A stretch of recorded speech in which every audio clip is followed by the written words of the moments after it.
안내 말씀드리겠습니다. May I have your attention, please? 예정입니다. Momentarily, the opening ceremony will begin. All the participants, please take your seat. 2022 아시아문화연구 국제학술조사회 2022 International Academic Symposium is now being streamed on YouTube and Zoom. 혹시 주변에 현장 참여가 어려운 If you know anyone who is difficult to join us in the venue, you can let them know that they can join us from anywhere. 안내 홍보 부탁드립니다. So you can let other people know that they can join us on YouTube as well. 관객들께서는 And those of you who are joining us online, please make sure you are muted. 휴대전화를 모두 진동 And those of you who are joining us in the venue, please turn off your cell phone or put it on vibration mode. 더불어 통역이 필요한 분들께서는 And 책상 those of you who 위에 need interpretation, you can use the receiver in front of you. Channel 1 is Korean and channel 2 is English. 참고 부탁드리겠습니다.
May I have your attention, please?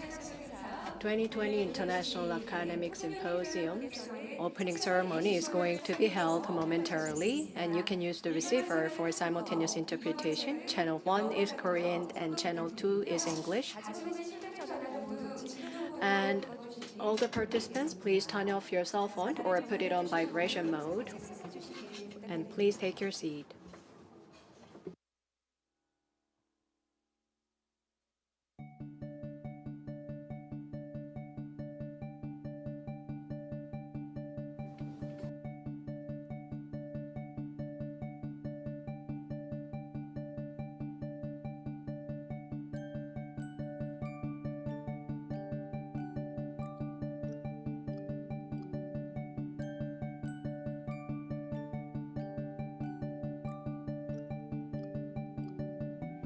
정정드립니다.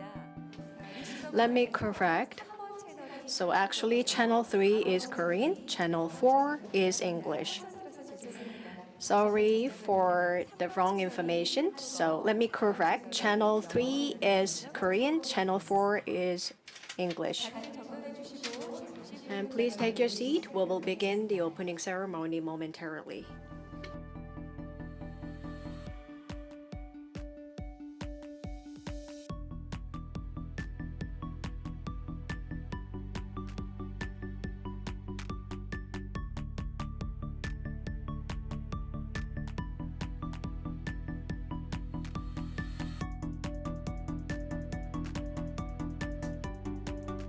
자, 만나뵙게 돼서 진심으로 기쁘고 Good morning, everyone. We're going to begin the 2020 International Academic Symposium's opening ceremony. I am Choi Young-wook, the MC for the opening ceremony. For the past few years, we've been putting off having the in-person meetings for each other's safety. 대구원 7주년을 맞아 And marking the 7th anniversary of the opening, I'm truly delighted to welcome you all to the 2022 ACC International Academic Symposium. Since 2016, the Academic Symposium has been held.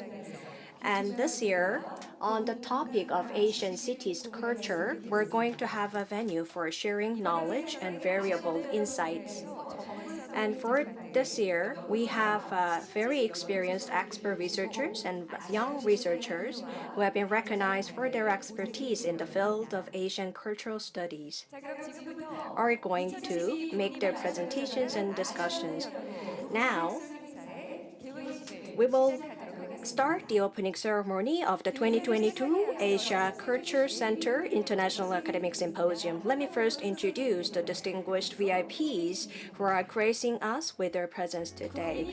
Please welcome them with a big round of applause. We have President Lee Gang-hyun of ACC here with us. And we also have Lee Yong-shin, Director General of Planning and Operation at ACC, here with us. And we also have Professor Hwang Young-ha, the Chairperson of the ACC Research Strategy Committee. And also we have here with us Professor Jo Kyung-soon, the Director of Language Education Center at Jeonnam National University. And we also have moderators. The Professor Yu Woo-sang of Jeonnam National University is here with us. And we also have the Professor Kwon Young-sang of Seoul National University. And we have Professor Kim Ho-jang of Dankook University. And we also have many distinguished guests who are gracing us with their presence. I would like to ask for your understanding that due to the time constraints, we will not be able to each and every one. We will now have the opening remarks, which will be delivered by the president of ACC.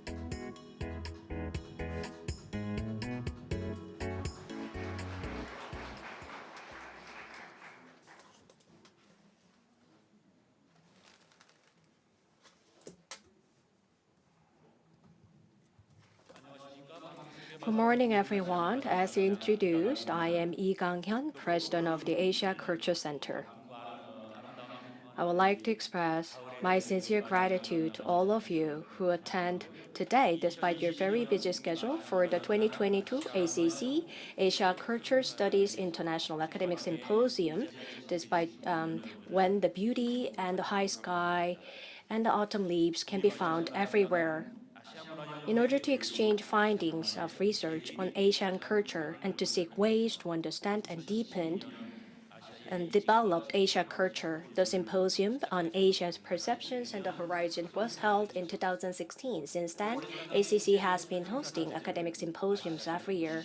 The theme of this year is Asian urban culture and the Asian cities culture. The symposium will serve as a platform for academic discourse on urban culture, which has developed in an original form unique to each Asian country. Today, there will be a keynote presentation by Professor Peter Carr from the University of Cambridge, a renowned scholar in the history, philosophy, and the design of architecture, which will be followed by the 3 sessions on continuity and hybridity and the contemporaneity of the urban design in and of Asian cities, and the challenges and the future of Asian cities. In addition, this year's roundtable will serve as an opportunity to share the research findings of young researchers on the theme of urban culture change and diversity expansion together with the Jeonnam National University KOR Consortium. I hope a lot of you may be engaged in the roundtable session. This international symposium will be a place where both experienced and emerging researchers gather in one place to look back on the past, present of Asian urban culture, shed light on their diversity and new values. Through the annual Asian Cultural Studies International Academic Symposium, we will continue to shed light on Asian culture by discussing various topics in the field of Asian culture and art.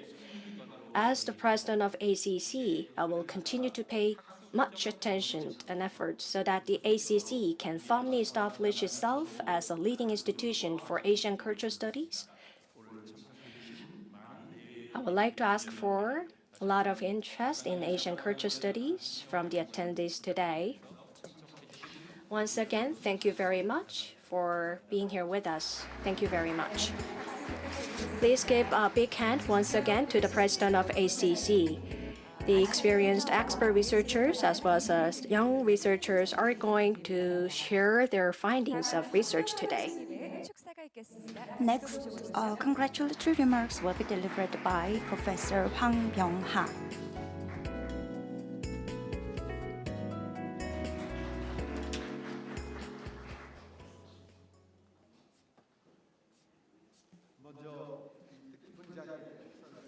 First of all, it is my greatest honor to deliver congratulatory remarks at this great event. So we are nearing to the end of fall. So I hope that this event today will be really fruitful and productive.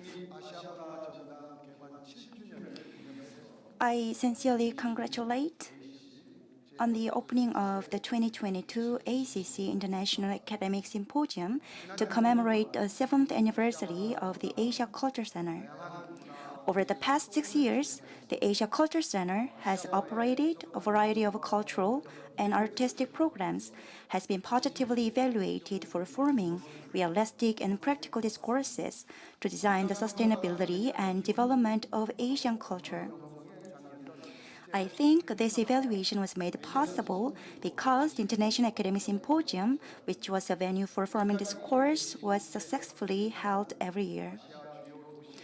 So far, ACC International Academic Symposiums have been academically examining the history, culture, architecture and art, society and environment, and development process of major Asian cities, and based on this have formed a discourse on the future development and sustainability of cultural cities. Recently, it is transforming into a convergence academic conference that aims for ESG values. The theme of this year's conference seems to reflect this atmosphere, including urban culture and ethics, continuity, hybridity, and modernity of Asian cities, characteristics of Asian urban design, and challenges and future of Asian cities. These are very timely themes that well reflect the reality that ESG value chain is spreading to the global society and that the diversity of urban culture is becoming more complicated. For this International Academic Symposium, prominent scholars of Asian studies visited Gwangju, and also the prominent domestic urban design experts and architectural scholars also participate in presentations and discussions. On behalf of Gwangju citizens, I'd like to express my deepest appreciation to all of you. Through this event, we'll be able to understand the various cultural, ethnic, and social characteristics of Asian cities, such as China, Singapore, Indonesia, and Iran and identify the characteristics of Asian city design for human sustainability. Also, it will be possible to form a consensus on the challenges and future tasks of Asian cities facing declining urban population, global pandemics, and environmental problems. In fact, these problems are both present and future problems that Gwangju, as a multicultural society, is facing or will face. And they are also urgently needed to be addressed. A special program at this International Academic Symposium is the Next Generation Researchers Roundtable. I joined the session briefly this morning.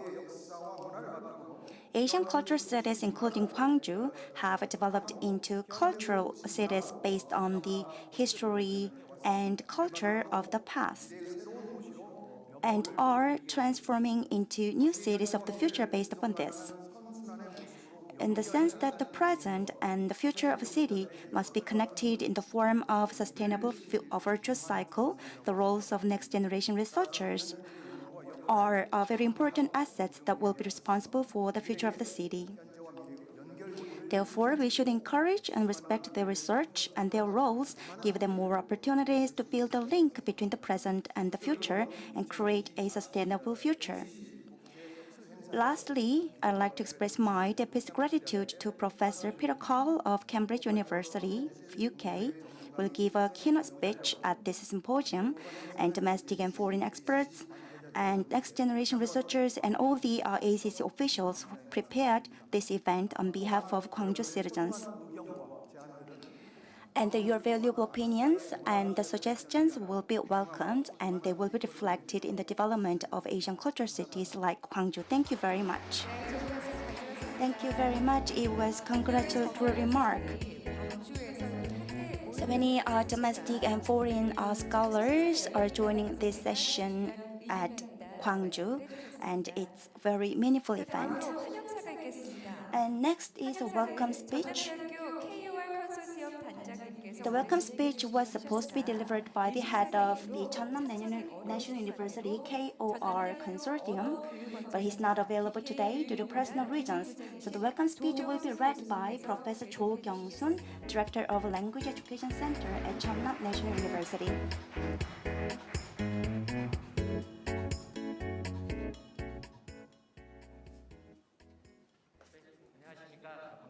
Good morning, everyone. I am Jo Kyung-sun, professor of Jeonnam National University. So as mentioned by the MC, the Chang Il-go, the head of the Jeonnam National University KOR Consortium, is not available today. So I'm going to read his welcome speech on his behalf.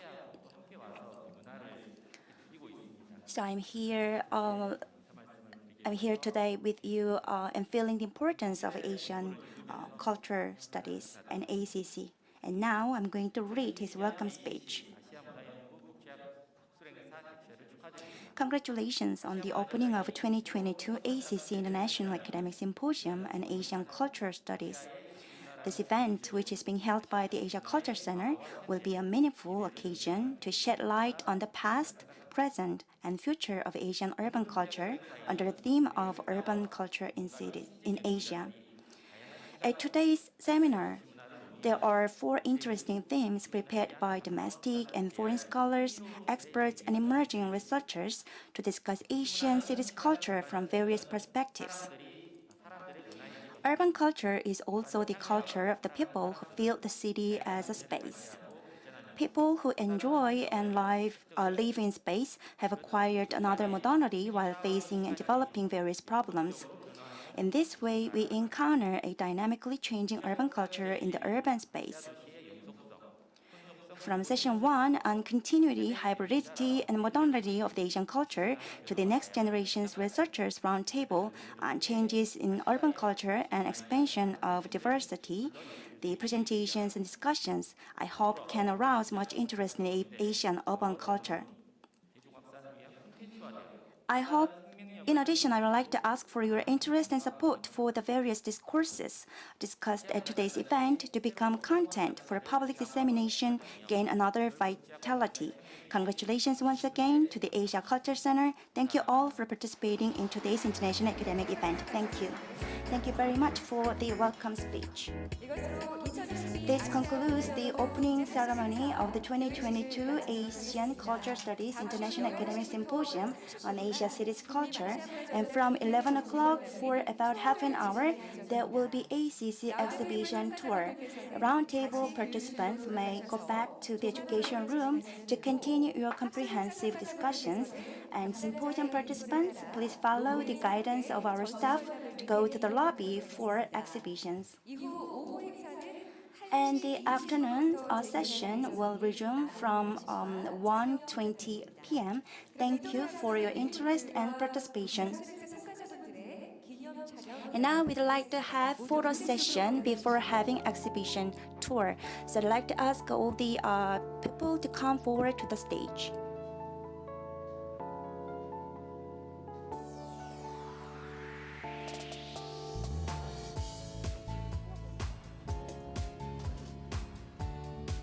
포디움을 좀 이동 부탁드리겠습니다. So please come to the podium for a photo session.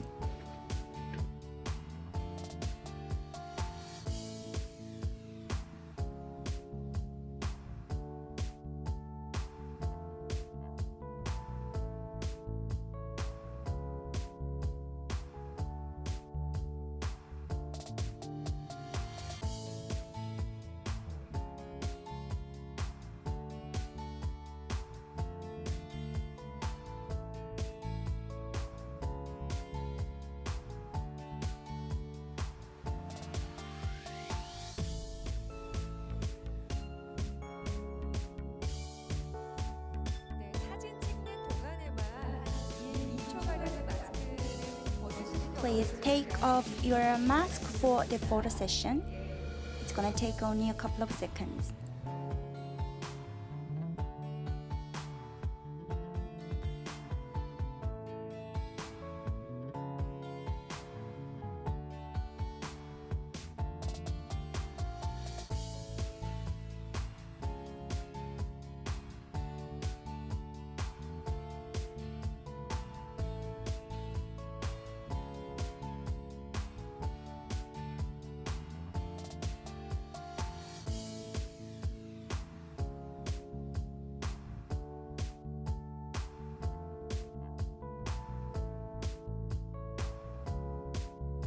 오른손으로 파이팅 한번 외쳐주시면 좋을 것 같습니다.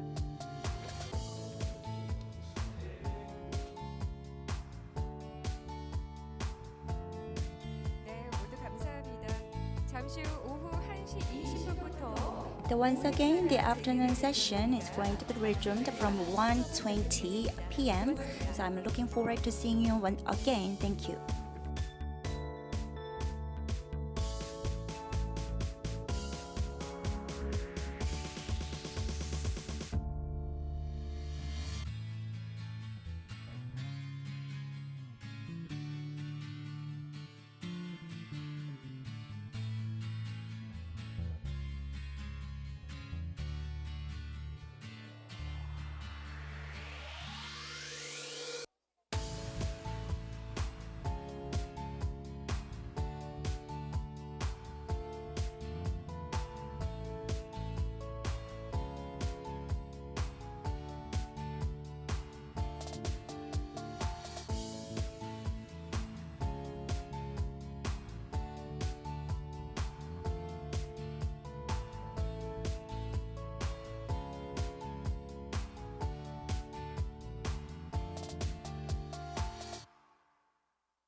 May I have your attention, please?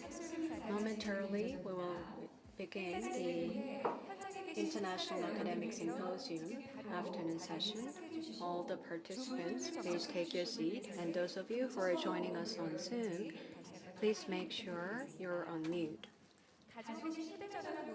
And please turn off your cell phone or put it on vibration mode. We will begin the International Academic Symposium at 1:20 p.m. Please remain seated. Thank you very much.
We're now going to begin the International Academic Symposium, Session 1.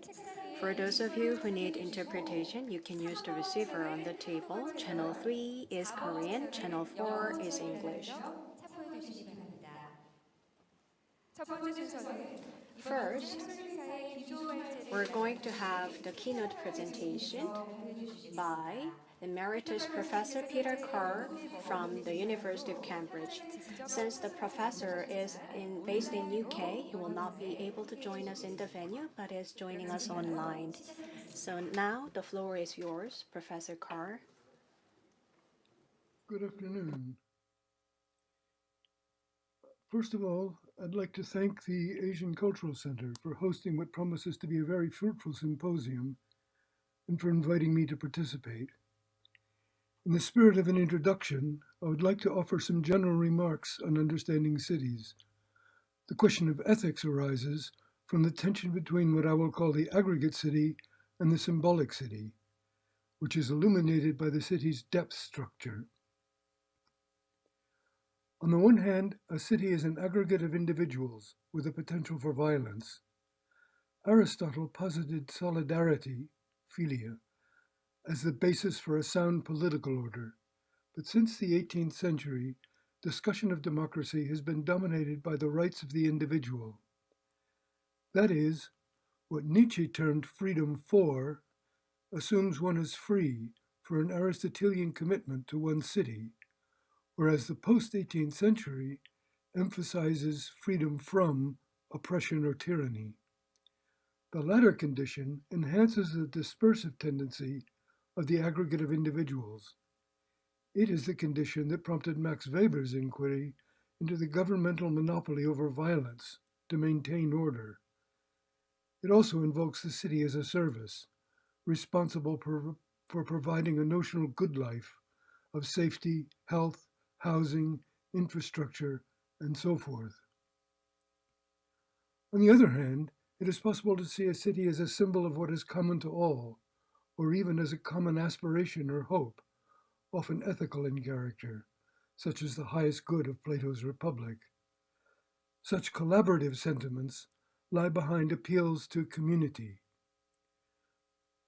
Conversely, a city could stand for all that is evil, such as the Babylon of the Judeo-Christian tradition. A symbol manifests its unity in the diversity which it nurtures. Even if never explicitly stated or celebrated as such, any city acts like a symbol, insofar as it remains the same through its transformations in history. Most cities endure long before and long after any of their inhabitants. We are all immigrants in the cities we inhabit. At the same time, a city's manners, accents, foods, and so forth will mark an individual with a particular urban culture and its history. Any notion of good city seeks to reconcile the dispersive effects of the aggregate city with the unifying qualities of the symbolic city.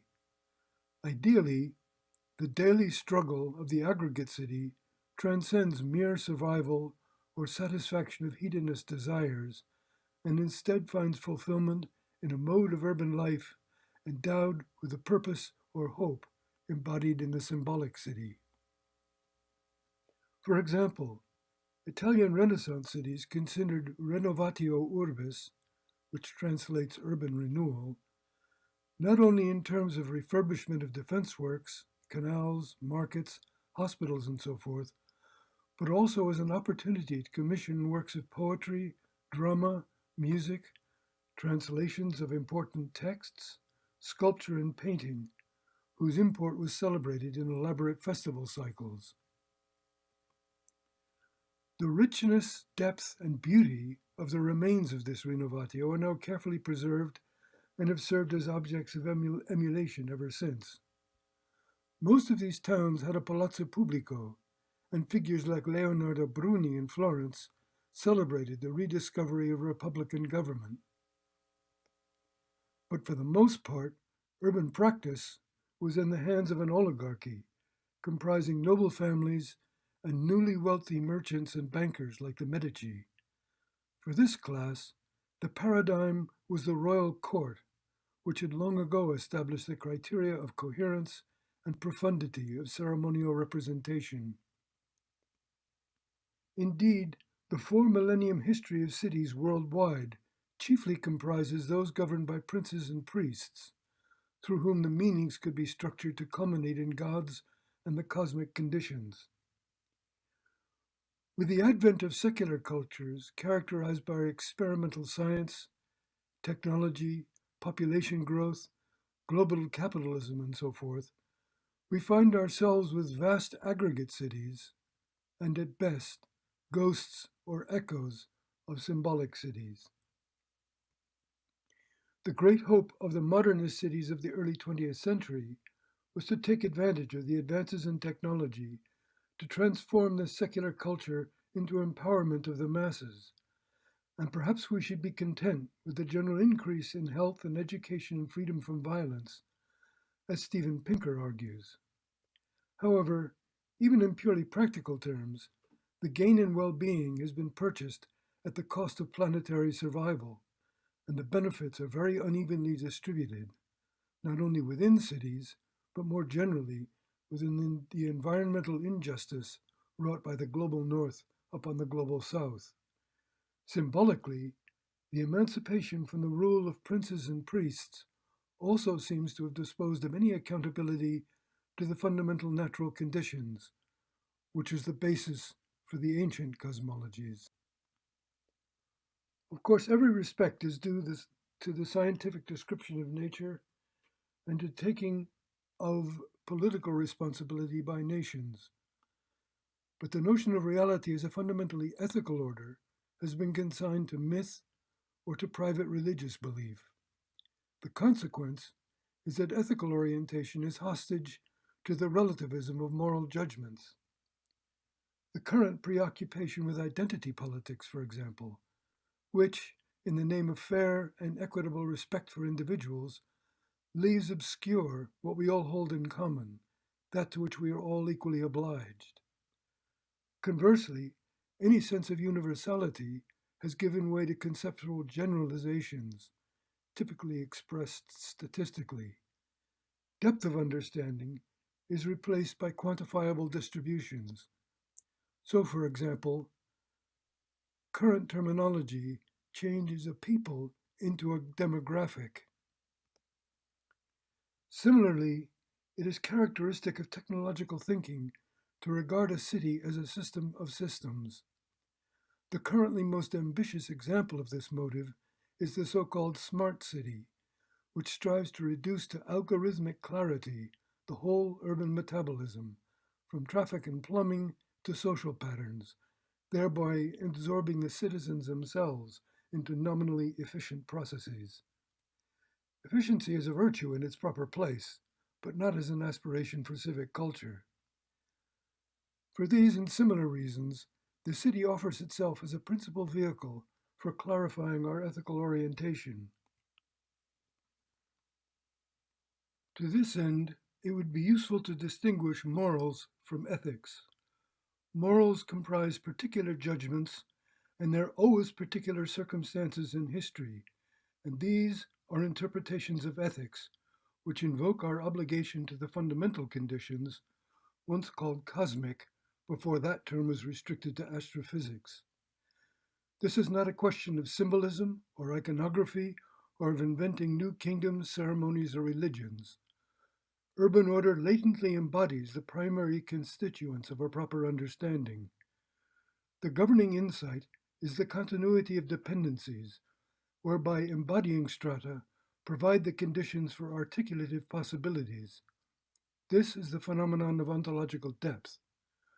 We can see it as an intuition in Hegel's Aesthetics, where he offered an ascending hierarchy of the arts, with architecture at the bottom and successive layers above that, comprising sculpture, painting, music, and finally poetry. He accorded poetry the highest status, since it manifested the conceptual and expressive powers of his Geist. We still value our intellectual powers over concrete ontologies. By acknowledging the continuity of embodying conditions, which grant intellection its freedom, we realize that something of the complexity and richness of a city is needed, simply in order to have plausible thoughts. Instead of seeking conceptual generalizations by which a city might be managed, such as distributions of functions and systems in space, we should pay closer attention to the concrete conditions of conflict, negotiation, accommodation, and collaboration in which urban life thrives. Emphasis on the concrete conditions of conflict and its spectrum of resolutions acknowledges the primary insight of the Greek polis, that the basis for consensus did not lie in enforcing a party line, but in the debate itself, an agonic situation echoed in athletic contests, in legal and political debate, in ritual, and in tragic drama. For a succinct introduction to urban depth at the scale of a room, we can take this admittedly saccharine painting of Socrates being instructed on rhetoric by Aspasia. Thoughts move rapidly, speech less so, gestures slower still, the furniture even more slowly, and the floor and walls least of all. This structure of dependencies is not a system. There is plenty of scope for the thoughts to be confused or wrong, for the speech to be inadequate or deceptive, for the gestures to be clumsy, for the furniture to be uncomfortable or ugly. The freedom of intellection is also the basis of its vulnerability. As to the walls and floor, no Greek room of the 5th century BCE looked like this, but the painter's effort to endow the situation with historical significance, drawing upon the neoclassical iconography of tradition, interestingly deploys pictorial depth to stand for the ontological depth of the most remote level of conditions for a conversation. It is appropriate to think of architecture as embodying the horizons for praxis. Even bad architecture accomplishes this much, and we've grown accustomed to all sorts of eclectic, fragmentary, and composite configurations, although, as the space-place debate has taught us, something like a room is typically implied in human situations. The philosophical notion of horizon suggests the ultimate conditions for cultural possibilities, which Heidegger had framed as the reciprocity of earth and world, reframing the Aristotelian physis, the natural order, and nomos or logos, the cultural order. Attunement to this fundamental reciprocity on the part of O's historical, O's particular praxis conforms to my distinction between ethics and morals. The degree to which architecture embodies this condition is evident in the effort since Vitruvius to treat architecture as a problem of decorum. For what is embodied in the horizons of architecture is the institutional life of a culture. Cultural institutions are not only the official institutions, like marriage, or a parliament, or a postal service, but more fundamentally, they comprise the deeply typical aspects of a culture, such as its languages, foods, postures, and modes of interaction. That is, the institutional order comprises the matrix of praxis as moral behavior. This order inscribes the individual in an anonymous solidarity, a horizon rich with subtle obligations and opportunities. Like the physical aspects of a city, its institutional order adapts in history, though it is generally conservative, concerned to preserve a level of decency, which makes violation either an offense or a revolution. It demands a constant sensitivity and interpretation on the part of an individual citizen, who is always only partly right in any given circumstance. Like praxis itself, appropriate accommodation to the institutional order is not something one can cultivate alone, nor can it be framed as rules or a recipe, consequently is unintelligible to any AI. Proper understanding can only grow out of communal involvement. Even violence has its institutional aspects. A profound rendering of the institutional metabolism is developed in the Ulysses of James Joyce. Although written in Paris, Zurich, and Trieste, it is well known that Joyce wrote with atlases, postcards, maps, informants, and memories to faithfully reproduce Dublin of 1904. The events take place in the background of the city, avoiding the official parts of the town. The characters range from saints to sinners, but none of them has a complete understanding. Rather, they are all played by their choices within the institutional possibilities. Overlaps of institutional registers allow for wider cultural insights.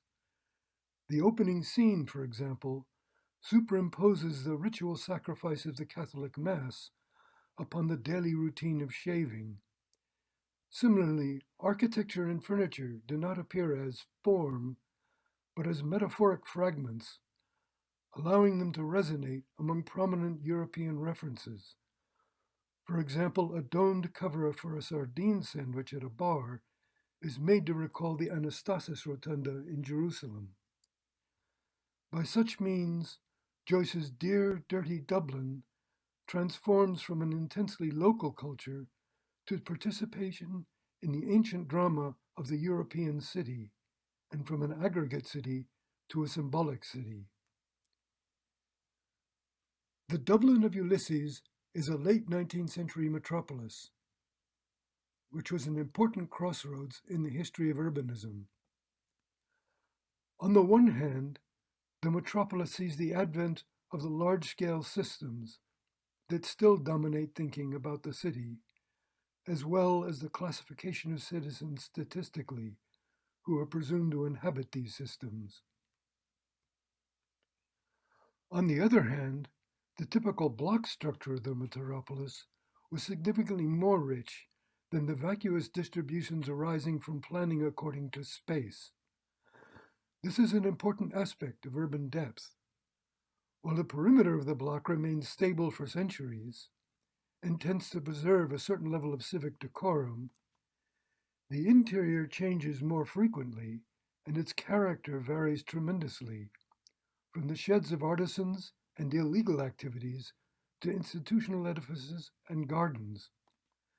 As a consequence, different classes and types of people constantly encounter each other, along with the products of small-scale factories, breweries, tanners, butchers, printing works, and so forth.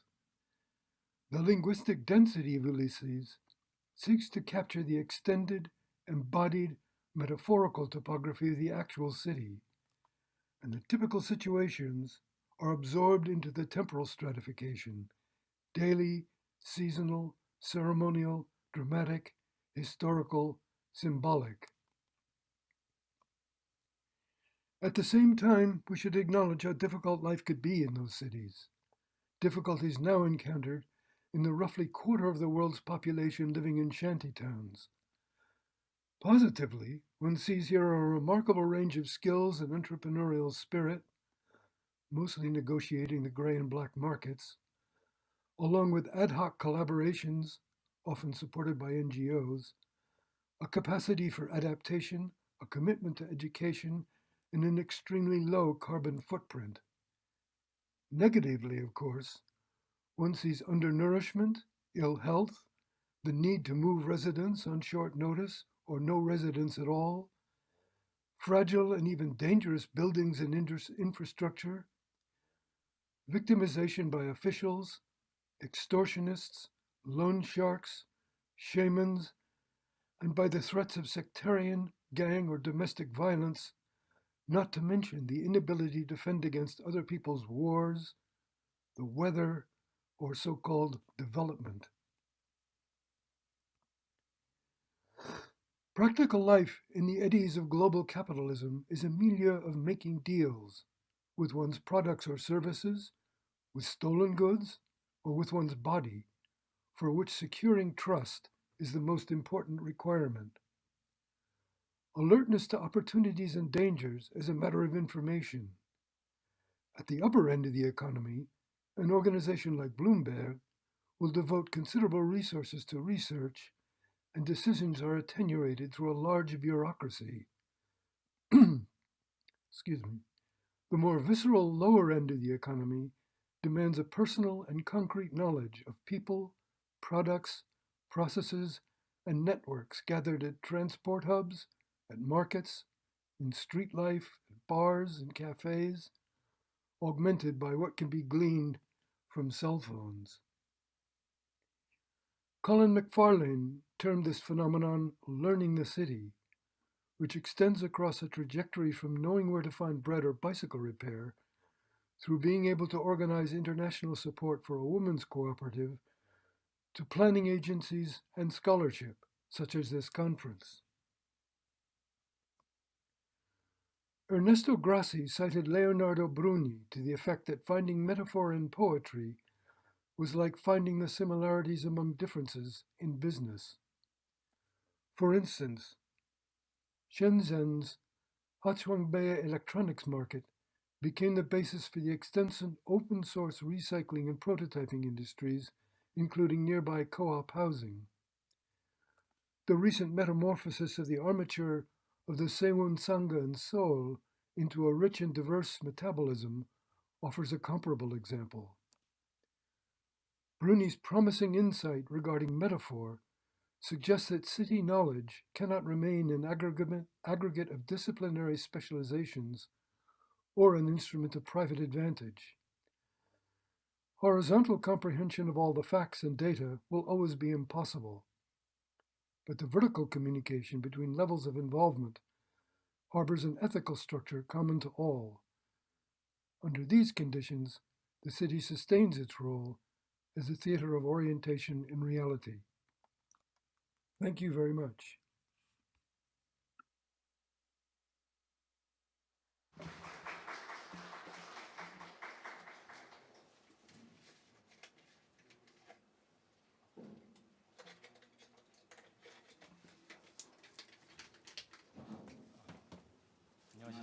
Good afternoon, everyone.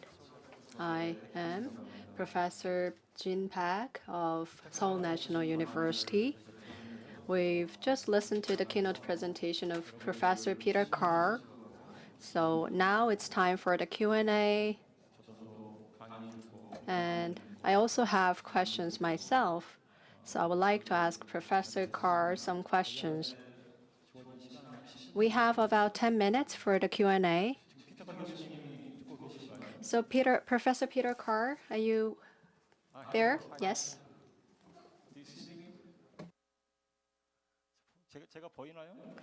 Can you see me? Yes.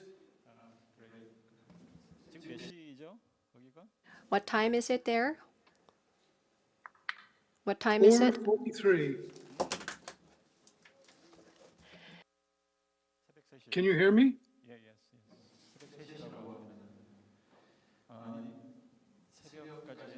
So in the very early morning, you're joining us for the keynote presentation.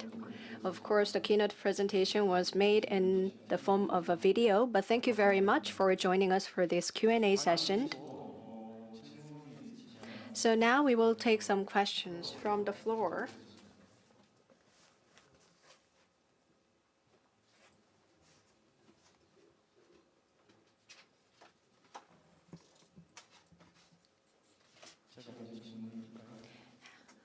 Let me ask a question myself. Professor Carr, thank you very much for the keynote presentation. I met you at the University of Cambridge for a few occasions. So I know Professor Carr's perspective on urban area. We can listen to many different insights on urban space, but what Professor Carr presented us today was quite unique perspective and quite insightful on urban in-depth and ethical orientation. So thank you very much for the insightful presentation. And the aggregate city was mentioned in your presentation, and the symbolic city.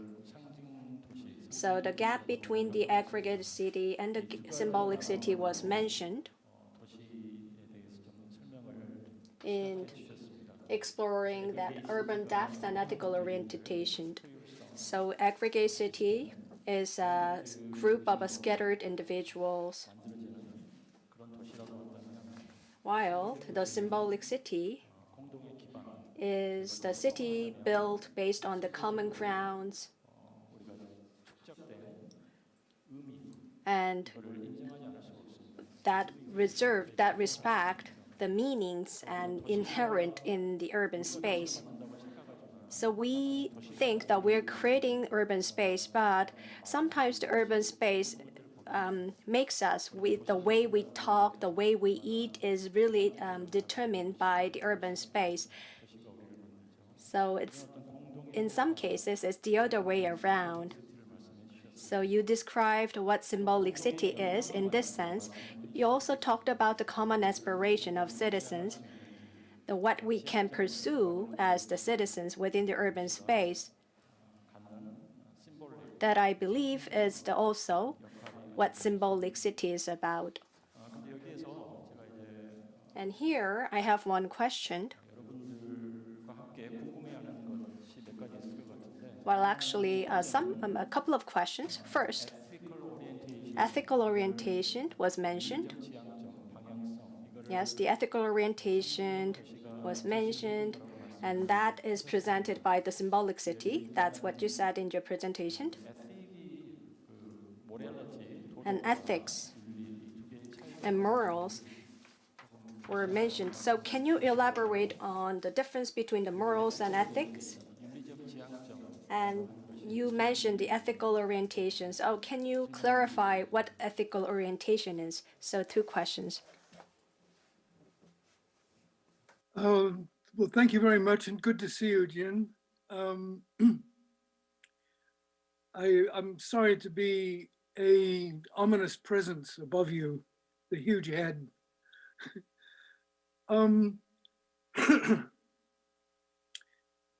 In the literature, it is very difficult to separate ethics and morals. People use them interchangeably. And as a result, I think there is a confusion between what we can accomplish morally in the practical life and the larger contexts in which we live, which are generally mediated by the institutional order for the sake of practical life, but have traditionally implied a larger order, whether divine or otherwise, doesn't matter. As I say, I don't think this is an issue of trying to invent or new iconographies or symbolisms. The institutional order changes more slowly. It's certainly like a language, it's open to new innovations, but has a core that's much older, that's also quite local, at least national, probably even more local, certainly in places like Italy or China. The distinctions, the institutional order between one town and another is noticeable in phrases and manners and foods and so forth. And it's that movement between one's individual choices and the creativity that comes out of the myriad of negotiations that any human situation involves, and that deeper order that the potential for a symbolic city comes. The city I showed in southern India, Tamil Nadu, Kumbakonam, is perhaps too extravagant an example of a symbolic city because it really does focus on the temple structure, because the temples aren't simply places of worship. They're schools, they're multifoliate institutions of in their own right. I'm much more interested in the other images I showed, where there's a kind of latent symbolic city that comes out of feeling committed, or at least sharing in the well-being, the meaning of a city. I don't know if that helps. 예. 저희가 aggregate city의 경우에는 Well, in the case of the aggregate city, 시스템으로 이해를 하고 well, you understand the city as the urban space as the city and the system, 생명력이라고 할까요? 복잡함이라고 할까요? and the complexity and the lively nature of the individuals and the urban space can be described with this institution. And according to what Peter Carr said, system of systems is what this is about. So when we make these complicated systems, then we can create the complex and the lively nature of urban space. So we understand urban space and city as the system. So we understand the city as the system, and the cities are quite different in its nature. So that, I believe, is the essence of the keynote presentation. So we would like to ask you the possibility and the limitation of understanding city as the system. Yes, all cities are aggregate. They're made up of a plurality of people, very simply. The question is, to what do they add up to anything more than that, which is the movement between morals and ethics.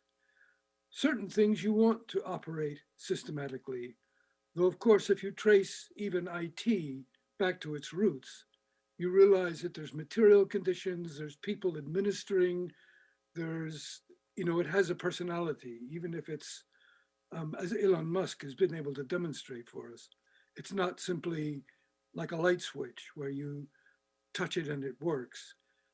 The image, the technological image of pure function, of stimulus and response, is inadequate to cope with the movement between the aggregate city and the collective order, and the potential for, quarters of cities. I mean, certainly a city the size of Shanghai or Seoul, Tokyo, cannot think of itself as a unity. There will always be, there will always be a level of remoteness, a horizon of anonymous solidarity. it's possible that quarters could have the character of being able to negotiate history. But I think the idea of system applied to the whole is inadequate. I don't think it's able to sustain the potential for, collective solidarity. One other point, you and I may be using space differently. I tend to suppress the use of the word space because it compresses to a single noun the whole depth of the environment, the metaphoric embodiment, and the role of different types of transformation that happen within that. So I do the same with temporality. I don't speak of time in the singular. I don't speak of space in the singular. And I think it's concepts like that that make the city seem to be available to systematic description, to diagramming, to codes. The idea that you can reduce the city to information which can then be parsed algorithmically and made accountable to an AI, which is a kind of dream with which we're very familiar. And I think that when I said that the institutional order is unintelligible to the AI, it's because you can't train an AI to do that. You have to be involved. You have to love and hate your neighbors. You have to work with them or work against them. You have to be polite to them or rude to them or love them or hate them or whatever. And some you do very superficially, some you do very intimately. This is the kind of thing an AI is completely useless at. 혹시 질문이 있으실까요? 플로어에서. Do you have any other questions from the floor? Because I asked 2 questions so far. So I'm just wondering whether there are any further questions from the floor. There is one hand raised over there.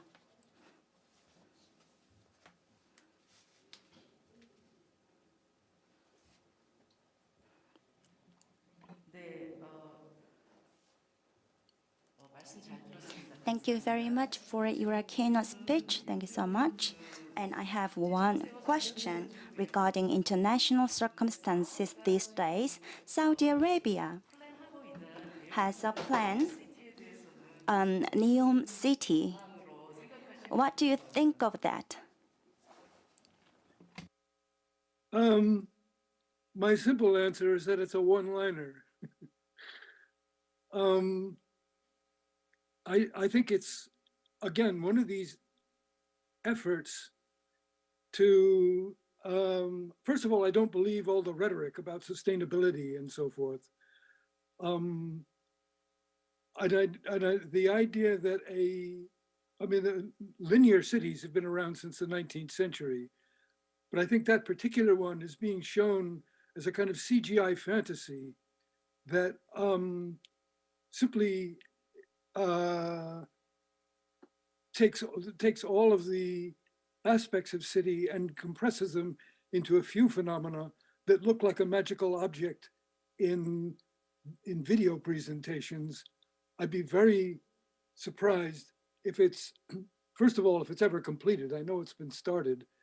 And secondly, whether it's more than a kind of hotel with, ornamental plants, and everything in it is opposite to the desert. And the idea that that's sustainable, I think clearly the climate crisis affects everything in regarding our involvement with nature.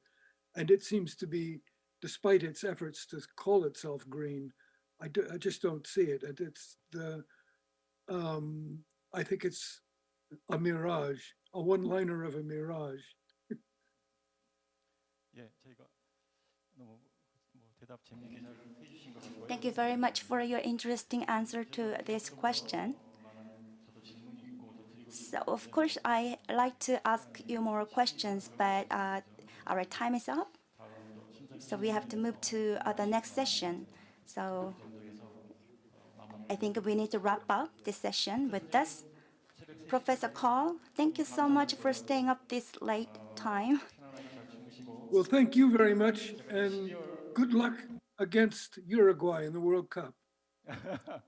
제가 12월 말에 캠브리지에 갑니다. 그때 또 인사드리겠습니다. 예, 감사합니다. 예.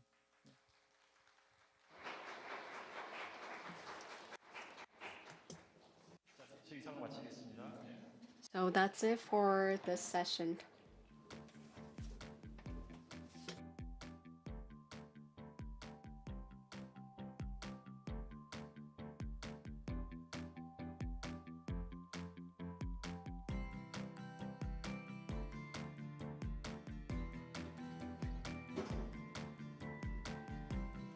자, 지금까지 수고해주신 백재 교수님. So let's give a big round of applause to Professor Park Jin of National University of Seoul and the Professor Carr for the keynote presentation. Now we will have the session 1 on continuity, hydrology, and contemporaneity urban design. And the moderator for this session is Woo Sang-yu, Professor of National University of Jeonnam.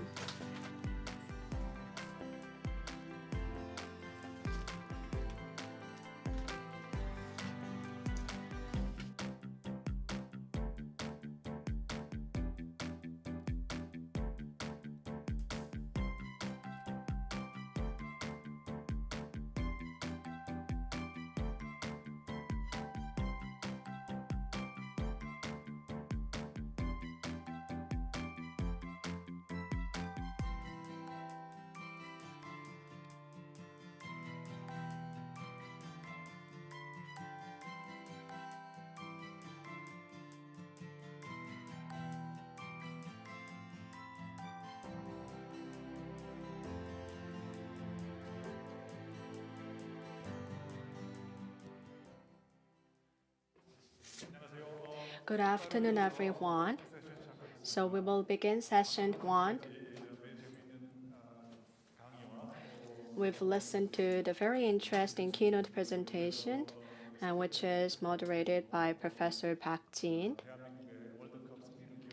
And Professor Peter Carr wished the very best luck for the Korean team in the World Cup against the Uruguay.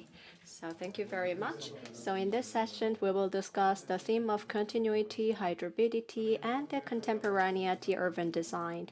I am the Woo Sang-yu, from Professor of the Architecture Department at the Jeonnam National University.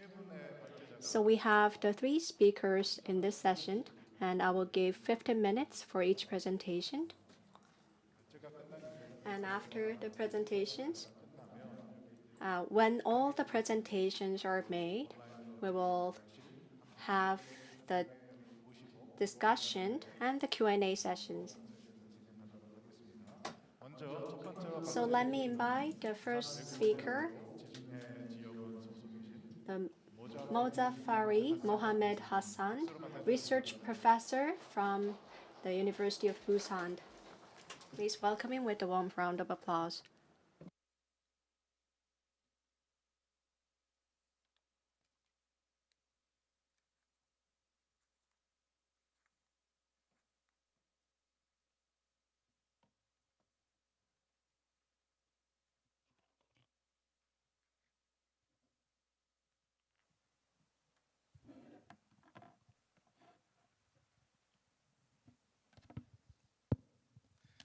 안녕하십니까. Good afternoon, everyone. 모자파리입니다. I am Professor I am Mozaffari 교수, Mohammed Hassan. 여고 교수. So I am the research professor at the University of Busan. Foreign Affairs, Foreign Studies, and also I work at Institute for Mediterranean Studies. So today I am very happy and also delighted to be among you. Thank you so much for inviting me for this scholarly meeting. Thank you so much. So since I don't have much time, I am going to give you a brief report about my research. So I am not going to explain in detail because we don't have enough time. So it is a kind of a report about my research. So as you can see, I am going to talk about Iranian model of traditional urban design, and case study is Isfahan.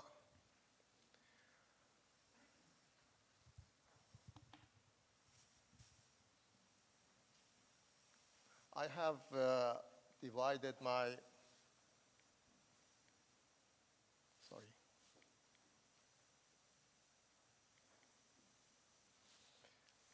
I have divided my presentation in two parts. Part one is the introduction, just an overview on urban design, and also then I switch to Isfahan and just talk about in general urban design from the ancient time to medieval age. And then I talk about Isfahan. Isfahan is one of the important cities of Iran. So in second part of my paper, I first talk about the ancient and medieval period of urban design or urban planning. And then I talk about the school of Isfahan in designing, in city designing and urban designing. Urban design, in fact, is a wide issue. It covers many issues from natural and environment to culture, art, and spirituality, and financial activities, open spaces. Many issues are discussed in urban design.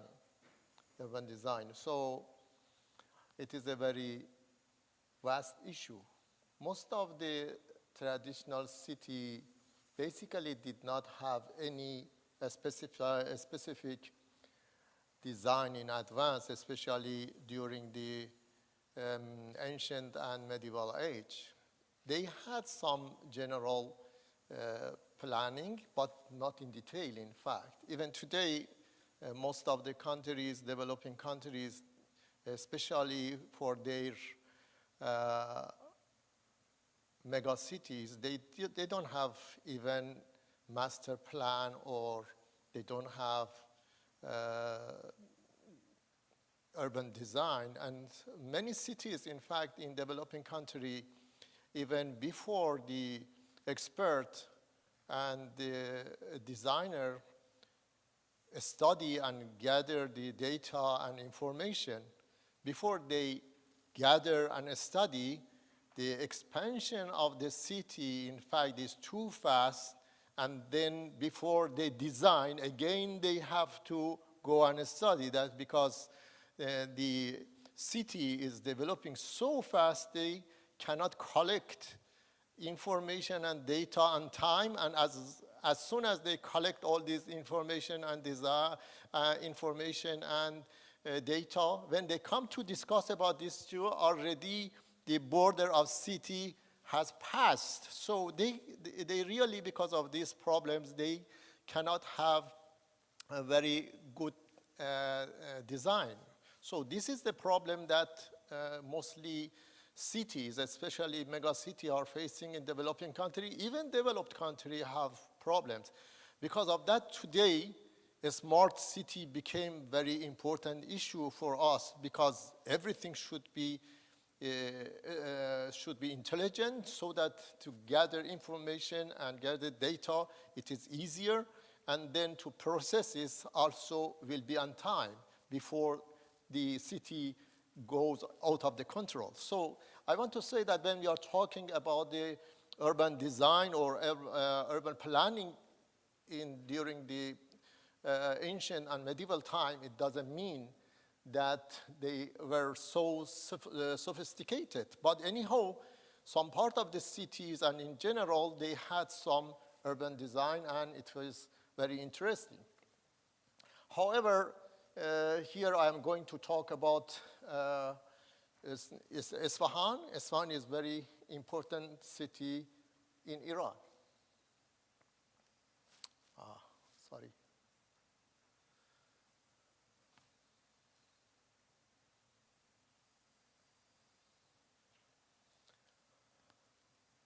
Isfahan is the most significant historical city in West Asia. It is the second industrial city after Tehran in Iran and the third largest and most populated city in Iran. It is also a cultural capital of Islamic world with many landmarks, historical buildings, some of which registered also in UNESCO. Naqsh Jahan Square, mosque and minara, 33 bridges, which you can see here, and historical palaces, or some of them has been registered in UNESCO.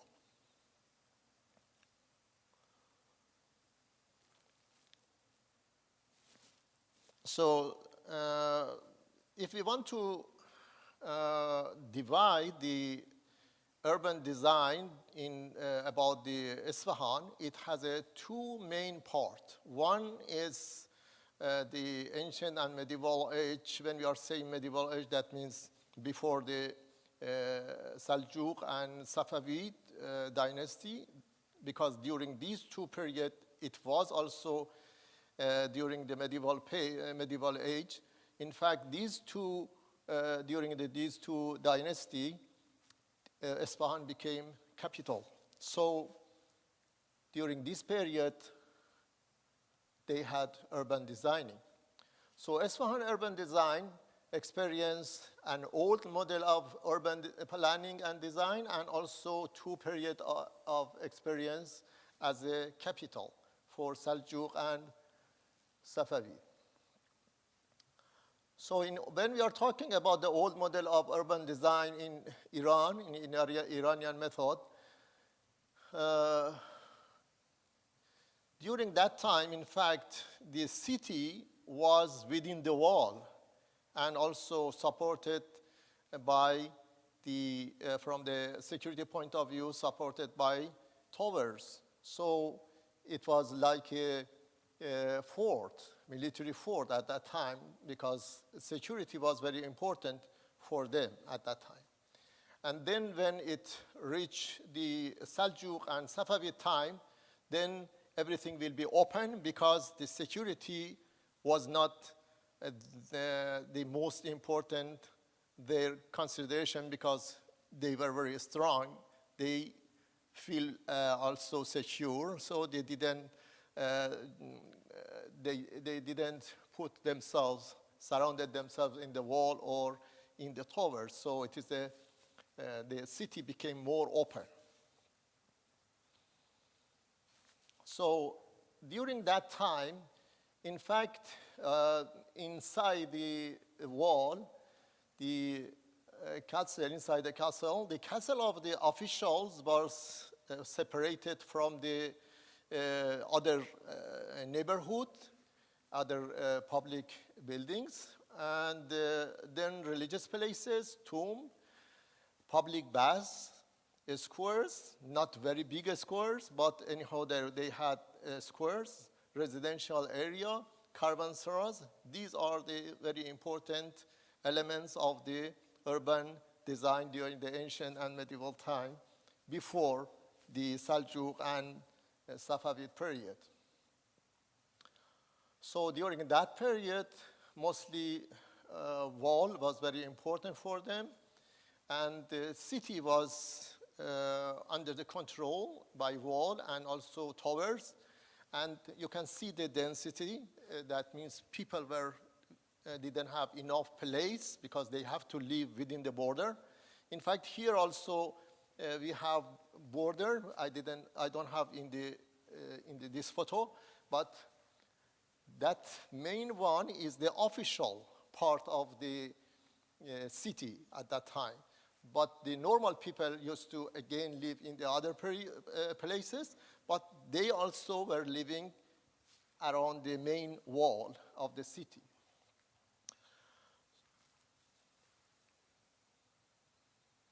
So at that time, you can see that even today, these are available. The walls are very, very, very important because of the security.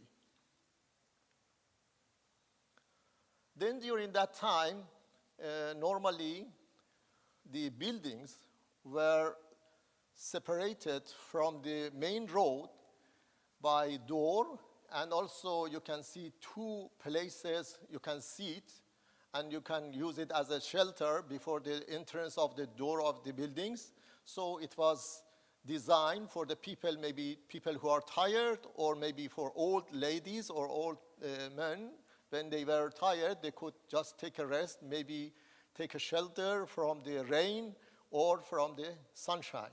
So this was the design you can see also here before the entrance. And when you enter the door, after door, there is again another place.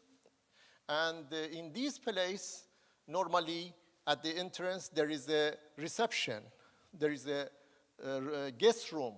And then that guest room separated also the family, the private spaces from public. That means from the public, they cannot directly enter the family spaces. So they have to enter first, and they will receive at the guest house, and then they can enter, if they invited, then they can enter the family, space.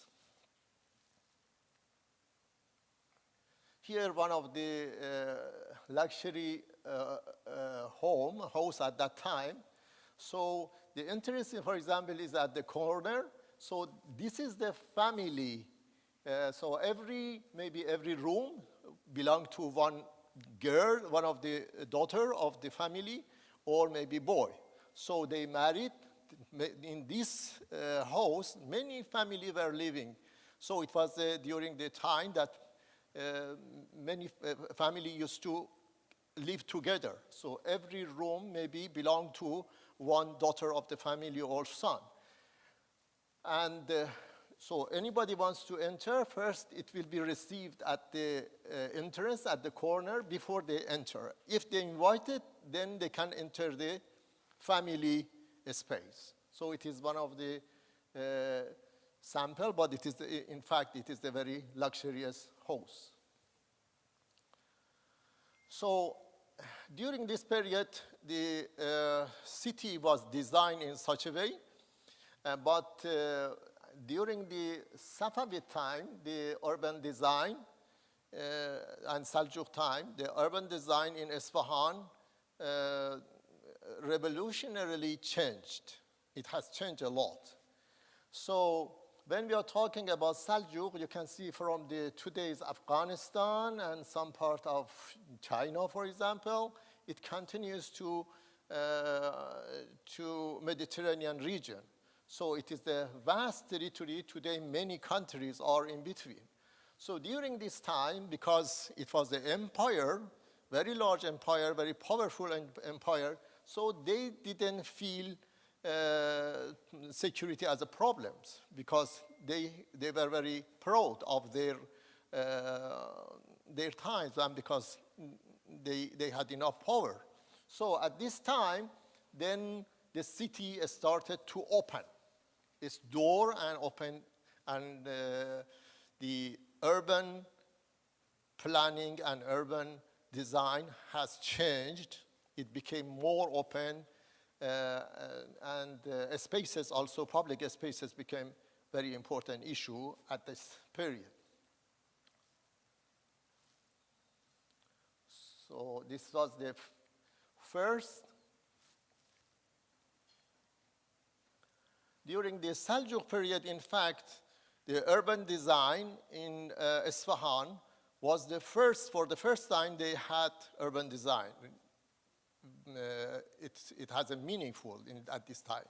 So they have designed very large spaces and large buildings, structures, and maidan, that means the squares. So and also green areas for the public. So dramatically, it is opened its door and walls towards people. So it was a big change in urban planning at that time. So they have started to build bridges over the Zayand route, which it is very important river, but nowadays, in fact, because of the climate change and also mismanagement, sometimes we don't have water here. But anyhow, at that time, we always had water. It was decreasing or increasing during the winter time. But today, sometimes, in fact, it is dry. But during the winter time, because they receive rain during the winter time, they can have again the water inside the river. So this is one of the early bridges on the Zayand route, and this one also is Grand Mosque that they have built during that time. You can see that structure is different when we compare to the past. The structure is larger, bigger, and also they used better technique for the buildings, and also they tried to decorate it in the way that at that time they could. So you can see the design is like an arc that we have in mosque, and here you can see in the mosque also, and the bridge also you can see that they have used almost same method.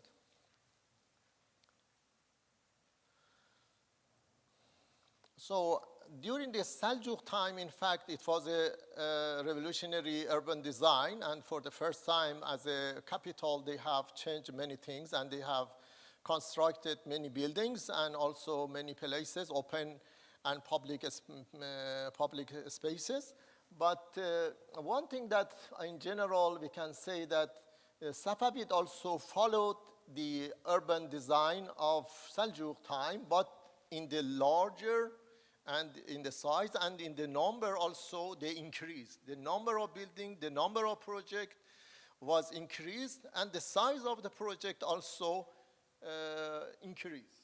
So it was very interesting. One of the main characteristics of the public spaces during these two periods, for example, we can say that public space are for shopping, refreshment, and also for recreation. When people are tired from the daily work, they can go and enjoy open spaces. There are educational building and construction, communication, gathering, mosque are all close together.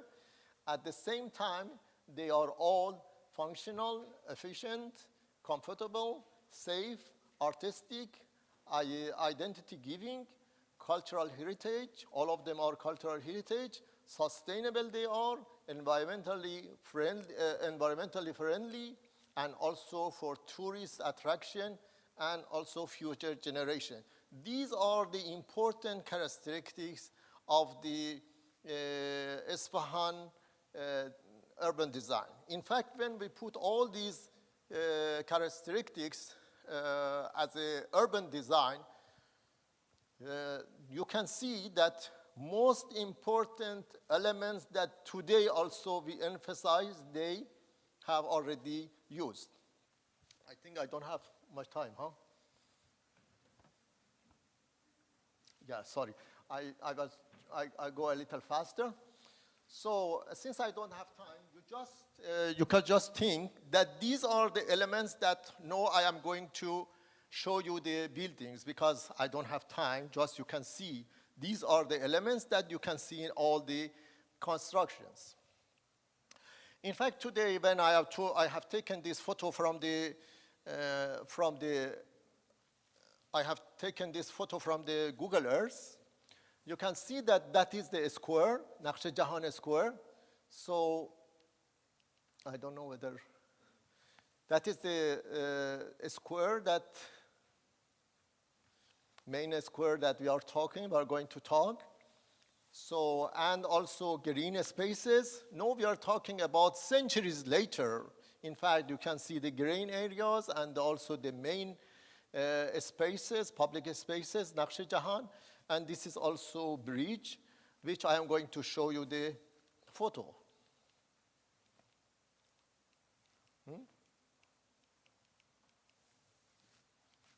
Doesn't work? Okay. Okay. You see, if you compare this bridge with the previous bridge which I showed during the Seljuk period, you can see that the size is increased, and also it is the double story, and also the upper one also can be used. That means it is a road on the top, and people also can use it. It is a recreation place. It's not just a bridge. It is a recreation place that people, even today, they come and use this place. This is a tourist attraction. From the sustainability, also it is sustainable for centuries. In fact, from the artistic point of view, it is a very artistic. So when we compare with today's, in fact, we can have many elements of the urban designing in this structure, which I cannot explain because we don't have time. This is the underbridge. Underbridge, in fact, you can see all these places. Family can sit and enjoy, for example, in the afternoon, or maybe when the sunshine is disturbing, they can have their, this is the underbridge, and there are water is flowing in between. And people can sit and enjoy coffee, and at the same time talk together, get together. It is very interesting that you can use in different way. It is so this is the Maidan. This is one of the oldest Maidan in the world in the urban designing. And if we compare this one, the history of this Maidan square with the others, for example, in Delhi, in Islamabad, Lahore, in Rome, and in the Europe, when you compare, this square is a very historical one, and it is very important from the urban designing. And here we have one mosque here, and that one is the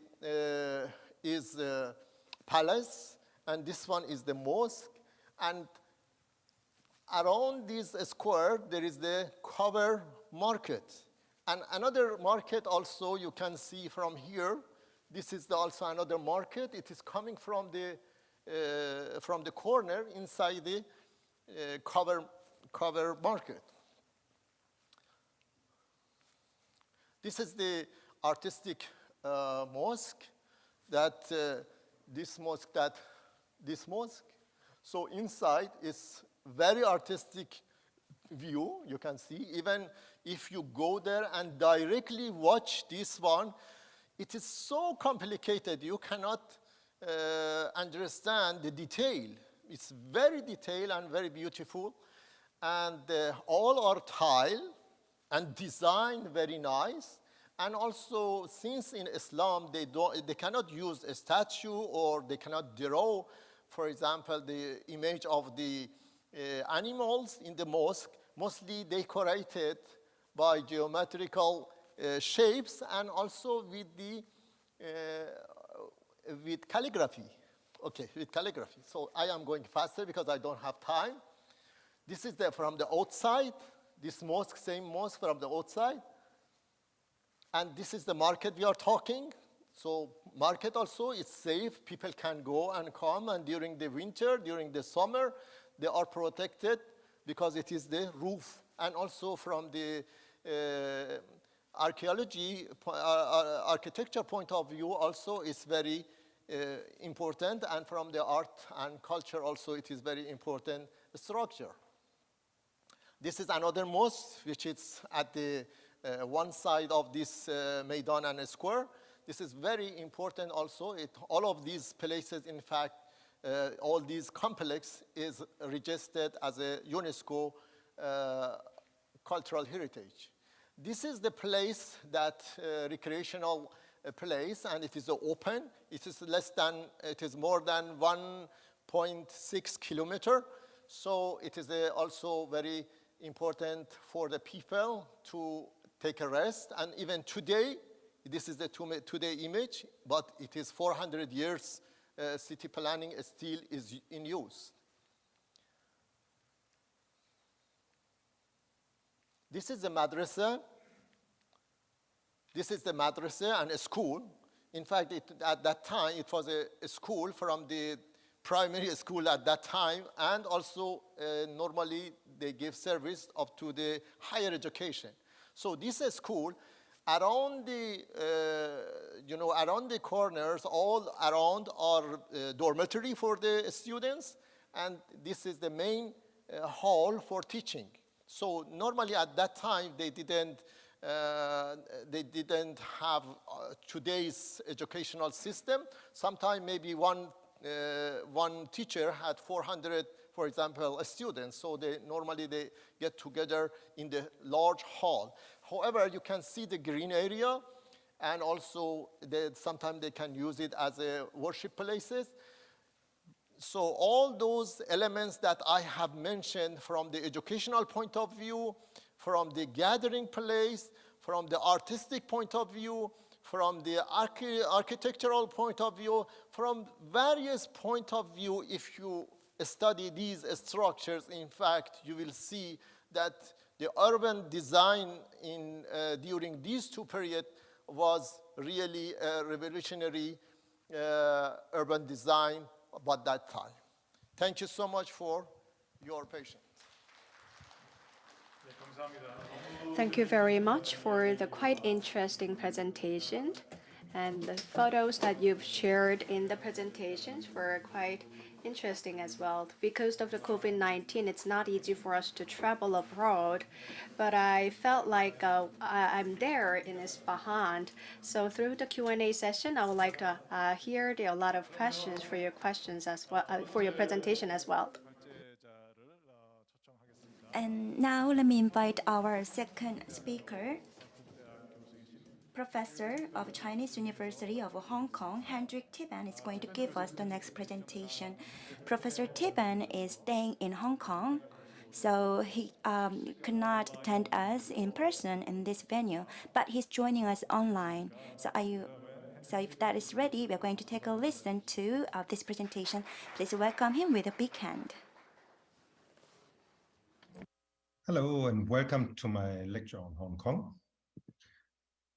In this lecture, I want to give a sketch on Hong Kong's identity changes related to large-scale planning decisions and citizen views. If you go back to the late 1990s and early 2000s, Hong Kong's identity was often seen as a hybrid between East and West. Then came the political power transition from United Kingdom to People's Republic of China. With the ambivalent status of the Hong Kong Special Administrative Region, some of the residents identified with Hong Kong, particularly in its role as a global city, more than the British or Chinese identity.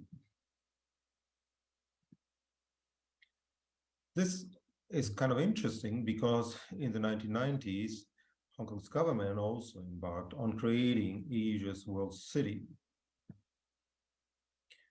particularly with its airport core projects, 10 projects to link the financial center and tourism center all the way to the new airport at Shek Lap Kok, and various kind of related projects like the Tung Chung New Town or the West Kowloon land reclamation with large-scale office and residential developments.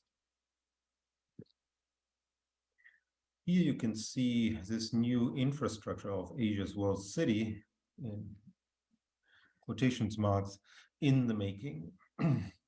And if you came to Hong Kong in the 1990s, or particularly then in the 2000s, then of course you could experience this change and the arrival over spectacular bridges and so forth.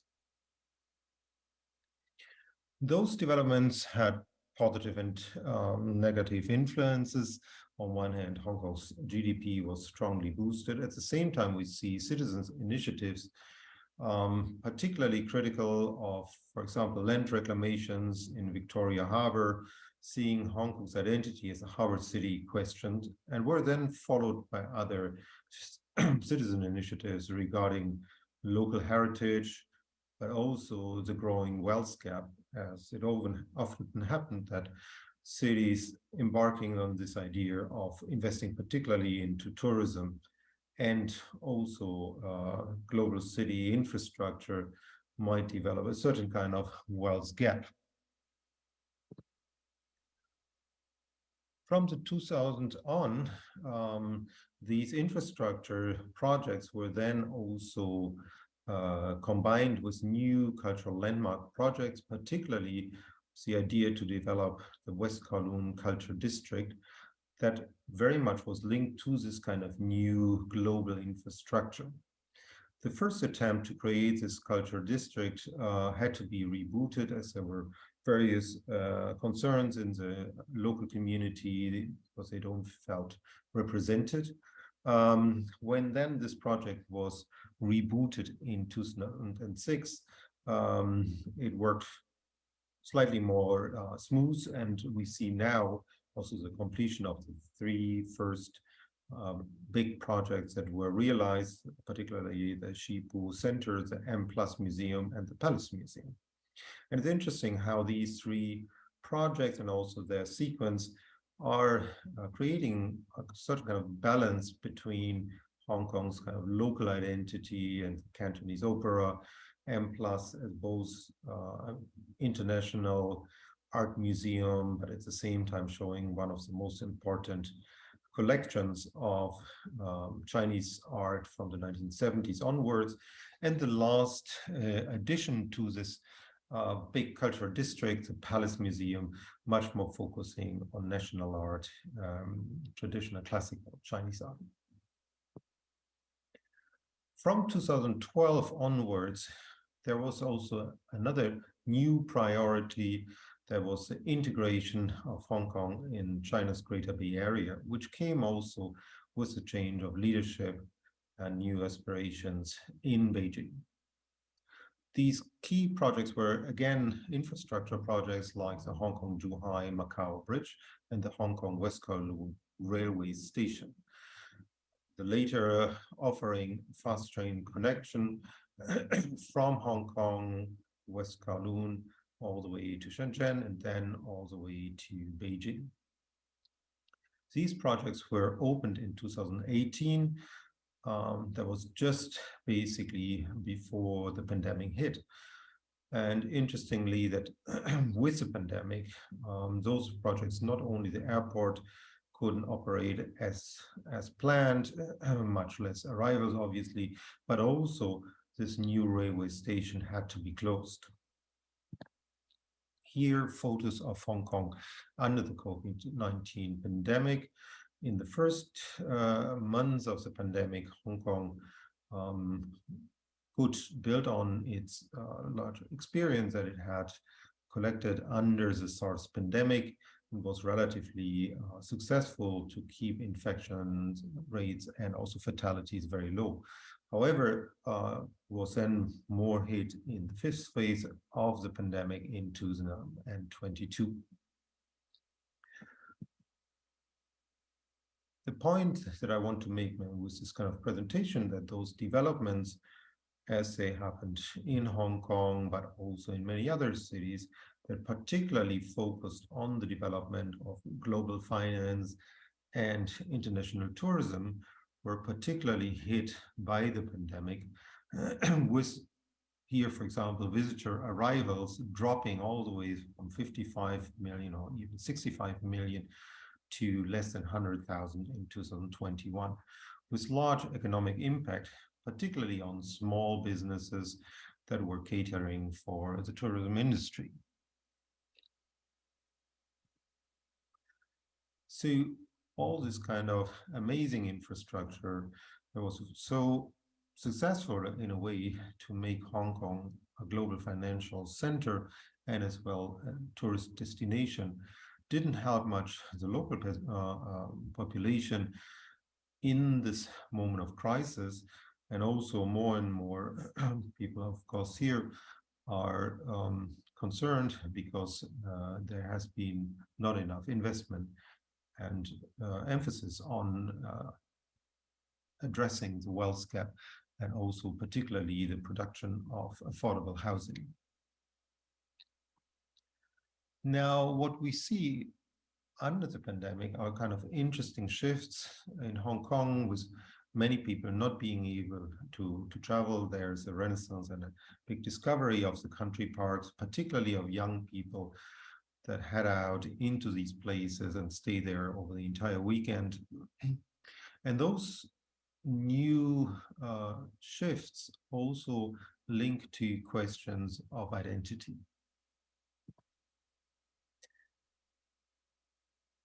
In 2021, we see a new initiative by Hong Kong government, the development of the Northern Metropolis Strategy report here, proposing 3 new circles of collaboration and integration, Hong Kong with its sister city, Shenzhen, a large city with, of course, over 15 million residents, and close by, basically from my university, only 5 stops.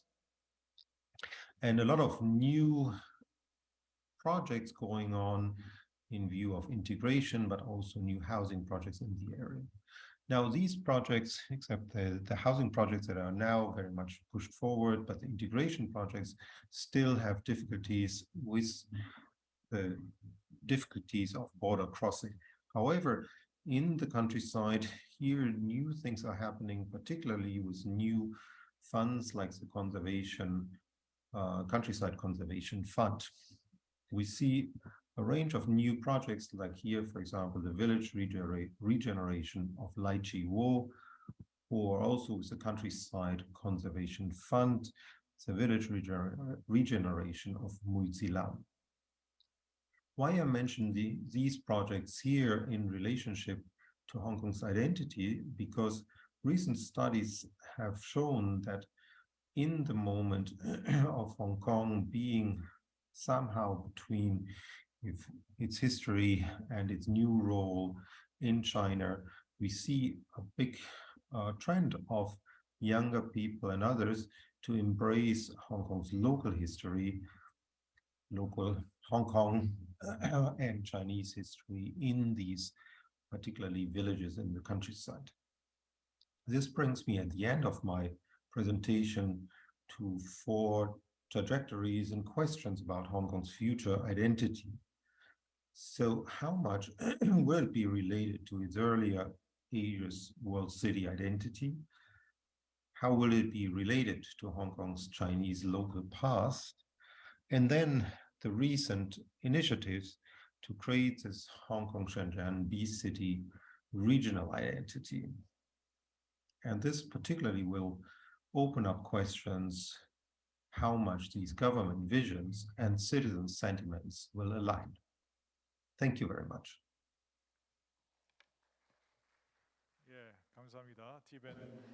Thank you very much, Professor Taeband. It was very thank you very much for reducing time for your presentation. Actually, I wanted to ask questions out of your last part questions, but I will see you again in the discussion. Now let me invite the Associate Professor Daniel Oh from the Korea University. Please welcome him with a big round of applause. 안녕하세요. Good afternoon, 고려대학교 everyone. 다니고 있습니다. I am Professor Daniel Oh of Korea University. 발표는 영어로 준비를 했는데 Well, I prepared 한국 the 분이셔가지고 presentation in 한국말로 하는 게 English. 나을지 영어로 하는 게 좋을지 But all the audience are Korean, so I'm not sure I have to make 전달을 presentation in Korean or English. 직접 하기 위해서 한국말로 하는 게 To 낫지 have 않을까 better 생각합니다. effect, I think it would be better to deliver my presentation in Korean. 네. So this is my 처음에 presentation 주제를 받았을 때 너무 어려운 slides. 주제를 The 주셔가지고 topic I'm given is quite 너무 challenging, 어렵습니다. so I was a bit 도시 worried. 계획을 하고 설계를 하는 I'm the one 사람인데 워낙 who 문화를 designed urban 좋아합니다. space, 관심이 있었고 and I love the 그래서 cultural 서울 parts of the 문화재단이라든지 여러 city as 문화 well. 관련된 So together with the Seoul Design Foundation, I've engaged in a lot of assignments as well. 아시아 문화를 And as for 얘기할 때 Asian culture and Asian 도시적인 cities, 관점과 the 문화라는 perspective of 것을 좀 city and culture, 그 간격이 너무 많이 there are 떨어져 있다. big gap between these two concepts. 사실 서양에서는 도시 So in the Western world, when we design the urban space that's based on the theory of urbanism, so there is a continuity and a consistency in urban design. But the urban design is more of an engineering term in Asia, and culture is embraced as the artistic notion. So that's why there seems to be a big gap between these two notions. When we talk about the urban design, these are two complementing notions that can sustain each other and complement each other. So that's the background I would like to give you before making the presentation. So the Louis Mumford is the expert who study the urban space, and he mentioned that city is like a background where the humanities drama can be unfolded. So the city is not the character. The citizens are the main character. So I think that's a very good definition we can have. So the main characters for the drama, and there is a scenario for the drama as well, and these are all made by the citizens, and the city is just the background, and the city cannot be the main player in that drama made by the humanity. And the urban designers have this role of creating and designing the urban space. So if we do not know this importance of the drama that is being unfolded in the space, then we cannot really well design the urban space. So that's the context that I would like to give you before making the presentation. In Asia, and I've also listened to the presentation made by the professor from Hong Kong. I was in Hong Kong as well to see the recent phenomena, and in Vietnam and Indonesia, in China. I've traveled to these nations a lot to see the many cities there. And the condensed growth have been made by the Asian cities. And there were some phenomena or the side effects that have occurred that I believe is the gap between the generations and the conflicts, intergenerational conflicts. And I think we can call it the disconnection between the generation, because within a really short period of time, the cities grow really fast. So that's why we see these conflicts between the generations. Since I'm not a sociologist, so I cannot tell you exactly what this is about. But if you see this table, so back in the 1940s, after the end of the Korean War, the Korea experienced industrialization, and we also saw the emergence of the millennials and Gen Z, and we saw the same patterns just like the US, and which can also be interpreted as the globalized trends of these generations. So I first wanted to talk about the generational things. But to understand this generational conflict or the disconnection, I think we have to look at this article that was recently released by the Los Angeles Times. From a foreigner's perspective, this Itaewon tragedy was portrayed with the generational gap, and some of you might have this in mind, and some of you might not thought that generational gap may have helped lead to the Halloween tragedy in Itaewon. So that was quite interesting news article. And cultural diversity can be interpreted from the many different perspectives. And we asked the question whether you believe that you have been discriminated because of the cultural background you have, and you see that the gender and age is the graph that shows the high figure. So based on the age and based on the gender, people feel they are being discriminated due to their cultural background, which is gender and age. So I wanted to see how these intergenerational conflicts are being unfolded in urban space, and you will probably know how the Hongdae districts have developed over the years. And I found this theory, the subculture theory of urbanism. And the Dr. Fisher, back in 1995, came up with this theory. And a few years later, he has written a paper to further discuss this topic. And this theory shows that how subculture affect urbanism. And in 20 years later, this Dr. Fisher explained that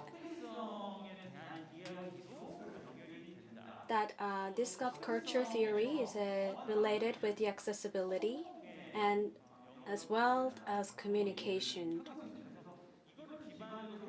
So based on this theory,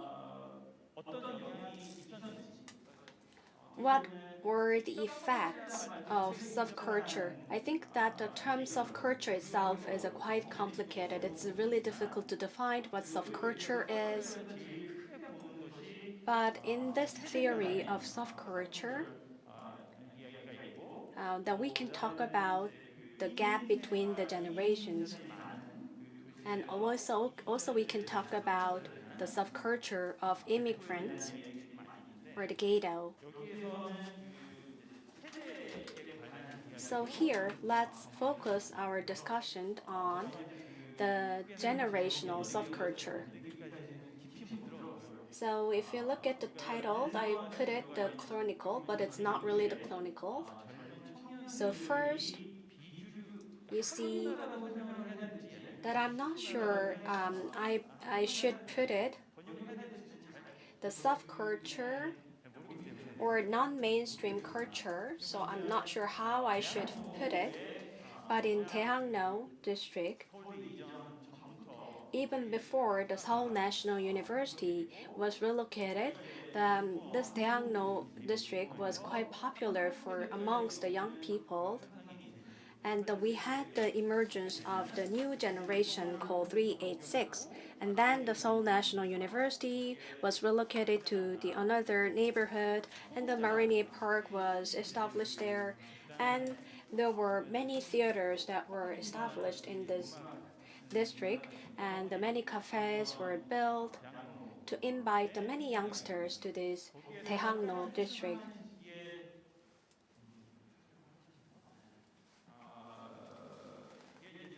So you see, during the Japanese colonial era, the Seoul National University was built in this neighborhood, And later, after the Seoul National University was relocated to another neighborhood, that it became the Maroni Park, and it became the place where the democratic movements took place in the 1980s.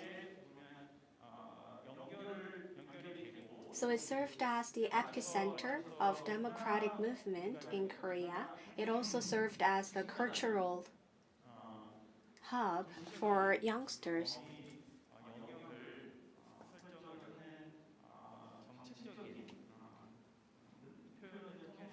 So based on the Korean central government's policy, institutional support was made to invigorate this district, and there were some criticisms over this policy implementation as well.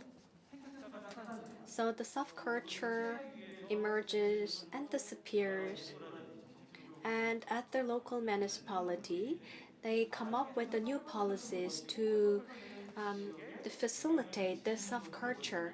And what is exactly subculture, and what elements affect subculture?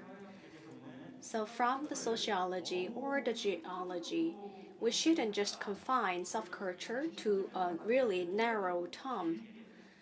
In the urban space, that we can have a really broad notion of subculture.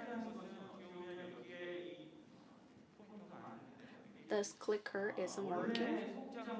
So there used to be the small theaters located in this Daehangno district. And when this area became gentrified, then this is called the failure of the urban development. So there was gentrification, and the commercial activities expand to expand the sheer size of this district. We cannot just say which is a good thing or a bad thing, but for the city, we can think about what is the role of subculture, and we can also explore the phenomena of subculture to get some implications.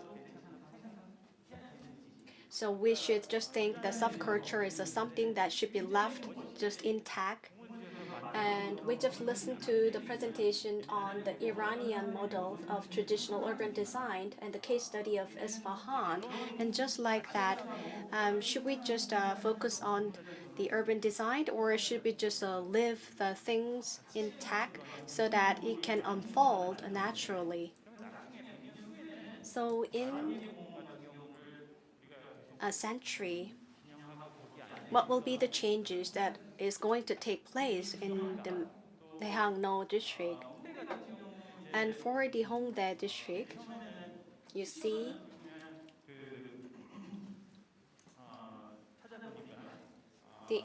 I've looked up and searched the data. We had the collapse of the bridge in this neighborhood, and it became very difficult for students to get some lessons in arts in the Hongdae district. So that's why this district have become the satellite districts around this district. And the youngsters who were gathered here created their own subculture. So within this district, the subculture was born amongst the youngsters who were gathered there, and this subculture became modernized and become more complicated. So we have seen this phenomena with the development of the Hongdae district, and I've involved in the tour that is provided by the non-profit organization, and the description was quite nostalgic. And there used to be the club right here, but it all became demolished. But if you look at it from the perspective of urban design, this is the street in the Hongdae district, and the district became larger and larger over the years. and that this district cannot accommodate all the youngsters who are gathered here. So now we have the new Sangam DMC that is built quite recently. So subculture became the part of the mainstream culture, and it influences the mainstream urban culture. So from the perspective of the era, should we just keep the subculture as it is, or should we try to adjust the subculture depending on the needs? And the millennials and the Gen Z are now all gathered in this district of Seongsu. But can we really put this the subculture or the non-mainstream culture? The youngsters are gathered here and they want to become the game changers. And we had a case, the Lehman Brothers and the crisis that took place in the past. And the young people have formed an organization to protest against the collapse of the financial industry. So you saw the structure like this, and the co-working spaces are generated by the youngsters. And many social ventures were founded as well. And many different subcultures were created as well. An ecosystem is being born out of this phenomena. So how this will unfold remains to be seen. And the local governments can provide the support, but that does not mean it can determine the direction where the subculture will be going forward and how it can support the subculture.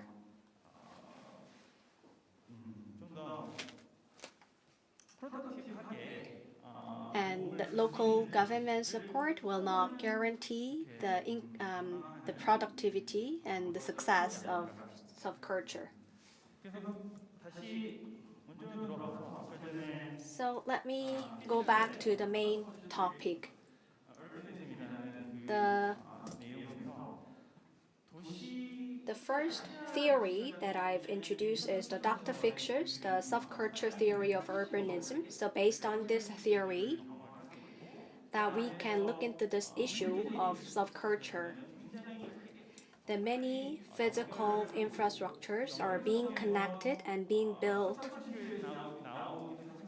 And it's mentioned in the subculture theory as well. When the area is large, that we can see the higher level subculture and more sophisticated subculture that is being created.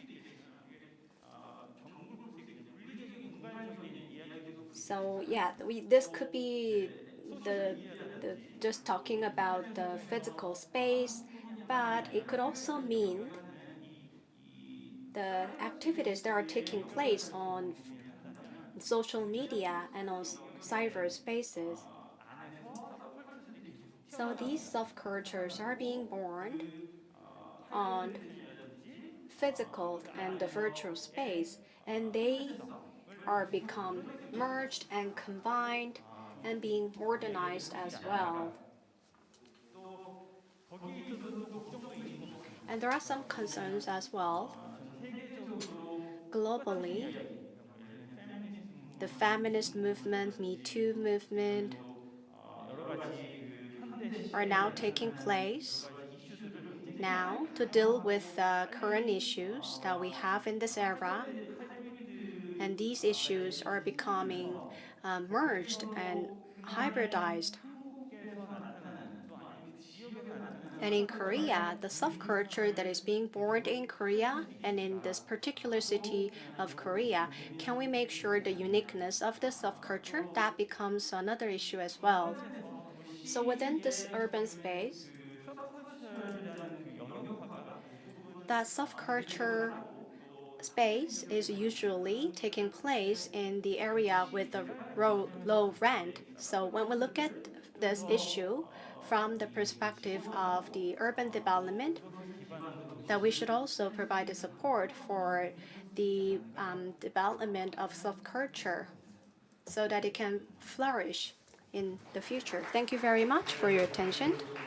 Thank you very much, Professor Daniel Oh, for your wonderful presentation. We are a little bit behind our schedule.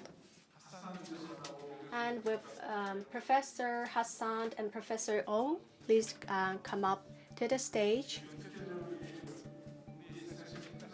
Yeah, we have to wrap up our session in 2 minutes. That's the schedule we have.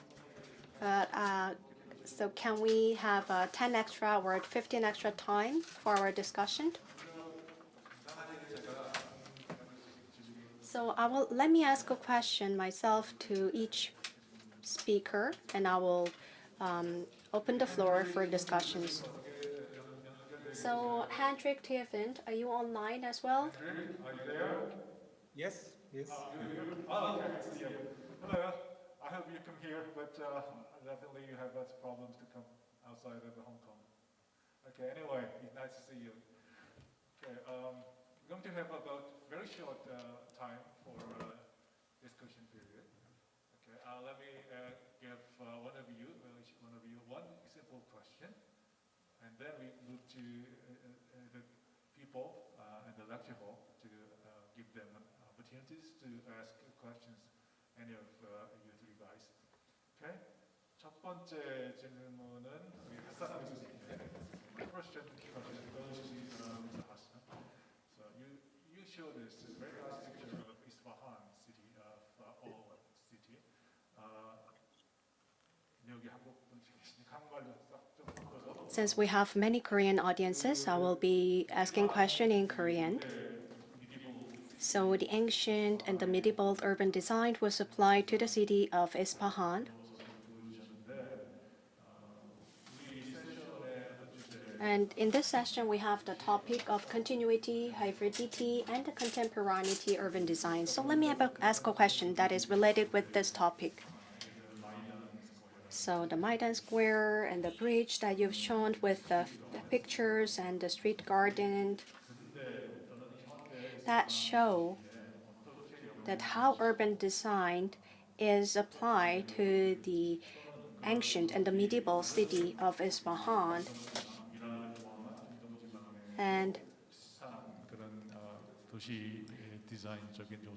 so these types of urban designs in other Middle Eastern cities are also influencing the other cities in the Middle East. So that's my question. So urban design in Isfahan that is being influencing the other urban design of other cities in the Middle East as well?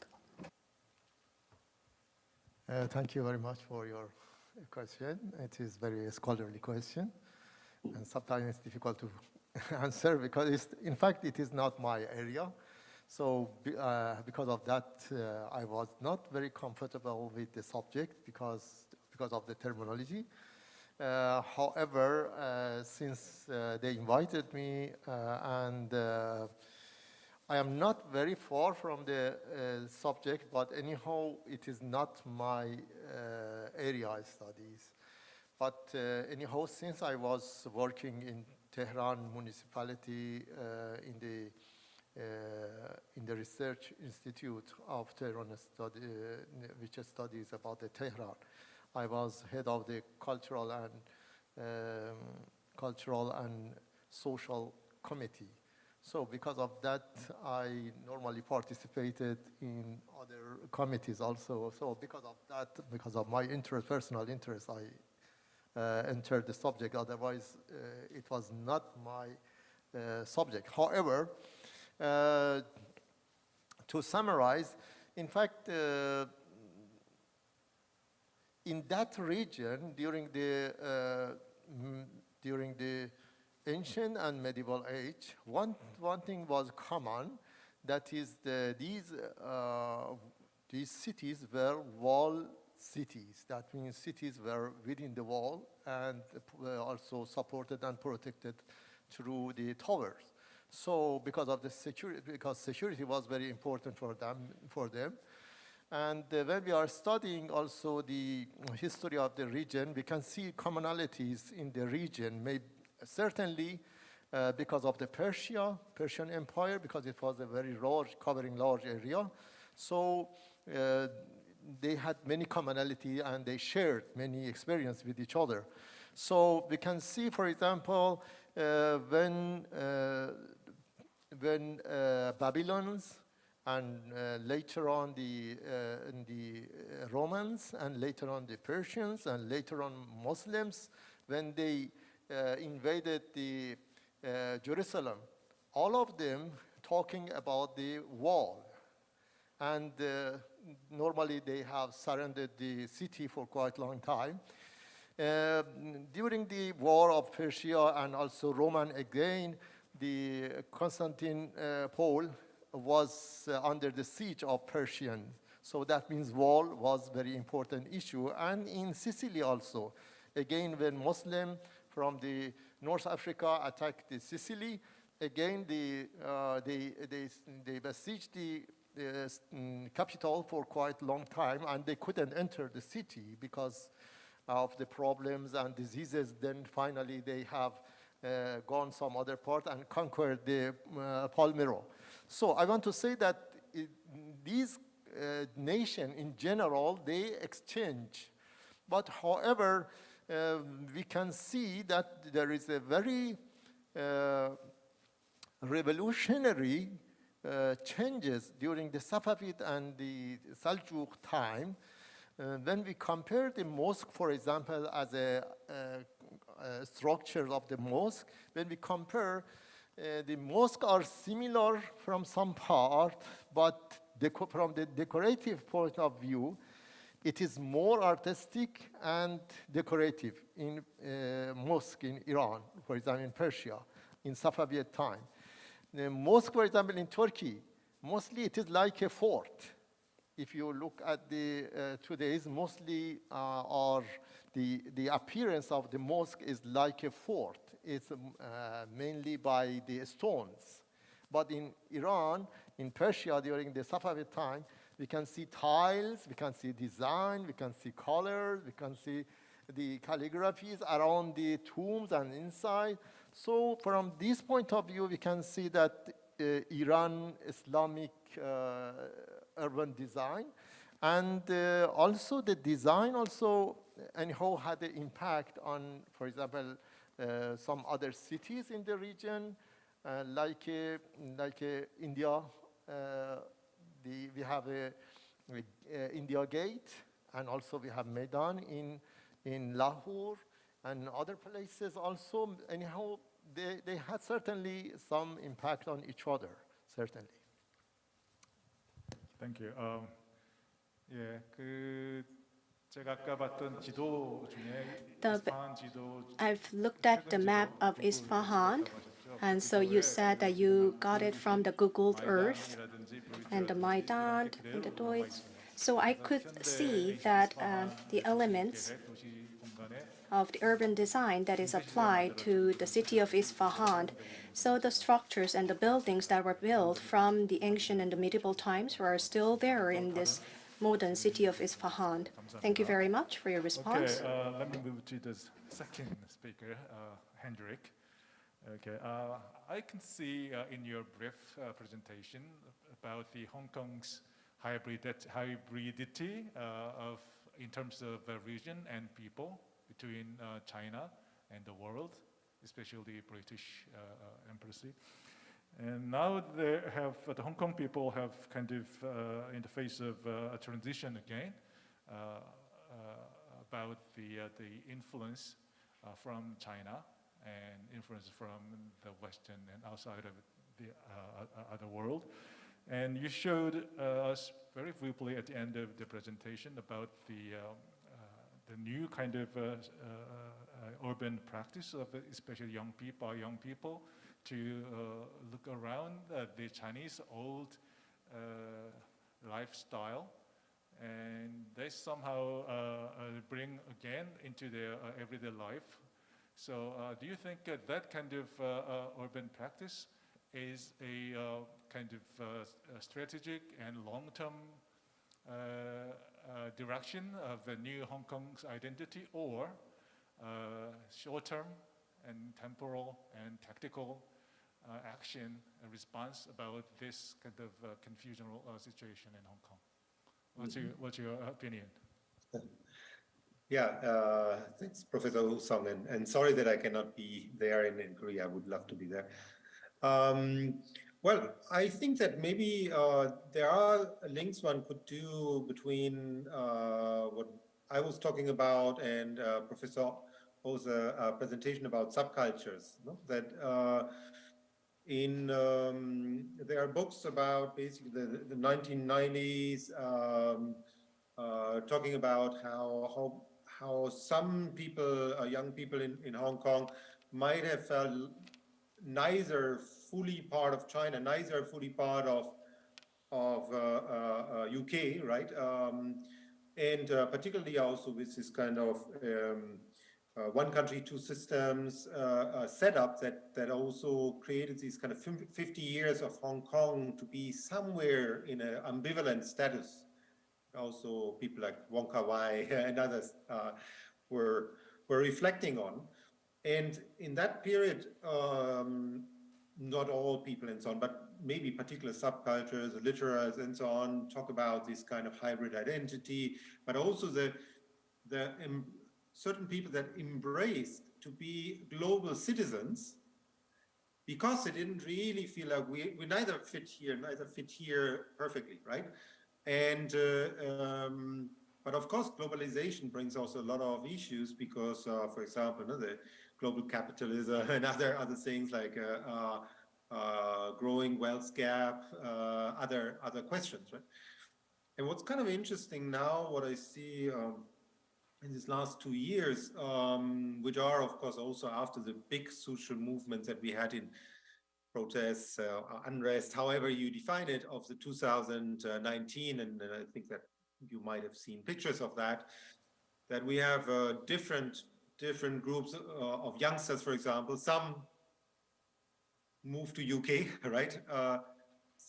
Some people are quiet, and some rediscover a certain kind of identity in the countryside, which is on one hand, you could say a Hong Kong identity that is maybe also linked to localism and so on. And on the other hand, so on one hand, this has a certain kind of subculture side of being maybe far away from the center, a certain kind of freedom in the countryside.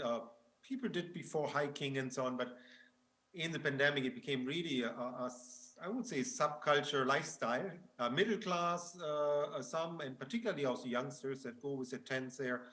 Also some of the Filipino maids that enjoy those places, very interesting. And it goes interesting together with, on the other hand, a new Chinese national policy under Xi Jinping of celebrating the beautiful village. Right, and which is kind of interesting because, and also going away maybe just from capitalist economy and more kind of a certain kind of more balanced economy, whatever that is, and so on, right? And so I think there's a kind of very interesting moment where this, on one hand, is maybe part of a subculture that is trying to find something very unique Hong Kong. On the other hand, it overlays in that point also a little bit with interesting with some of the Chinese government ideas of the beautiful village. There's a lot of funding in Hong Kong for those kind of projects in the countryside, which is kind of interesting and which might be interesting if you compare it to this new other initiative to link closer Hong Kong with GBA and also with Shenzhen as a BCD region. And at the moment, probably in terms of young people and so on, there might be less of this feeling Shenzhen, Hong Kong, BCD identity, you know, maybe for business, there's a lot of opportunities, right? For young people, maybe we still have to see. But in the countryside, it's kind of interesting because government decisions and investments and subculture have some kind of interesting overlay there. So where that lead to, I don't know, right? But it's a kind of interesting thing that I felt maybe interesting to share, because also this exercise for this conference was basically to reflect about continuity, hybridity, and so on, right? So, yeah. Okay, thank you. And yeah, 감사합니다. 제가 좀 이해했던 거랑은 조금 다른 방향이군요. Thank you very much. So actually, it is like in a different direction as I expected. So like things have changed on the outskirts and in the jointing areas to the Shenzhen. 감사합니다. Thank you. Okay, 다음 세 번째 발제자께. Let me ask a question to the third speaker, Professor Daniel Oh. You talked about the subculture and the non-mainstream culture. You talked about the three major points regarding the subculture. Subculture will not just remain as the subculture. Over time, it becomes the part of the mainstream culture. And another comment that was quite interesting is that the city itself is not the main character in the drama that is unfolded in the urban space. Actually, the citizens are the main players, and the urban space is just serving as the background. So the avant-garde activities are dominating in some parts of the urban space, and that later became the mainstream culture of the city. So the shift of subculture to the mainstream culture, what effects the shift will have on the urban space? So can you elaborate on this impact? Well, while preparing for the presentation, I had a lot of questions in my mind. Well, this topic of subculture, so if you look at the definition of it, in the 1990s and actually in the 1960s, when we went through the industrialization and entertainment-led art became the mainstream culture in Korea.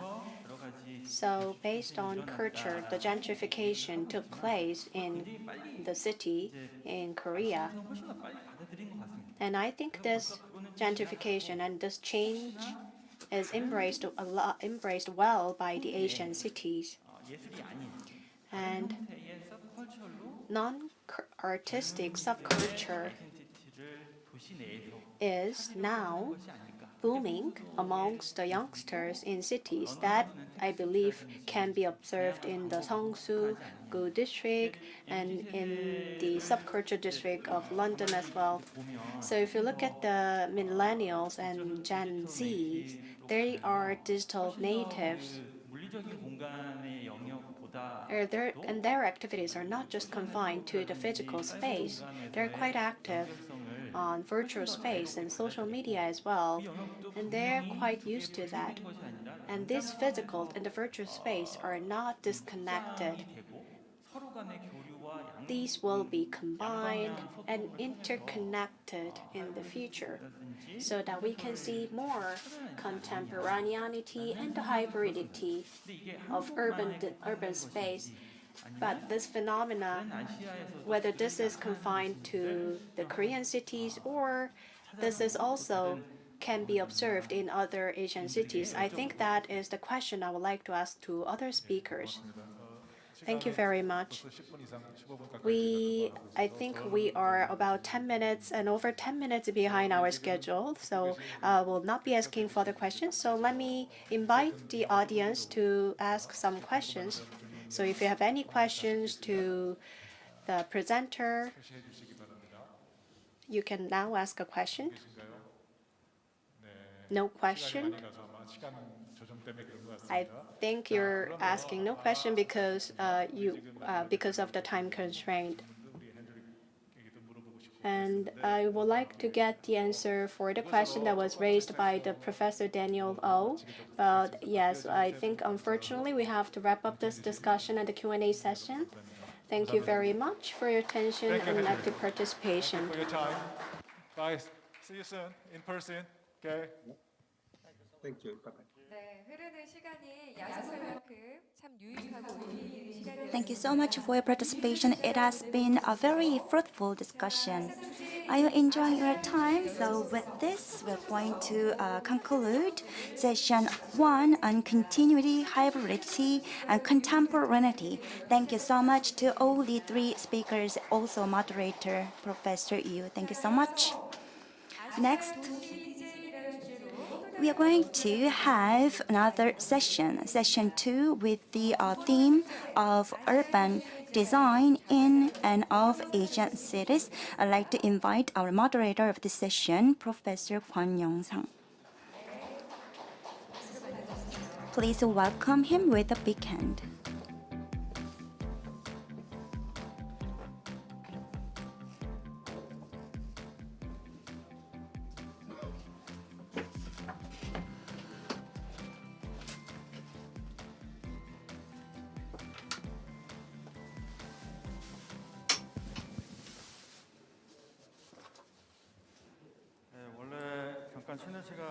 We were supposed to have a short break, but we are much behind the schedule, so there will be no break. So we will begin this session immediately. So we will start session 2 on the topic of urban design in Asian cities.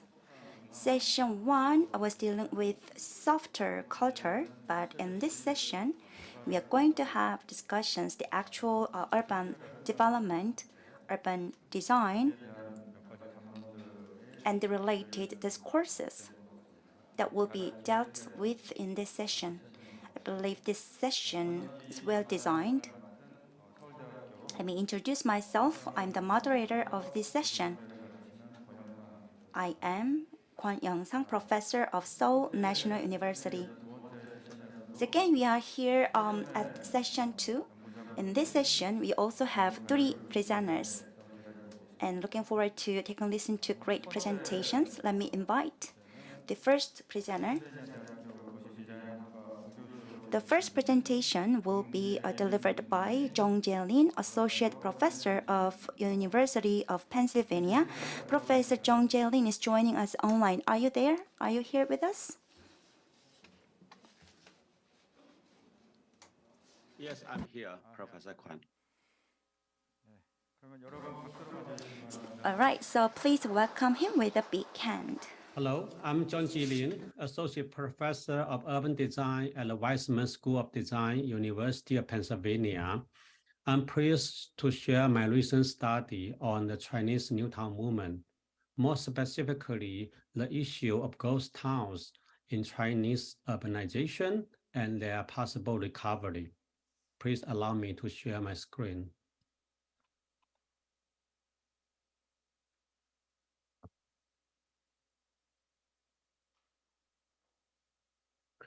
The concept of ghost towns in China is a contentious topic, which I will explain later.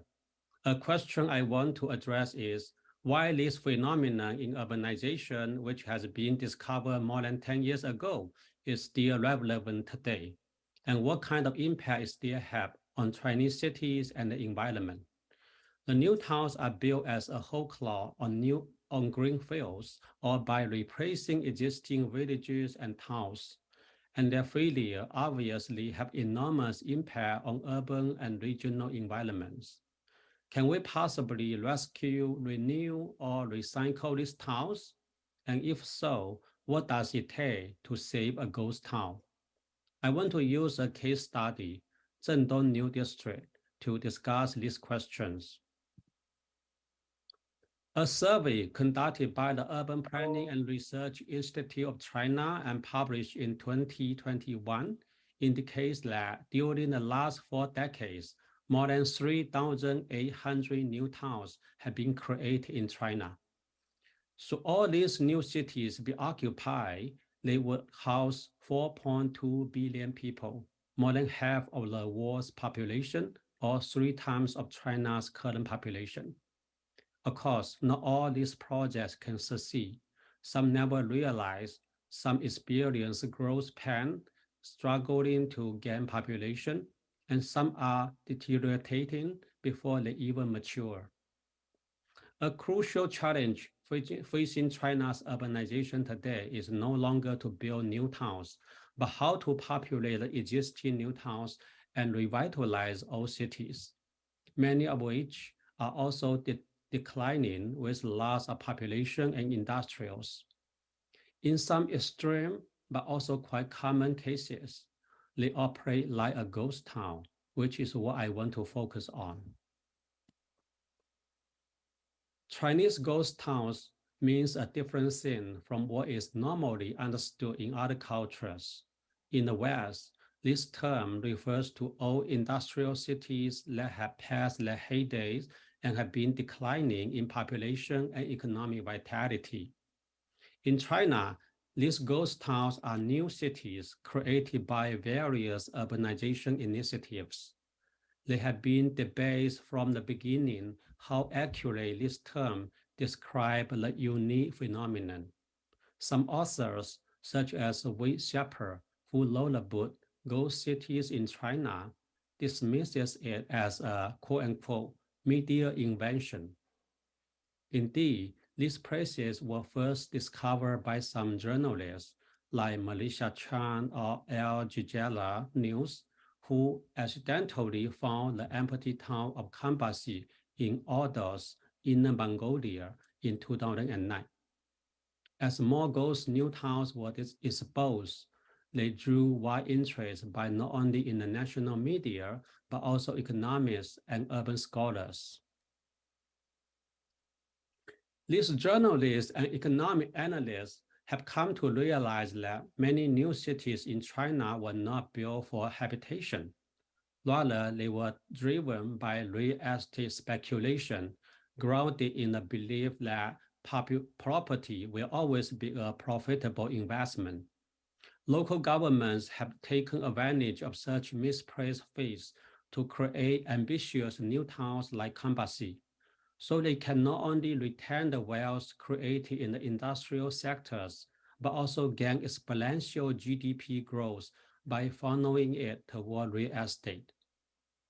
The massive investments in infrastructure and building stimulate economic growth and generate revenue, which remain the top priority of local governments. As Chan puts it, if building alone pumps up GDP, then building a whole city will really propel GDP growth to unknown heights. This illustrates the land-driven model dominating China's urbanization in the last couple of decades. One might find that most ghost towns emerged around 2010.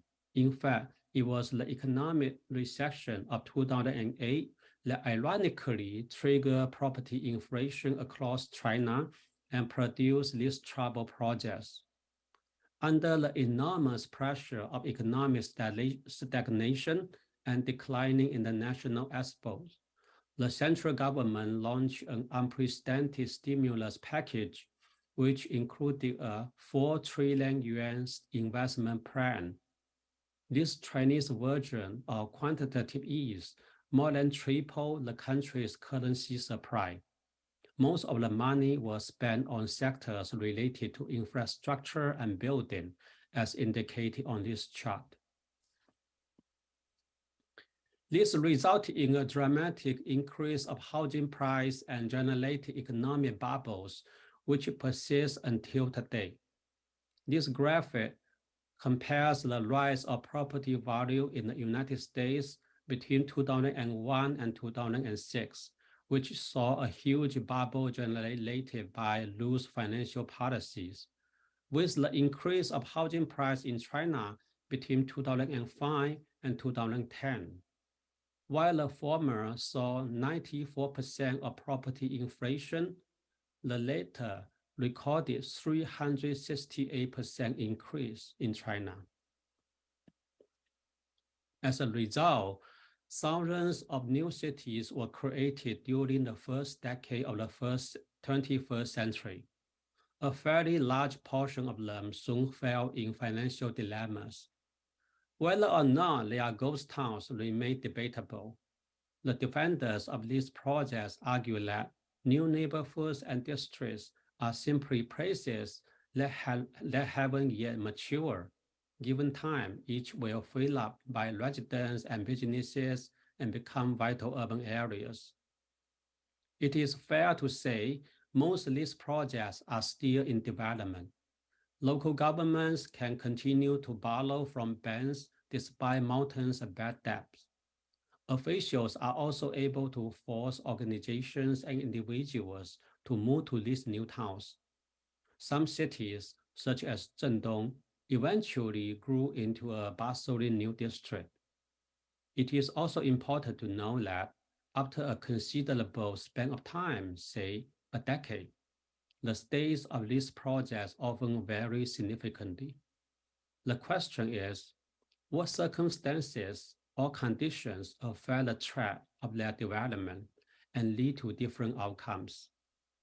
The instruments of planning and design, I would argue, play an important role and underrated role. The case of Zhendong New District in Zhengzhou, Henan Province, underlies the ghost town as a contentious concept. Where one sees a ghost town, another sees a thriving new city. Initially, vacancies were high, but as housing prices rose, the real estate bubble was effectively contained, and today the town is largely inhabited. It has nevertheless taken massive political support and enormous resources to rescue this project, leading to significant compromises at other levels. In 2000, the provincial government proposed a new district of 150 square kilometers east of the old city, which would more than double the size of Zhengzhou. The new district consists of 6 zones: a central business district, a residential and logistic zone, a higher education zone, a mixed-use zone, as well as an existing high-tech park. An international design competition was held in 2001 to select the best planning concept. Japanese architect Kurokawa Kiso won the competition. Kurokawa was known as a founding member of the avant-garde group called Metabolism. The metabolist theory of urbanism rationalized the city's form and performance with a biological logic, which often involves visually striking megastructures to frame the continuous growth of a city. This metaphor of city as an organism has been used to conceptualize future urban environments under exponential growth. For example, Tokyo during the decades of Japan's economic miracle. The image on the left is a concept plan that Kurokawa drew in 1966 for a new town in Japan. The same idea was applied in his vision for Zhendong.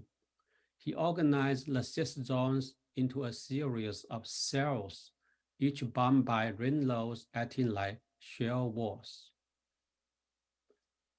Another aspect of the metabolist city is also present in this plan, an obsession with futurist superscale structure as the spatial framework of human settlement.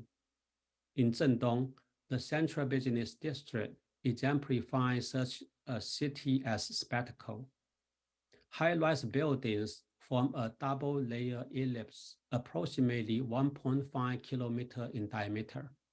The buildings are uniformly 80 meters tall in the inner ring and 120 meters tall in the outer ring. Standing at the center are a 280-meter skyscraper, a gigantic convention center, and a new art museum. This spectacular layout, along with the metaphor of an organic modular expansion of the new city, successfully capture the imagination of the governmental officials. The CBD is further connected by a linear canal to a lake about 2 kilometers away, where another cluster of high-rise are erected on the lake. This secondary CBD was designed by Kurokawa's colleague Isosaki Arata, another metabolist architect. This zone was also characterized by geometric form dominated by megastructures, with high-rise buildings linked by elevated transportation, forming a double ellipse loop erected at the center of the lake. The metabolist planning approach proved a double-edged sword. While it helped prepare the rapid growth of the new town and the rise of its property value, the megastructural plan also widened the gap between the top-down developmental strategy and the humble needs of local community for social resources and environmental sustainability, which contributed to the district's low occupancy rate for almost a decade. Zhengzhou's population growth grew by 2 million in 10 years by 2010. This new district benefited from this rapid growth. However, research conducted in 2010 indicated that less than 1.5% of the city's population actually live in this new district. Another report found that approximately 55% of houses in Zhendong were vacant, higher than any other districts. Some residential areas even recorded 90% vacancy. Many of the retail stores in the new district also remained empty for several years. The management had to put up fake signs to pretend the business was normal, but there were no customers. The city's physical structure was the main cause. On the one hand, individual zones, each built as an enclosed shell and dedicated to certain uses, are segregated from one another by rain laws. Such segregation produces uneven commercial activities and contribute to the initial ghost town quality. Urban brawls are large, making the district heavily reliant on automobile. The north-south Zhongzhou Avenue marks the boundary between the new city and the old center. Nearly 200 meters wide, it also creates a big barrier. By 2013, things have started to turn around thanks to Zhengzhou's strong economic growth. Foxconn, the largest manufacturer of Apple products, built a gigantic plant in Zhengzhou in 2011 and employed 350,000 workers. Half of iPhones in the world are being produced there. As Zhengzhou's population passed 10 million, the old city apparently has no room to accommodate new residential population, which continue to spread to the new districts, further stimulate their expansion. Zhendong is no longer a ghost town. In addition to this squeezing out effect, tactics of social engineering are also at work. At Longzhi, designated a higher education zone, the municipal government has moved 15 universities, bringing in 240,000 students and faculty. All governmental entities were also relocated there. A gigantic high-speed train station, shown in the last slide, began operating in late 2012. An enormous children's hospital opened in 2014. The case of Zhendong suggests that with proper stimuli and a bit of time, a ghost town can acquire flesh and bone. By combining economic input, political support, financial commitment, and consistent execution, Zhendong became a successful story among China's new towns and was lauded as exemplary urban design. There are nevertheless enormous social and economic capitals that have been sunken into Zhendong for this rescue. The price includes the sacrifice of other parts of the city as well as of residents living there. Not only in the old city, consequences are also seen in cities and counties around the metropolis. We conducted an investigation of the demographic change of all cities in Henan province between 2000 and 2015. Zhengzhou stands out with its permanent population growing by more than 50%. In contrast, half of the other municipalities increased by only single digit. The other half even decreased over the same period. When populations are compared to respective built-up areas in order to examine changes in density, Zhengzhou roughly breaks even, but all other cities record considerable negative growth, as you see on the right column. In this sense, one could argue that it has actually taken the resources of the entire province to make one successful new town. The third tiers and fourth tier cities are also building new towns, but their residents have been pulled to Zhengzhou, resulting in many empty places. Similar processes have played out across China. Within this dynamic, one ghost town may be saved, but more ghost towns are created. To conclude my presentation, I want to offer a few takeaways from the case study. First of all, ghost town is still a relevant issue in China. It does not go away as urbanization proceeds.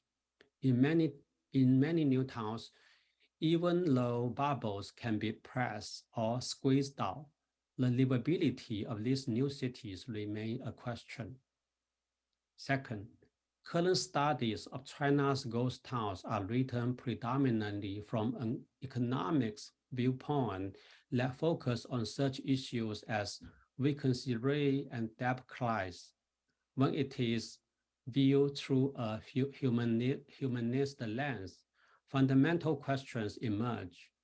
The issues of long-term vitality and health affect the new towns on a deeper level and must be addressed directly. Furthermore, it is clear that a ghost town does not heal itself automatically, even when it is populated.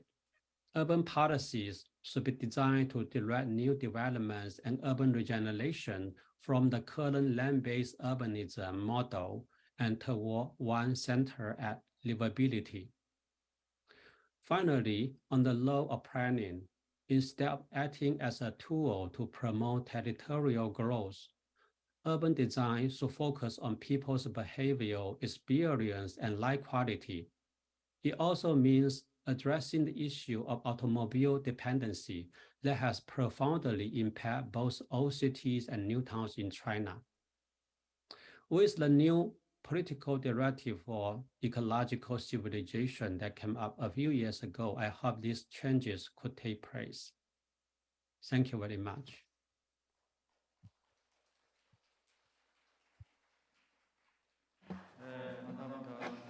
Thank you very much, Professor Zhang Jie, for your presentation.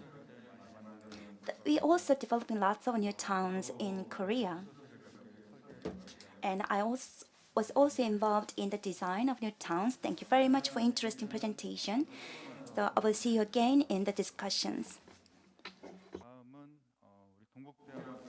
Let me invite the next presenter, professor who is in the Department of the Urban Design at the University of Donggu. Kwang Ya-han, the floor is yours.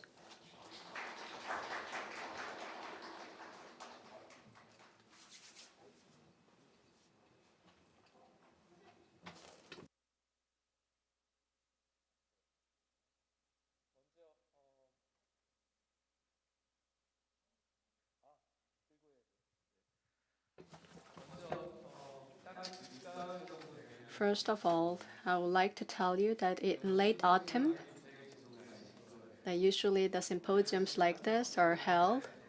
Thank you very much for inviting me as the presenter for today's wonderful International Academic Symposium.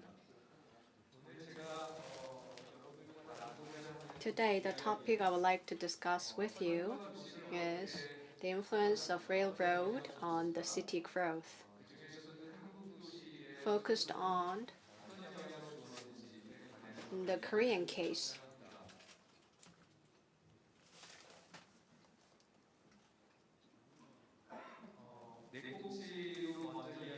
So in my presentation, there will be four major parts. First, I would like to talk about railroad, city, and regional identity. So here the keyword is identity. Second, I will also talk about city growth model. It's about expansion of city. There are some models that explain how city grows over time. And in explaining the growth of the Korean cities, what model is relevant will also be discussed. And the researches that I've been engaged for the last few years will also be presented. And the third, a growth of Korean cities and the railroad system. And the fourth, a characteristic of the city growth facilitated by the railroads.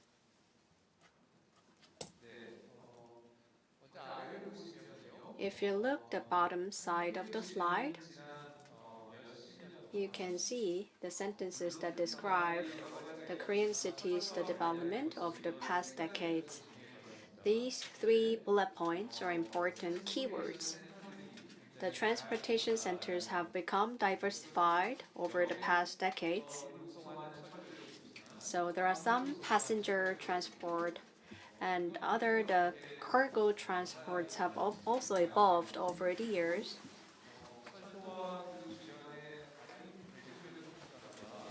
And the railroads have been interlinked and connected with the transportation means. We call this the transfer center. So that is also one of the key issue here. And over the last 15 to 16 years, that we have the high-speed trains that are being operated across the nation now. So the straight line railroads are going to be have been built over the years, and how these new railroads for high-speed train have affected the Korean city landscape. So first, the Korean railroads have the following characteristics. The mechanism that describes the Korean city is the urban district, which is called the Upsang, the ancient medieval wall-based district. And we also have the old town and new town. In old town, there are commercial and public buildings as well as factories and warehouses. In the back end, behind the train stations, there are factories and warehouses, and this district is becoming very popular now amongst the youngsters. And now, in the new town that have been built by the introduction of the high-speed train and the transfer functions that have been facilitated with the introduction of the high-speed train. So what effects these have on city growth? And I call this multi-center city. So there are old town and new town, and there are also the strategically important cities and the small and big cities. So based on the base city, the multiple cities are formed around that city. So how should this work? These cities should be interdependent on each other, or they should function independently of each other. So that's a really important issue for us to discuss. And as an urban designer and urban design developer, that we have this question, how we're going to enable this organic growth of city. So in this situation, we are faced with three major issues. First, that's a quite common issue. The railroads, it's a quite unique means of transportation that divides the city. So the split is made between the front area and the rear area of train stations. So interestingly, the city became the two different sub-cities when the railway and the railroads are built. So there is the front side and the rear side of the train station and the train railroads. So with regards to this, I will have a further discussion later. And as multiple train stations are established, ancient, medieval, and old cities were built, and we also have new towns that have been developed, and these ancient, old, new towns are being disconnected increasingly. And when this happens, the urban transport infrastructure is concentrated in one certain district. So as a result, the social and economical nature will form the hierarchy in urban space. So in the old town, the low income bracket will be living, and in the new town, the higher income classes will be living. So this is one of the emerging issues for the Southeast Asian nation cities. So if this happens, what should urban design do? We have a clear picture now, and this is an issue facing the cities. This is a book that I'm using for one of my courses, and it's like a Bible for urban design, and it's titled The History of Urban Form. So the how cities grow and develop over the years is illustrated in this book. And if you look at the subtitle, it's Before the Industrial Revolution. So I'm wondering, and after the Industrial Revolution, how cities have evolved? I have this question. And unfortunately, this book is focused on the West European cities, so no Asian cities are covered. And about 20 years ago, that the third revised version was released, and the annex was made to cover some of the new cities in other regions. But what is the impact of the railroad construction on Asian cities? That is not covered at all by this book. And this is a new book that is released in Europe, and it's titled The European. I have not read this book out yet, but since the introduction of railroads, how the European cities have changed is illustrated in this book. So this book states that the Europes have become a one community and built a new identity of Europeans. And by going to other cities by train, the Europeans built the galleries, bookstores, theaters, and the halls. So the whole Europe became a one community with the introduction of railroads. I believe that that's quite a good conclusion that we can make. But is this the case for the Korean cities as well? When I was a third grader in university, I learned the city growth model. And what do these models mean? And until quite recently, I have not grasped the true meaning of this model. If you look at the sector theory, it's described how the city grows. But at the bottom, if you look at the descriptions that you can see, the meanings of it. But recently, when I was engaged in the study on the railroad, that I began to fully grasp the meaning and the true meaning of the city growth models. And the Chicago school professors and doctors, they came up with these models before the vehicles were introduced to city. How cities grew was described by this model. But that now the experts and the doctors are not saying that this could also explain the changes that the cities undergo with the introduction of railroads. In the middle that you see the station, and right next to it there are the railroads, and there are roads for the pedestrian, and to the left side the warehouse and the factories are located, and to the right side these changes are taking place. And if you look at the photo at the bottom left side, the branch line is going to be built right there, and it becomes the new base for that neighborhood.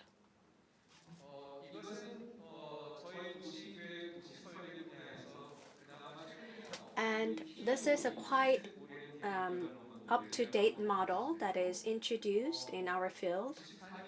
Back in 1994, it was proposed publicly, and in urban design, it's quite popularly adopted. But it's a bit difficult to be applied to the urban design of the Korean cities because there is no high-speed trains in this model. And when this high-speed train is introduced, the small town, the small centers in the city, how this could be interconnected and functioned interdependently, these are not explained with this model. So for about 10 years, I visited many of the cities in Korea to have a study on this. What's interesting is that very nature of cities can be found in the cities that are located far away from Seoul. And if you go to the smaller cities in Korea, that you can still notice some of the old traces of the Korean cities. And it's called the Pangyo, located in the Chungcheongnam-do province. It's quite different from the Pangyo in the Seoul metropolitan area. There is no convenience store, so the people say that time is stopped in Pangyo city. So in the middle there is a stream that is connected with the Kumgang River. So around the stream there is a market and the village is formed, and in the middle that you can see the Red Railroad that was built about 100 years ago, and this small village is now having the public functions of the city to become the whole new city. And back in 2008, to the left side, that you see more street railroad that is newly built, and that is not necessarily from this construction. The old railroad was demolished, and now this new railroad was established, and we cannot tell which direction the city will be going forward. Since the introduction of this new railroad, the time is stopped again for this city. I've looked into the 4 major cities in Korea together with my peers: Suncheon, Yeosu, Gure, Namwon. These were the 4 cities we've looked into. So these 4 cities are located quite next to Samjingang River. So it's a quite small and the medium-sized cities. And if you compare the diagrams at the bottom, the old and the new towns are indicated with the color. In the case of the Namwon city, for about 700 to 800 years, Namwon used to be the biggest city in this region. But within just 100 years, the Namwon became the smallest cities in this region. What do you believe is the reason for that change? I believe that is because of the construction of the railroad. So you see the Samjingang River and the 4 major cities that I've introduced. And as I've mentioned earlier, the stream and the canals functions are replaced with the railroads, and the railroads enable the growth of the cities around that. Well, I like to be engaged in childish activities and making a joke. So I created this hypothetical city, a fictional city called Hanju. So with this case of Hanju, that we can see how the Korean cities have evolved over the years. So if you look at this, the Korean cities look like a bit distorted rectangular shape. For about 1,000 years, the Korean cities have been looking like this. And in this city, the characteristic is that in the middle of the city, there is no market. Only except for 3 to 4 cities in Korea, markets have been located usually outside of the city center. So that is very typical for the Korean cities. And during the Japanese colonial era, the cities have evolved to this shape. So the old town has become this the town, and there in the middle there is the train station. What do you know the name of this train station? It's a central train station, and right in front of it there is a market, and this market is named the Central Market. And the original town and old town is connected with the street. And what do you think the name of the street? It's Central Street. So please take a look at the Central train station.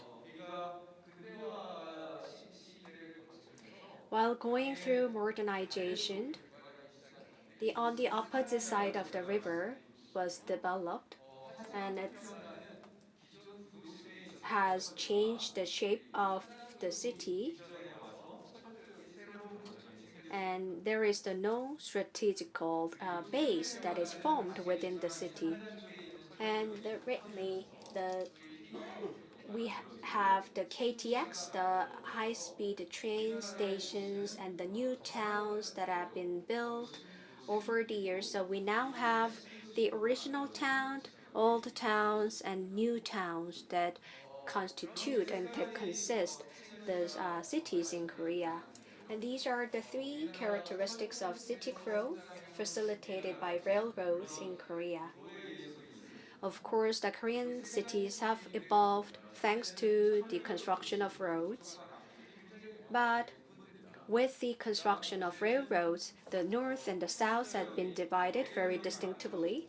And we have the passenger and the freight stations that have been constructed and relocated because of the construction of the new railroads. And this has been repeated again and again. And then throughout this process, the original old and new towns have competed with each other. And with the introduction of the high-speed train, the railroads have been relocated. And now we have a new issue of how we're going to handle the existing trains. So now let me take an example of Daegu. So if you look at it from for the front side of the subway of the railroad, there is the government, commercial, and the residential complexes. But on the rear side, there are factories and industrial complexes. And if you look at the map from the past, that you can see that vividly from this map, that it's before the construction of the factories. And for this factory site, now the reconstruction is going on at the moment. And now it has become a really high-rise apartment complexes, and no one was able to predict this.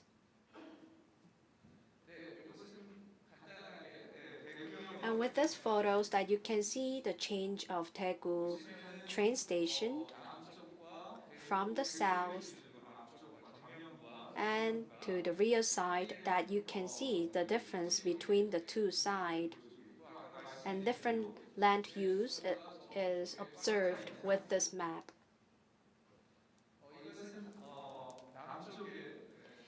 And to the south side of the Daegu station, the commercial district was formed.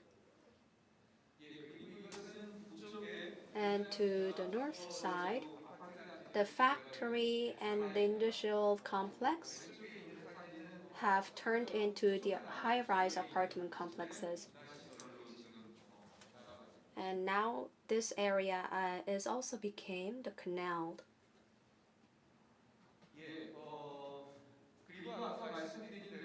And as I've mentioned earlier, Daegu and the Dongdaegu station are connected with the Sincheon stream.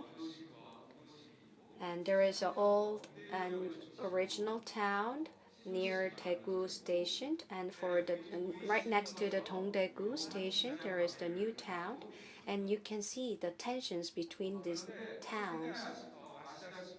And lately, early this year, in the west side of Daegu station and Dongdaegu station, the west Daegu station, Seodaegu station was constructed. We cannot predict how fast this development will be unfolding, but already the government is pushing ahead with the construction of this new train station. So what will happen for the original and the old towns that is located right next to Daegu station? Let me take another example of Gyeongju. In Gyeongju, the train station have been relocated 3 times.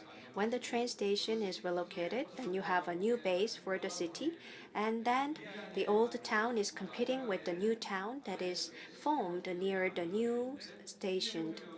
And the Shingyongju station is not really located in Gyeongju. It's actually located outside of Gyeongju. So when the railroads are relocated, what effects it has on city growth? You see the orange, the line has been turned into the road, but in second case, this area have been turned into the park, and it happened in Gwangju as well. And in major cities in Korea, we have a railroad turned park. Citizens love this railroad turned park because the green space is built and the towns and the villages are connected again with this new park. Major example is the Gyeonggi Line Forest Park in Seoul. And this is a photo from 2007. And in 10 years, that it has become a park beloved by citizens of Seoul. And I believe the key can be found underground. Airport Express train is there as well, and the Gyeonggi Line is also there as well under this park, and the 3 subway lines are under the ground of this park as well. So unintentionally that we have this transfer points underneath this park. So it's about 5 kilometers long, and 6 transfer stations are located. So it's a really large-scale Gyeonggi Line Park with this major transfer centers, and this model could be quite useful for the Southeast Asian cities. So let me wrap up my presentation by saying that Korean cities have been evolving with the construction of railroads. So how can we reconnect these points and the bases that have been formed within the city with the introduction of railroads? To the left side, you see the old town and original town, and to the right side, you see the new town. And with the train station, these towns are connected systematically. And these are not really affecting the interactions between these cities. So this can be vividly observed with the case of Daegu and the Dongdaegu stations. So what kind of improvement should be made with the urban design? So this is what's happening in front of the station. So for the Daegu station and the Dongdaegu station, you see these stations have become privatized, and the train station is now hidden behind the department store, so it's not really visible in urban landscape. And you see the 8-line street in front of the train station. So the train station is not really interlinked with the towns located within the city. So I think that's an urgent challenge for us. How are we going to reconnect this train station with the original, old, and the new towns in the city? Thank you very much. Thank you very much for the presentation. The train is a very important infrastructure for city. So the relationship between the railroads and the city growth was presented in the presentation. It's time to take a listen to the last presentation in this session. Associate Professor of KAIST and Professor of Urban Design, Young-Chul Kim, is going to give us the last presentation. Once again, we are much behind the schedule, so please finish your presentation as soon as possible. All right, I'm going to give you a very brief presentation.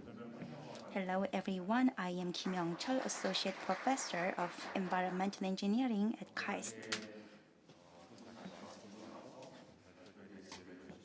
Thank you very much for giving me this opportunity to give you this presentation. Once again, I'd like to express my thanks to the officials of this organization. I did not realize this is going to be such a huge event when I was first contacted, and I thought a lot about this presentation in preparation. Currently, I'm working at KAIST, as you may know about this organization. So I'm working on urban design. Many people are curious, urban design at KAIST, but yes, I'm doing it. So I was requested to give a presentation on the spatial analysis for urban design. So first, I thought to introduce the project I am currently engaged in. But I'm going to give a presentation on the urban spatial analysis for urban design. I visited the American Conference on Urban Design, and the session I joined was entire Asian. It was about the Asian cities planning and design. So as an Asian, so like I was interested in the arithmetic and mathematics and engineering. So my presentation this time will also be somewhat relevant to that conference in the US. There were lots of talks on the history and culture. But today I'm going to give you my talk on urban designs. I believe all of you present here might have some understanding on urban design. So there was an attempt to build a beautiful city in the US, and how to make buildings and how to make streets. Into the 20th century, there were more attempts to build new cities, new buildings, and new roads. I was also involved in this project, AI and autonomous driving technologies are also part of the consideration in the urban design. I call this process as analysis and synthesis. We need to understand the current status of a city for urban design, and following analysis, we need to understand we have to do synthesis, what kind of form you have to build, and then we have to analyze the forms again to find out whether the result is suitable. And based upon the results, we repeat synthesis process again. For analysis, so the street network is used to analyze the characteristics of urban space, identifying which locations people often go, which are remote areas. And also we can find out which facilities are placed conveniently or where we need to have more amenities. We also can use temporal data to identify which areas are well used. A laser scan, one of the new technologies, can also be used for this urban analysis. So we can do more objective and the qualitative analysis using this technology. So we use these methods for urban design, how to design or improve alleys, or how we can make the subway station areas. I was involved in a Vietnamese project in developing metro station area. So again, this is iterative process of analysis and synthesis, and through this we can enhance urban design process. Today, in this presentation, I'm going to introduce two analysis methods that are often used.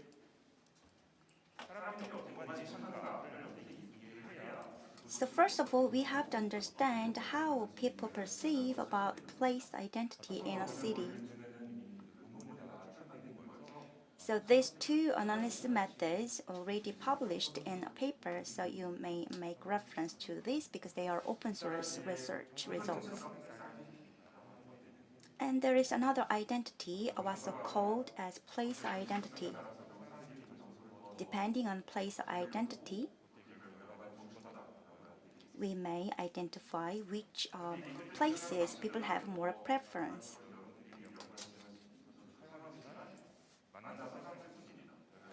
So people ask questions, do you like that or do you not like that? So we score them, for example, from point 1 to 5.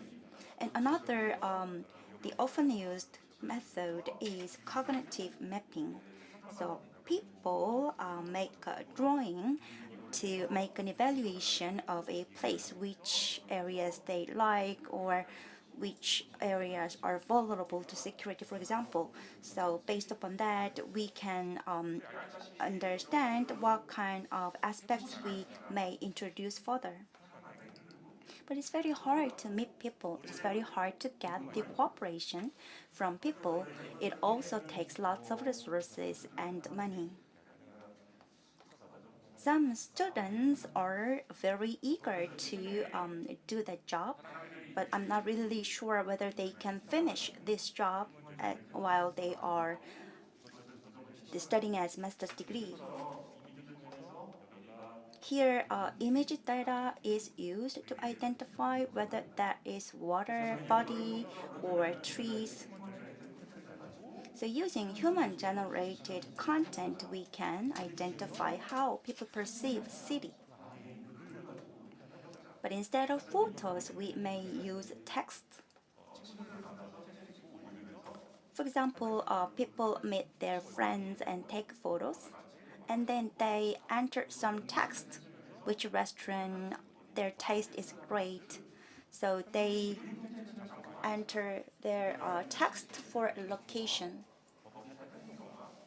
So text incorporate their perception as well as their behaviors.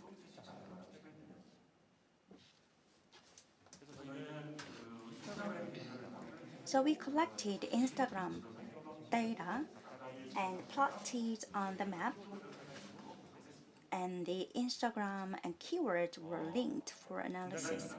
This is Pundang area. The Korean people know this area, so we did our analysis on Pundang. This represents ecosystem methods. So the web crawling from the Instagram to find location data.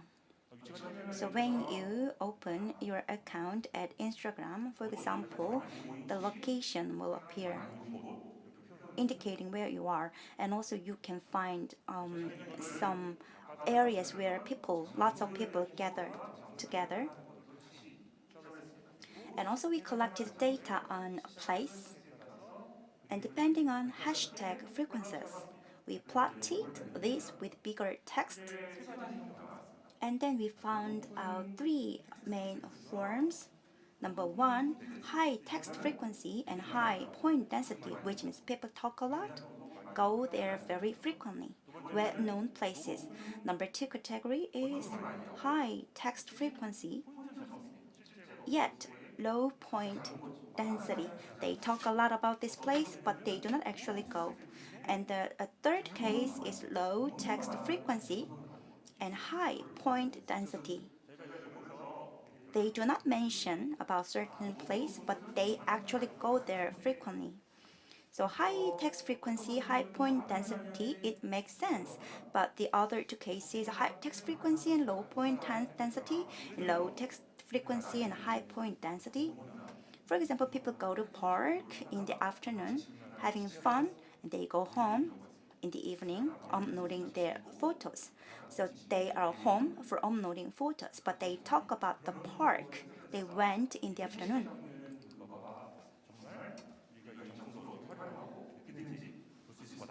So we thought hashtags would be useful for analysis of places. And then we thought about visualization. We searched the keywords related to place, for example, the good dining places, and we classify them and plotting them accordingly. And we identified 6 main places, like park or stations. Each color represents what kind of activities are taking place. Workplaces or park, so we can identify the characteristics of urban spaces.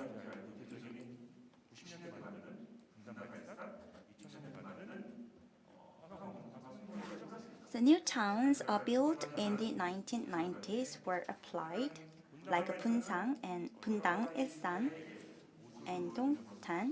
So we can see the nuclear characteristics in Pundang and Ilsan.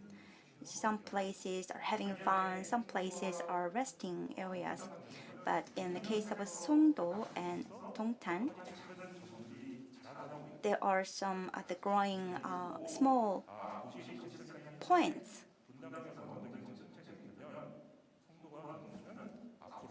So which means Bundang and Ilsan are mature places, but Songdo and the Dongtan might grow just like Pundang and Ilsan sometime later.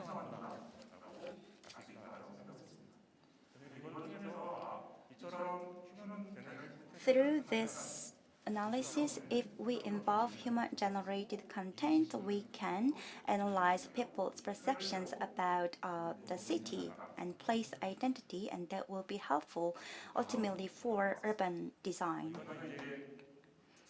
Next topic is about urban growth and decline. Actually, there are many researches on this topic. One of the analysis methods is to utilize satellite images and neural networks, like for every 5 years, how the land use is changing. So this is at a bigger scale.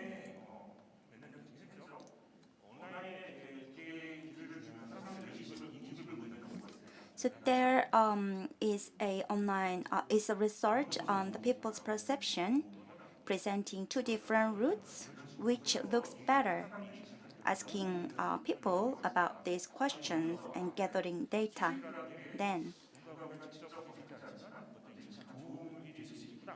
so Street View is also helpful for people's perceptions toward certain places. So this is our research question. How can we measure urban growth and decline at the street level by using deep learning and Street View image data?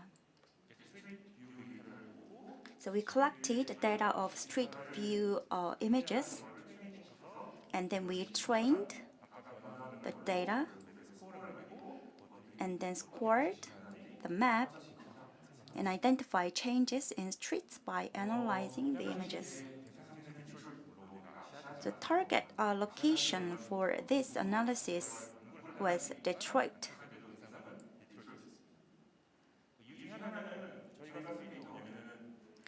So the data we used was street views from 2007 to 2018.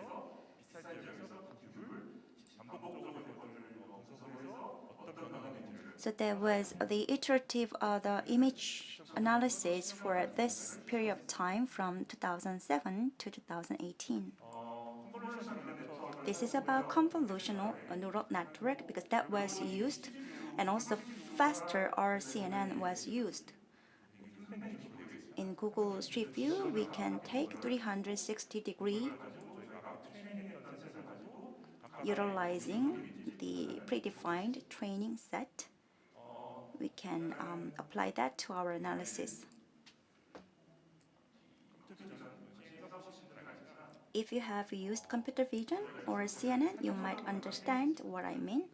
So there is limited training. So you have to train your own data. You have to look for the images, and then you have to teach your computer, like this is crane, this is truck. So you have to collect the relevant images and train your data. So we applied various factors like building, bus stop, traffic light, person, car, bicycle, etc. The scores were defined by ourselves. So we made reference to the previous researches, and also we looked into frequency to define the scores.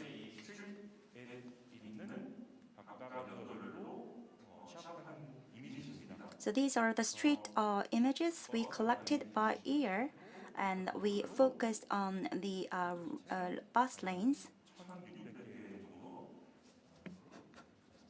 And we collected data from 1,600 areas.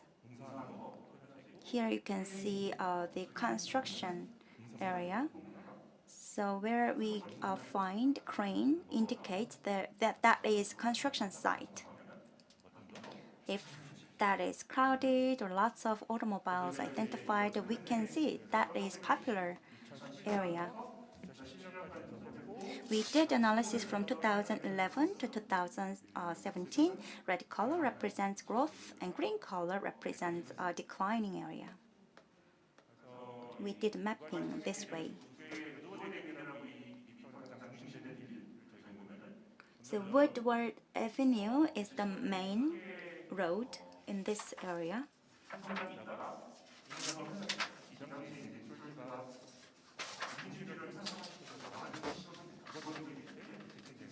So Detroit tried to grow this area, and we can detect the changes on this street. Again, we can find significant growth in 2015 on this chart. Also, we can find changes on these figures. So there was nothing in 2011, and we saw new buildings in 2013. So trained data can identify this automatically. without us looking for them manually. Sometimes there was previously there was building but gone, and because we identified there was a big fire and the building was destructed.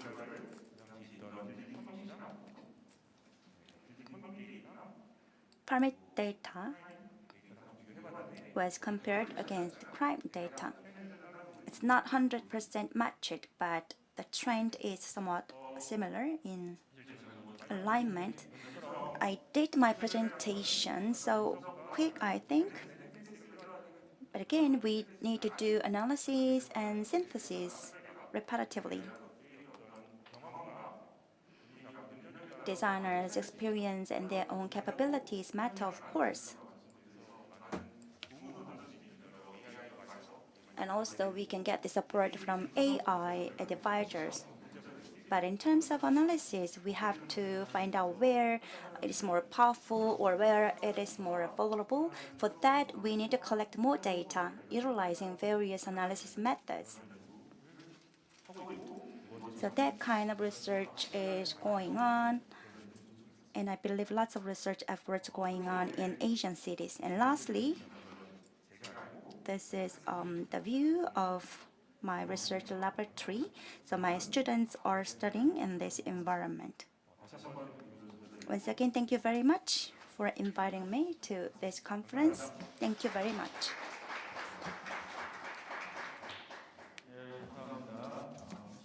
Thank you very much, Professor Kim. So again, we are behind schedule, but Professor Han and Professor Kim, please come to the podium for discussions. And also the Professor Jong Jae-min, are you still there? Are you joining us?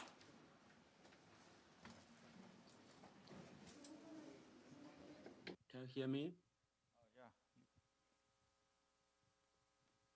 원래 계획된 시간이 이미 지났는데요. So we're supposed to end this session much earlier, but due to time constraint, I'm just wondering whether there are any questions from the floor. If you have any questions, please raise your hand.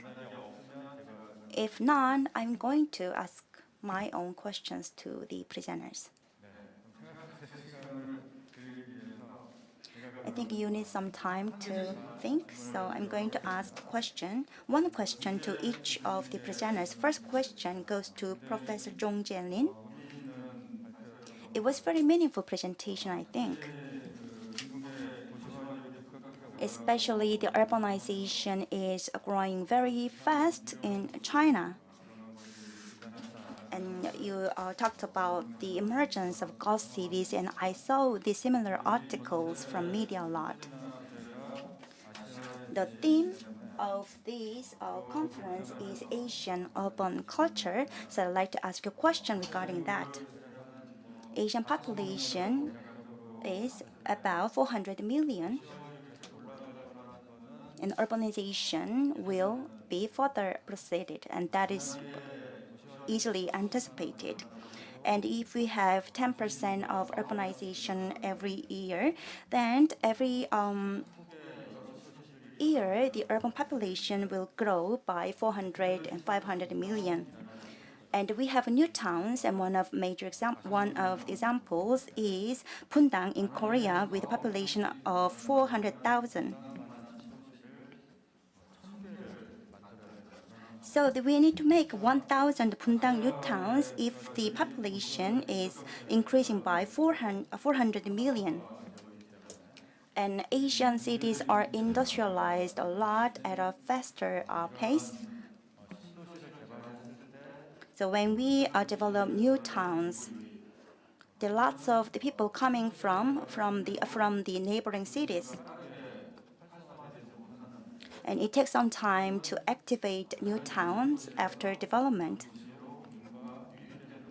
And the people from neighboring cities come to the new towns. Many urban scholars are pointing out this problem, but still many Asian countries are involved in such town development. So given this situation, Professor Jong Jae-lin,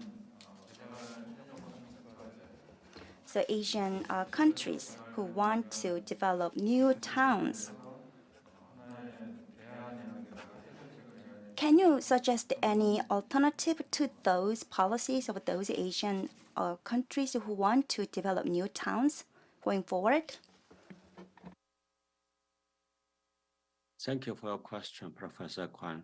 Yes, I agree that this is a practice universal phenomenon, not only in China, but in many other Asian countries, particularly because this is the region under rapid urbanization across the board.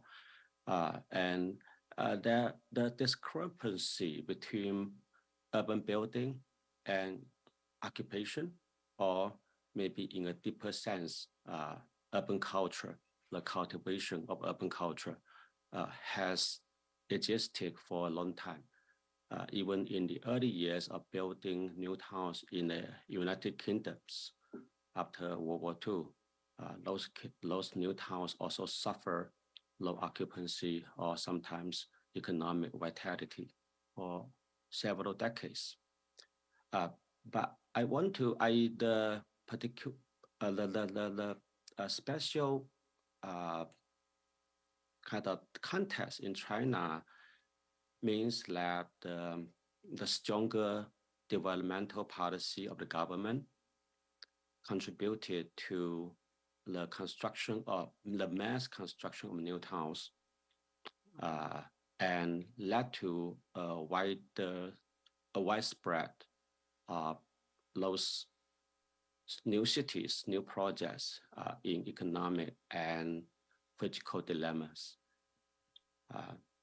According to a recent statistic by the Urban Planning and Research Institute of China, there are currently more than 3,800 new towns, and which have been created during the last 4 decades of China's reform, economic reform, and opening up. So yes, the number is very large. So just like you said, in Korea, the government are also building many new towns in order to accommodate, to house the increasing urban population. But I think the way building new town and populating the new towns are evolving. The discussion about ghost towns is not that much about creating the building new town, but rather rethinking the way how to kind of parallel the building with cultivation of urban culture. And we need to base our urban policy and urban design strategies on the livability, which is what I try to emphasize in my presentation. I think between these two models, first about the traditional organic growth of traditional towns and this building of new towns which follow this model or mentality of if we will build it, they will come. I think there should be some intermediate solution that will allow us in order to manage this process more consistently. And I think just we can see from the other presenters' presentation, there have been science, kind of social science, urban sciences developed to monitor, to manage urban growth. So I think we should be able to achieve a better balance. That's my answer. Thank you, Professor Kwan.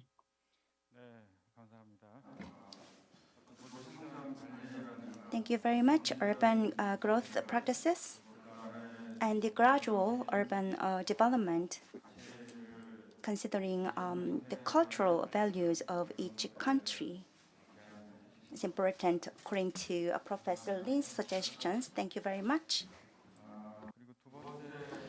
Let me ask a question to Professor Han as well. You focused on infrastructure which is railroads, change of the railroads in the city, and how that affects city growth. Now, today the topic is the Asian cities. So let me ask a question that is relevant to the topic today. Asian cities are now developing rapidly compared with the cities located in other regions. The railroad construction will have huge effect on the city growth.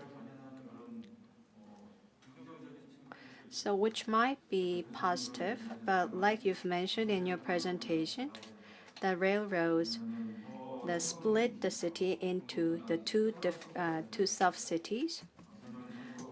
And when the new train stations is established, then the old town, the original towns located next to the original train station become having conflicts with this new district that is built. And you also talked about the case of the Korean city.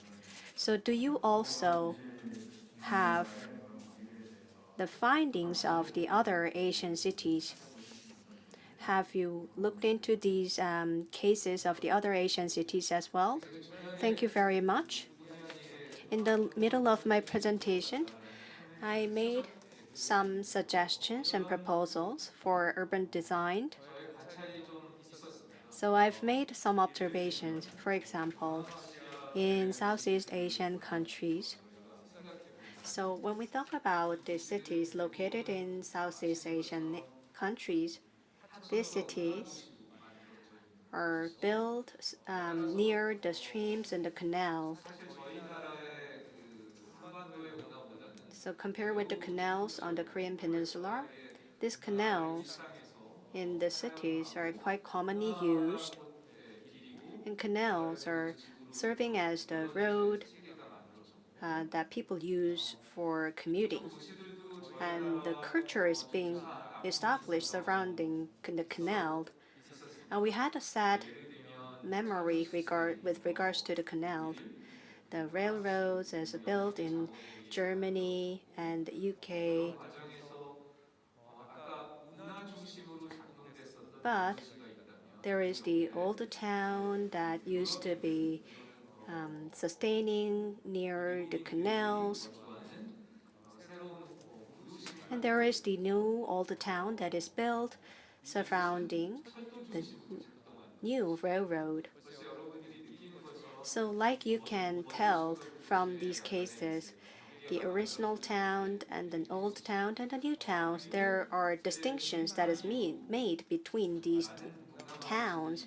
So after the World War II, many of the Southeast Asian East Asian countries have become independent, and many infrastructure for transportation have been introduced, and monorails have been built in some cities. So the subways and the monorails are now being built in these cities. Then the urban transportation infrastructure is going to be built overnight in these cities.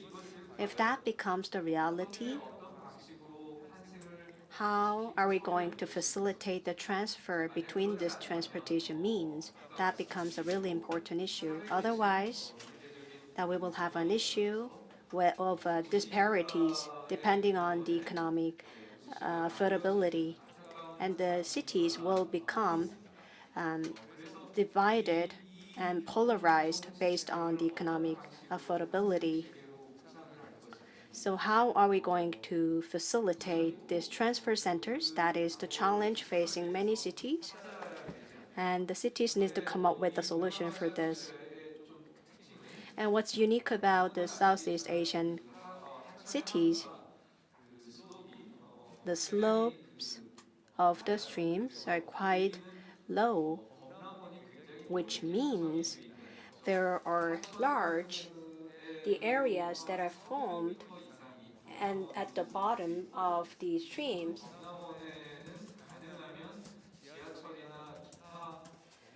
So there is a floodplain at the bottom of the stream and the river, and it's difficult to build the new facilities around the floodplain. So how are we going to connect the canals with the railroads? So let me take an example of Bangkok. So if you're visiting there as a tourist, the first thing you need to do is that you have to take a ferry along the canal. But what I'm talking about is the way that the route that you have to take that ferry, that you have to use other transportation means before that. So we can establish the park then that can serve as the transfer centers. Across the park, there could be the pedestrian road that will connect the many different transfer centers. Yes, I'm thinking about this idea for quite a long. Thank you very much for your response. Yes, I asked about the value for the Asian cities. And we talked about railroads in Korean cities, but for Southeast Asian countries, because of their nature, the canals are very important transportation means.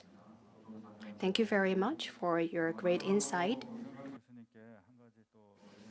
My next question goes to Professor Kim Young-chul.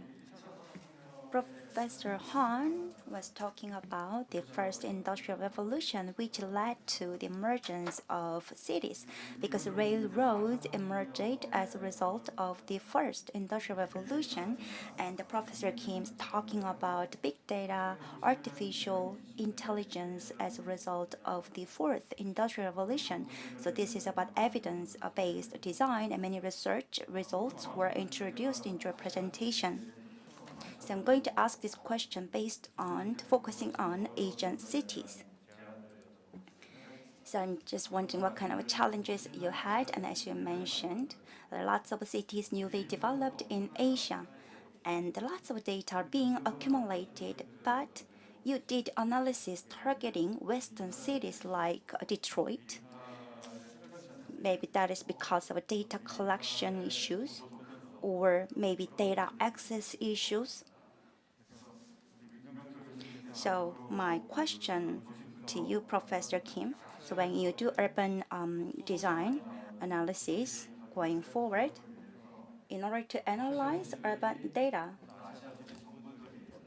Asian cities or Asian governments, so what kind of actions Asian cities or Asian governments need to take to easily collect the data? So as I mentioned initially at my presentation, the session was AI and machine learning, urban design, and 100% of participants were Asian, even though the conference took place in the States. So lots of data coming from Asia because new cities are being developed in Asia, and Asia cities are being transformed very rapidly. Lots of attention regarding how to get data from the Asian cities. So technical, the mathematical engineering, we are very much interested in. Then, as mentioned, Professor Kwan, still we have problems in terms of data access or the data volume we can access. It increased significantly from 2 years ago. So every year we are getting more data. That is increasing a lot every year. But there is difference between private enterprises and the governments. Because private enterprises are making business models and they want to own good data by themselves. But governments and public enterprises want to use this data to address urban problems.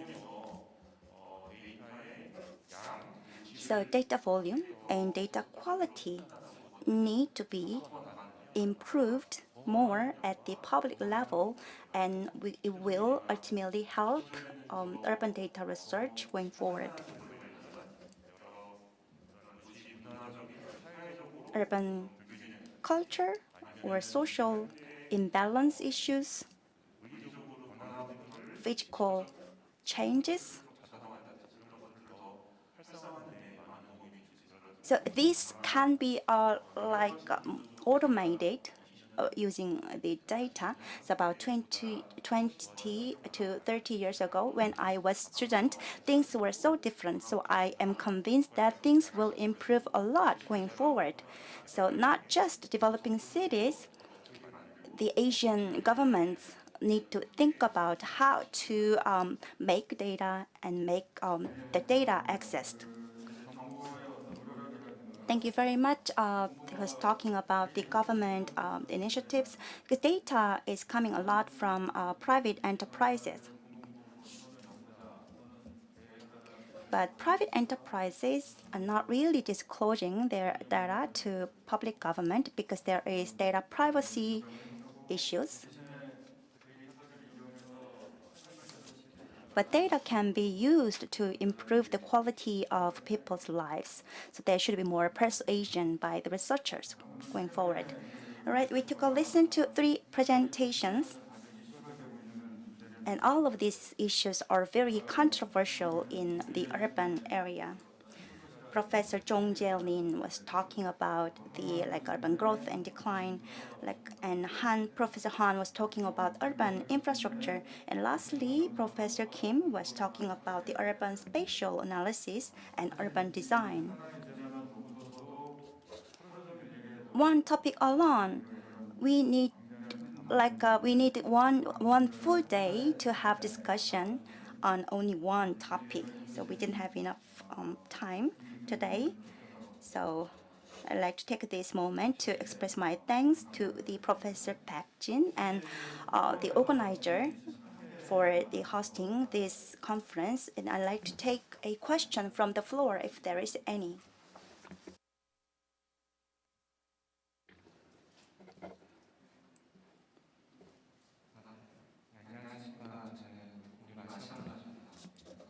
Hello, I'm working at ACC. My name is Jung Seung-moon. So I need courage to ask this question, and my question goes to Professor Kim Young-chul. You talked about the cognitive source mapping using metadata, utilizing Instagram in your research work.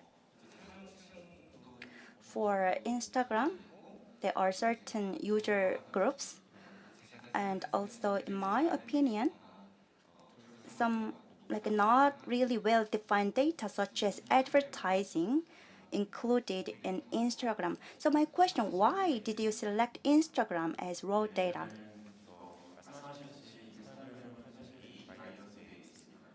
That's right. There is age bias in Instagram. We understand that. But we thought there is potential in terms of human-generated content. But as you mentioned, people are mostly in their 20s, younger population. Yes, so data is biased. But the reason why we selected Instagram for raw data is easier access to data. That was the reason. Unfortunately, Instagram changed the policy recently, so it was open, or we could buy data from Instagram in the past. The actual user data and content could be purchased. But with the policy change about 2 to 3 years ago, policy was changed. So we cannot acquire data via API anymore. So we did a PhD research on web crawling. But the advertisements were filtered out in web crawling method. So what kind of social media utilized is important issue. That's right, but we need to use the most frequently used social media, and data access is also important. That's why we selected Instagram. Thank you very much. Yes, it's about time that the first presentation of the next session should be finished. So it's time to wrap up this session 2. Professor Chong Jae Lin, thank you very much for staying with us till the end of the session despite the time difference. And all the participants, thank you very much. Thank you very much. So just like the first session, the second section's topic was very valuable, and I was able to tell that great efforts have been put into the preparation of the presentations. I think you feel the same. So to the three presenters and the moderator, Professor Kwon, let's give a big hand to the moderator and the presenters. Now we will begin session 3, Challenges and the Future of Asian Cities. Let me invite the moderator, Ho Jung Kim, Professor of Dankook University.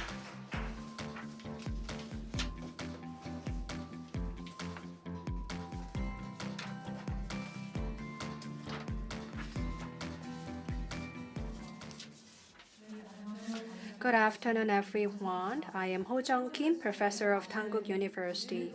Challenges and the Future of Asian City is the topic for session 3, and I'm the moderator for this session. Like mentioned by the MC, I was able to tell that much efforts have been put into preparing the presentations. And let me invite the first presenter, Aibar Shin, Professor of Kyoto Metropolitan University. Now let's watch the video presentation Hello everyone. together. My name is Shin Aiba from Tokyo Metropolitan University. Today I would like to report on Japanese experience in urban planning in an era of declining population. My report consists of 7 parts. So in the half part of the report, I will briefly summarize Japan's declining population and talk about the role of urban planning in this context. In the second half of the report, I will explain the actual policies for urban shrinkage in Japan and discuss the problems faced by the current policies, and then talk about what I consider to be realistic policies for urban shrinkage.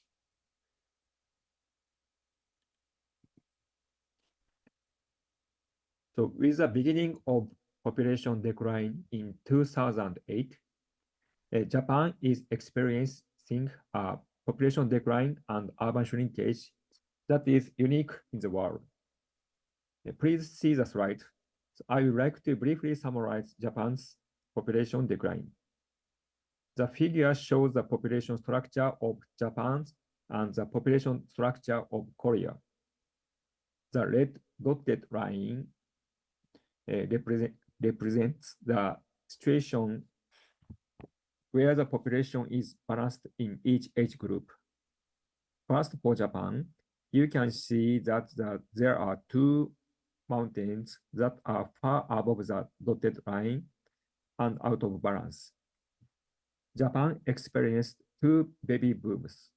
The first one is in the late 1940s, and the second one in the early 1970s. These 2 generations are now dying out. Since the baby boom generation accounts for a large percentage of the total population, when these 2 generations die, the number of deaths will outnumber the number of new births, and the population will decline. In the case of Japan, the population will continue to decline until these 2 mountains disappear. So I am actually a baby boomer myself in the early 1970s. So the population will continue to decline at least until 40 years after my death. On the other hand, in the case of Korea, the baby boom started about 10 or 15 years later than in Japan. At present, the baby boomers are in 50 to 60 years old. So when these people start dying, the number of deaths will outnumber the number of births, and the population will decline. This will probably happen 10 or 15 years later than in Japan.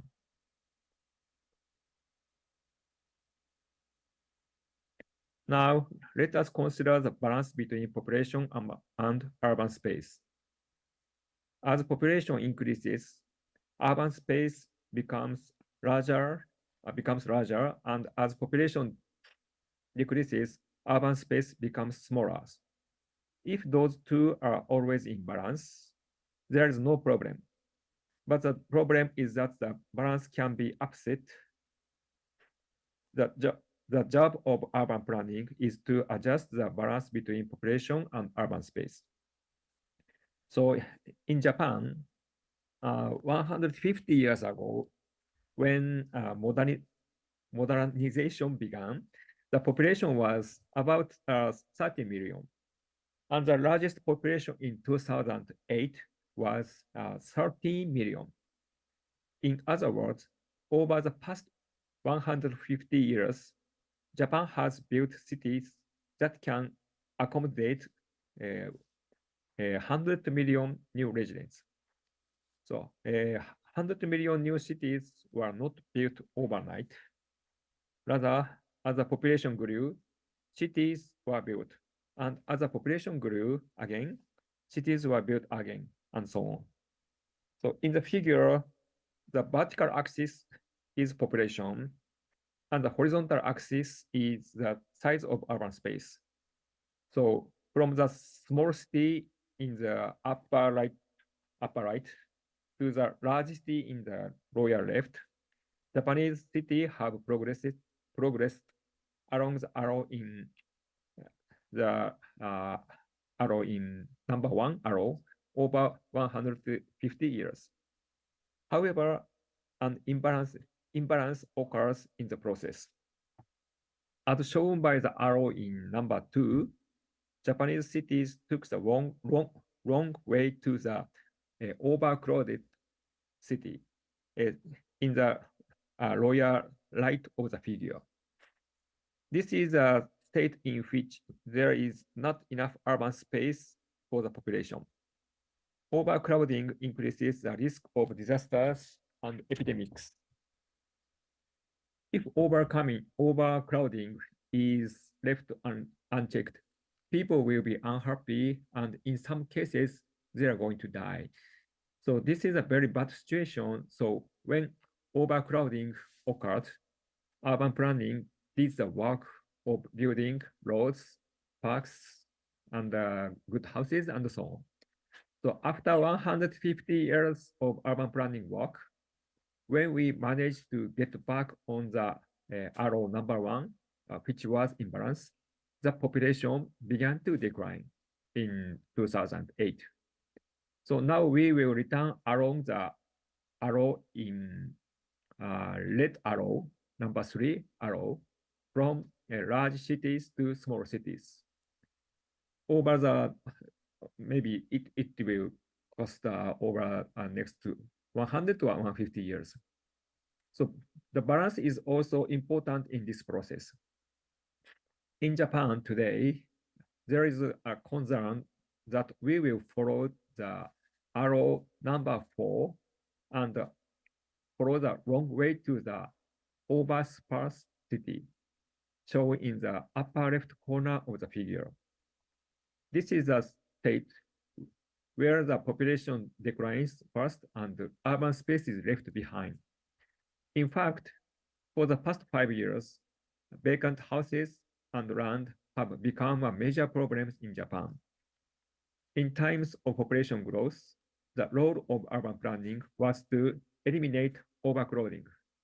But in times of population decline, the role of urban planning is to eliminate this oversparse.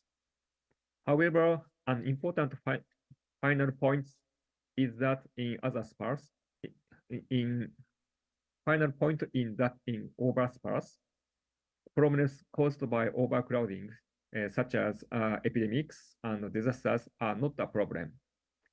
Overcrowding can be a big problem if left unchecked, but oversparse may not cause any problems if left unchecked. it has been pointed out that oversparse can cause problems such as a lack of public safety or lack of public services. But we need to carefully look at the actual problems that can occur. So next, I would like to briefly explain the urban planning taken in Japan. In Japan, new urban planning concept is called compacto plus network. The word compact means to reduce the size of urban space that has expanded. And network means to develop public transportation so that the city will never expand again. In order to realize this concept, a specific plan called the Location Optimization Plan was created in 2014. In the Location Optimization Plan, the red dotted line in the middle of the diagram shows the urban function attraction area, an area where urban function will be concentrated in the future. So around this area is shown the residence attraction area in a white area. This is an area where housing will be concentrated. So the location optimization plan is a plan aimed at making the city smaller by creating convenient areas in the center of the city and clustering housing around them. So next, I would like to consider the question of whether this plan will really work. So I would like to explain using 4 diagrams. The first 2 diagrams on the left are models of the actual conditions of the urban space. And the 2 diagrams on the right are models of the urban vision for it. The top 2 diagrams are idealistic, and the bottom 2 are realistic. The compact plus network I explained earlier is an ideal model of urban vision. So it is shown in the upper right-hand corner. The person who thought of this model thought that the city would shrink as shown in the upper left pattern. The model suggests that the city has grown from the center outward, and now it will shrink from the outside inward.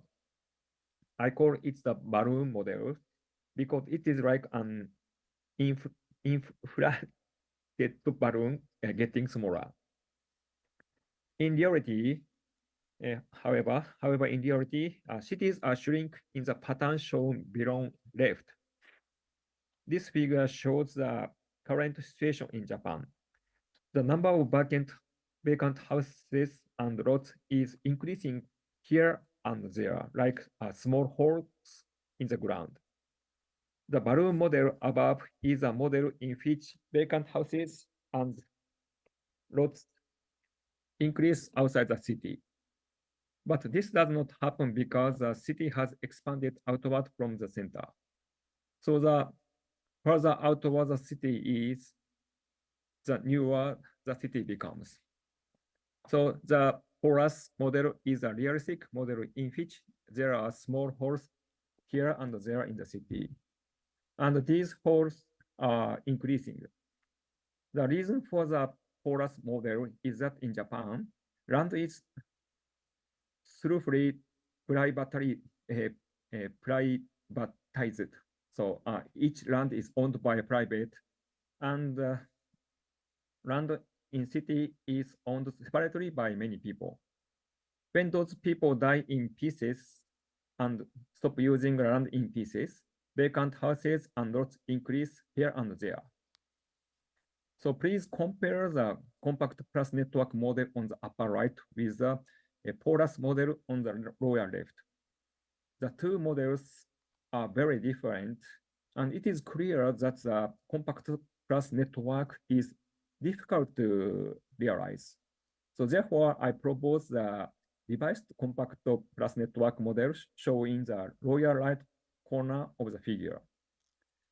In the compact plus network model, functions are concentrated in a small number of centers, but in the revised model, many small centers are created using vacant lots and houses that appear here and there.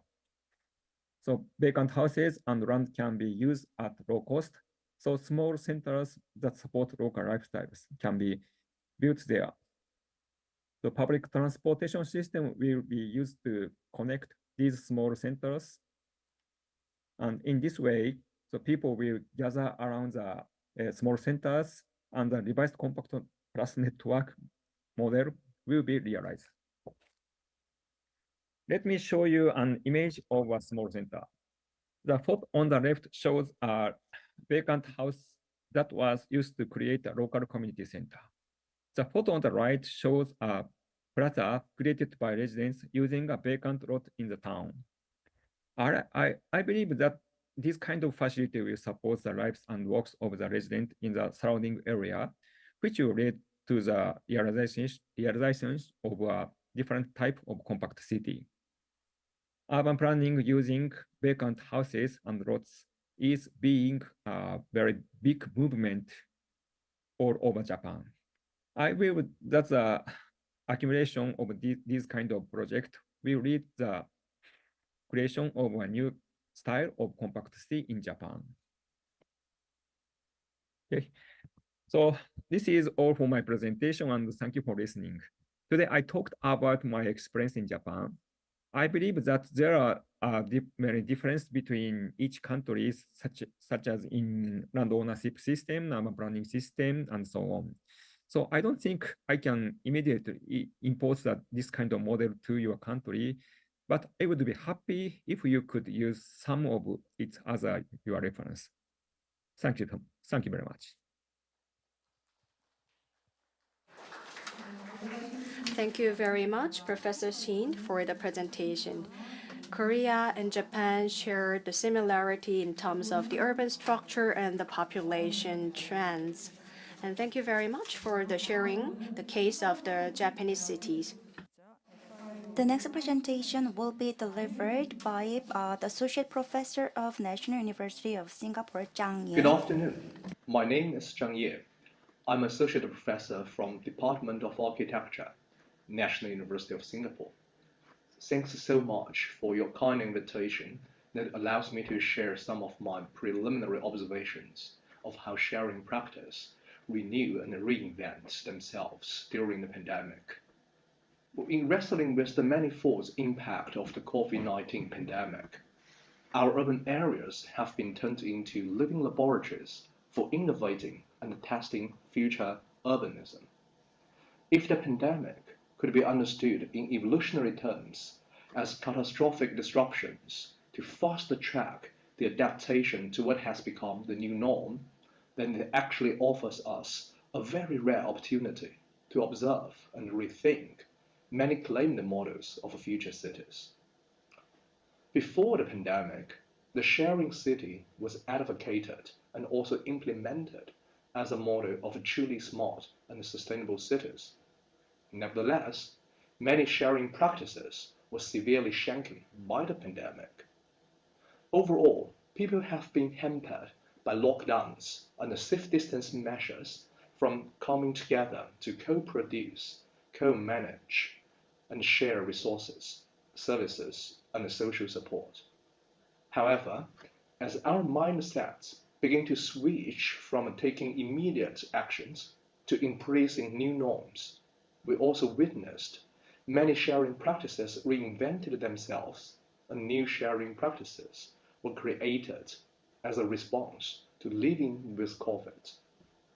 So what is sharing city? Defined broadly, sharing city is the kind of urbanism that enables citizens to share resources collaboratively, equitably, and sustainably, which in turn leads to individual well-being and collective resilience. It comprises at least transactional and transformational sharing. Transactional sharing is largely an alternative form of market exchange. It mostly entails asset sweating, where resources with excess capacity are used efficiently, often with monetary gains for asset owners or platforms. And many sharing practices of the profit-driven sharing economy, such as Uber and Airbnb, are primarily transactional. But transactional sharing has been frequently criticized for exacerbating inequality. However, they do benefit tremendous users to get access to needed resources and services without being burdened with the full cost of asset ownership. Well, this is especially so during the pandemic. In contrast, transformational sharing involves a shift in power and social relations between individuals or groups partaking in the sharing practice in order to achieve social missions beyond market exchange. It could be defined as a form of a prosocial behavior where people learn to trust other participants of the sharing and come to value sharing more by practicing it. The repairing cafe is a typical example of the transformational sharing. The destructive impact of the pandemic right now renders the social and communal values of the transformational sharing utterly imperative. Well, while distinguishing transactional and transformational sharing confers analytical clarity, the actual sharing practices are far more nuanced. For example, transactional sharing practices often have to rely on trust and bonds between the members of the communities where sharing takes place as the precondition for sustained operation. And conversely, transformational sharing, especially when nested within an urban context dominated by the market relations, may require incorporation of a strategic aspects of the transactional sharing in order to achieve their social and communal goals. Now, let's first look at what are the changing urban conditions in response to the pandemic that offers the opportunity for the sharing city to reinvent itself. If we take a detailed look at the recent reports about urban planning response to the pandemic, it's evident that there's a consensus that cities will reconstruct itself with a new kind of agglomeration at local scale, creating pedestrian cycling-friendly environment to physical activities, increasing greenery in existing urban fabric to bring people closer to nature, repurposing public spaces to encourage outdoor activities are among the common focuses of numerous governments and planning authorities. The concept of a 15-minute city, which refers to mixed-use urban development with all necessary amenities within a short walk, bike rides, or public transit from one's homes, was also reaffirmed to stress the needs for decentralized urban landscape. In this sense, it's the pandemic that greatly accelerates what is already well under the way. All these efforts have renewed the importance of the residential neighborhood in our urban life, and making people become more and more aware of their immediate surroundings and pay more attention to the quality of living environment at the local area. And if we accept the trends of this local agglomeration, then increasing demands of resources and services from the people spending more time at home vis-a-vis the limitations of spaces within the local area seems to suggest that sharing is a practical and presumably necessary solution towards our urban future. In the following part, I would like to focus on 3 areas of sharing practice to describe how specifically are sharing practices adapted and created in response to the pandemic conditions. First, despite suffering from a significant setback, many shared workspaces quickly and innovatively reconfigure themselves to adapt to the pandemic condition. This could be exemplified by the case of a second home at Los Angeles. It offers alfresco workspaces, a series of self-contained work pods between the pocket-sized gardens, and the pods are also equipped with hospital-grade air conditioning systems. Many shared workspace providers also established a long-term partnership with hotel owners to convert heavily underutilized guest rooms into temporary, pandemic-safe workspaces, of course with more privacy and seclusions, and even additional services. This growing hotel as office trend also suggests a new form of transactional sharing that can potentially carve out a niche in the post-pandemic market. Nevertheless, a negative externality of working from home could be spatial and social inequalities. While the well-off, who usually have bigger homes, can easily adapt to this new condition, the young and the disadvantaged barely have any spaces for work at home, or let alone a separate, dedicated spaces, which is arguably necessary for productive work. To ameliorate the inequality, what could be introduced is the community-based shared workspaces at local areas, in the immediate proximity of the residents. This new intervention will help create neighborhoods of 24-hour inhabitation that potentially can bring more life to streets and local economies. It could also be achieved through an interstitial approach, even in the densely built urban areas, like this one in Barcelona. It should not be just one shared workspaces in the neighborhood, but clusters of them to provide sufficient services for people to work from home. And one relevant example is actually the co-study spaces in Singapore. It provides students in the neighborhood with suitable places to study with free Wi-Fi, free flow of drinks and snacks, and a shared printer, all for a small fee of $2. This new topology does serve as a strong point of departure for creating shared workspaces and other similar sharing initiatives in our neighborhood. As alluded above, the prevalent trend of home-based work prompted us to question many long-standing housing norms and asked us to rethink housing as a side of both production and consumption. Considering this paradigm change of home and workspace integration, the mixed-use co-living asset that includes a considerable proportion of shared workspaces and more related services could potentially become the resilient topology of a shared space. This new model also suggests that integrating different transactional sharing practices may generate new opportunities for better achieving social and communal goals of transformational sharing. This is the typical case in Singapore.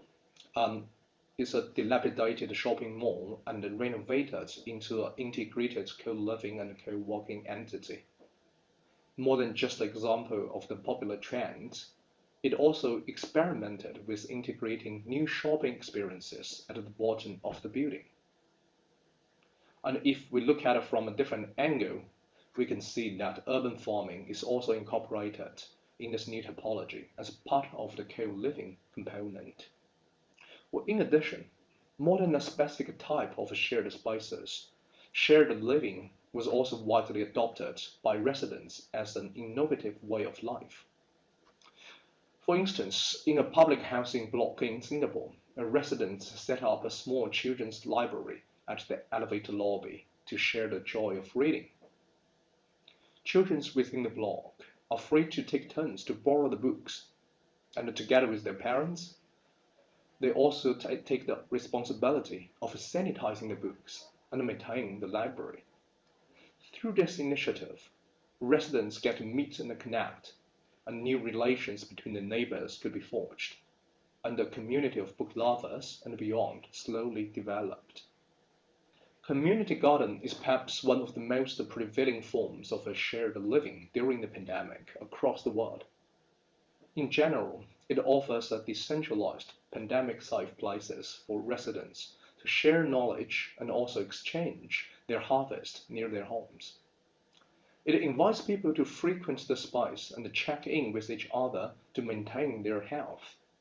In this process, it reinforces the formation of new relationships and bonds between the people in many neighborhoods. Another sector of our everyday life that was heavily affected by the pandemic is food supply. However, before long, the crisis was effectively ameliorated by innovative sharing practices. For example, Lasagna Love was created to match those unemployed and disadvantaged requesting for free meals with the voluntary chefs who are available to prepare the lasagna and then arrange contactless delivery for them.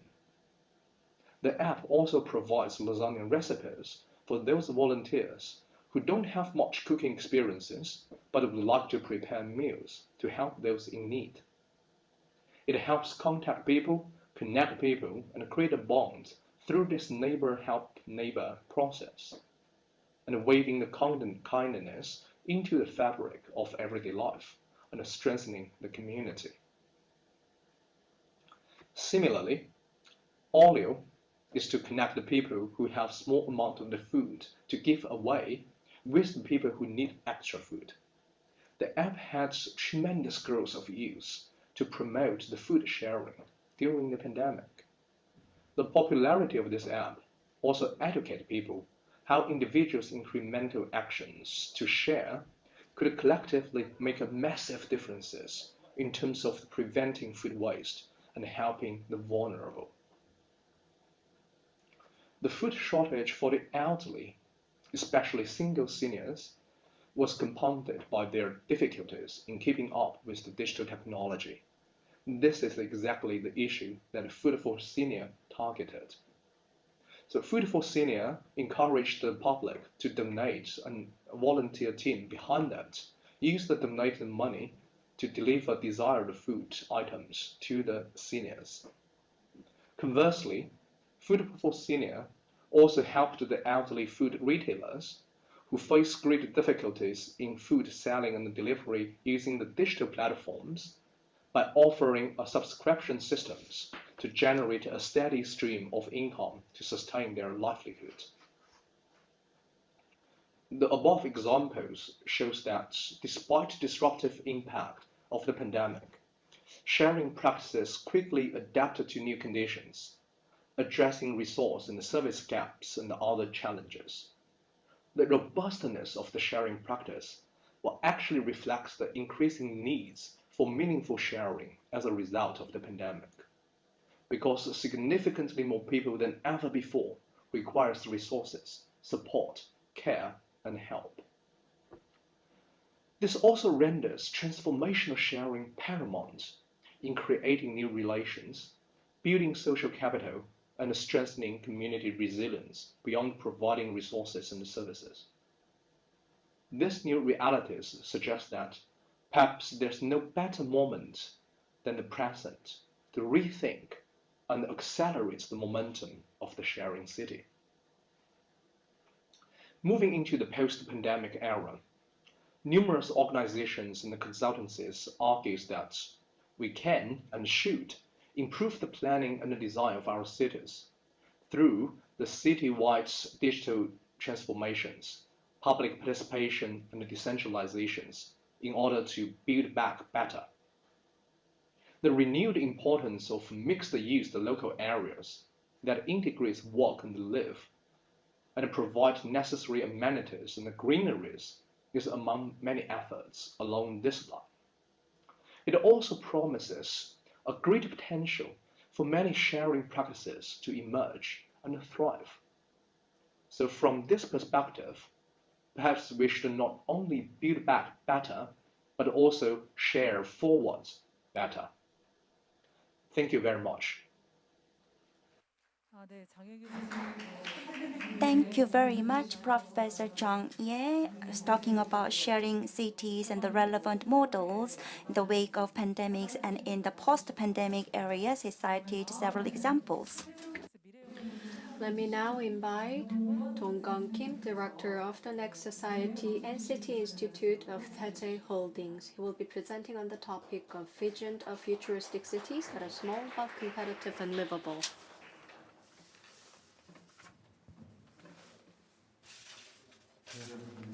Good afternoon, everyone. As introduced, I am Dong-Gun Kim. Well, actually, I did architecture work and design, and since the late 1990s, I became interested in the urban design, and since then I became engaged in this work. And today, at the Institute of Tae Holdings, that we've been doing the study. So we've have this findings of the research. So let me share the findings of the study that has been conducted by the Tae Holdings Institute.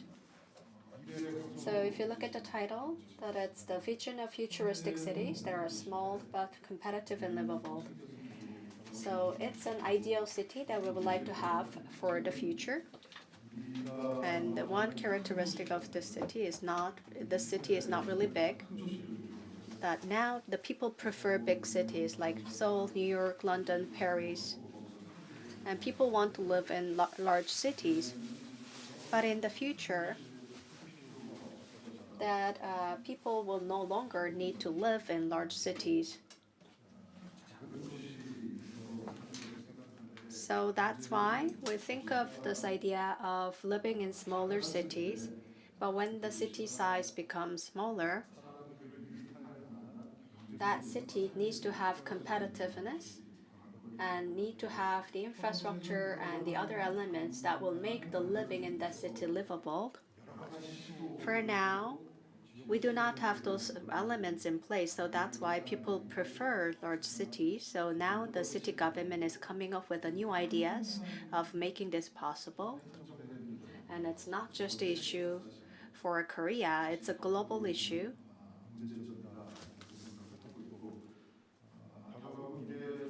And in the future, we need to find the solution for this. And I believe that we can find the solution for this.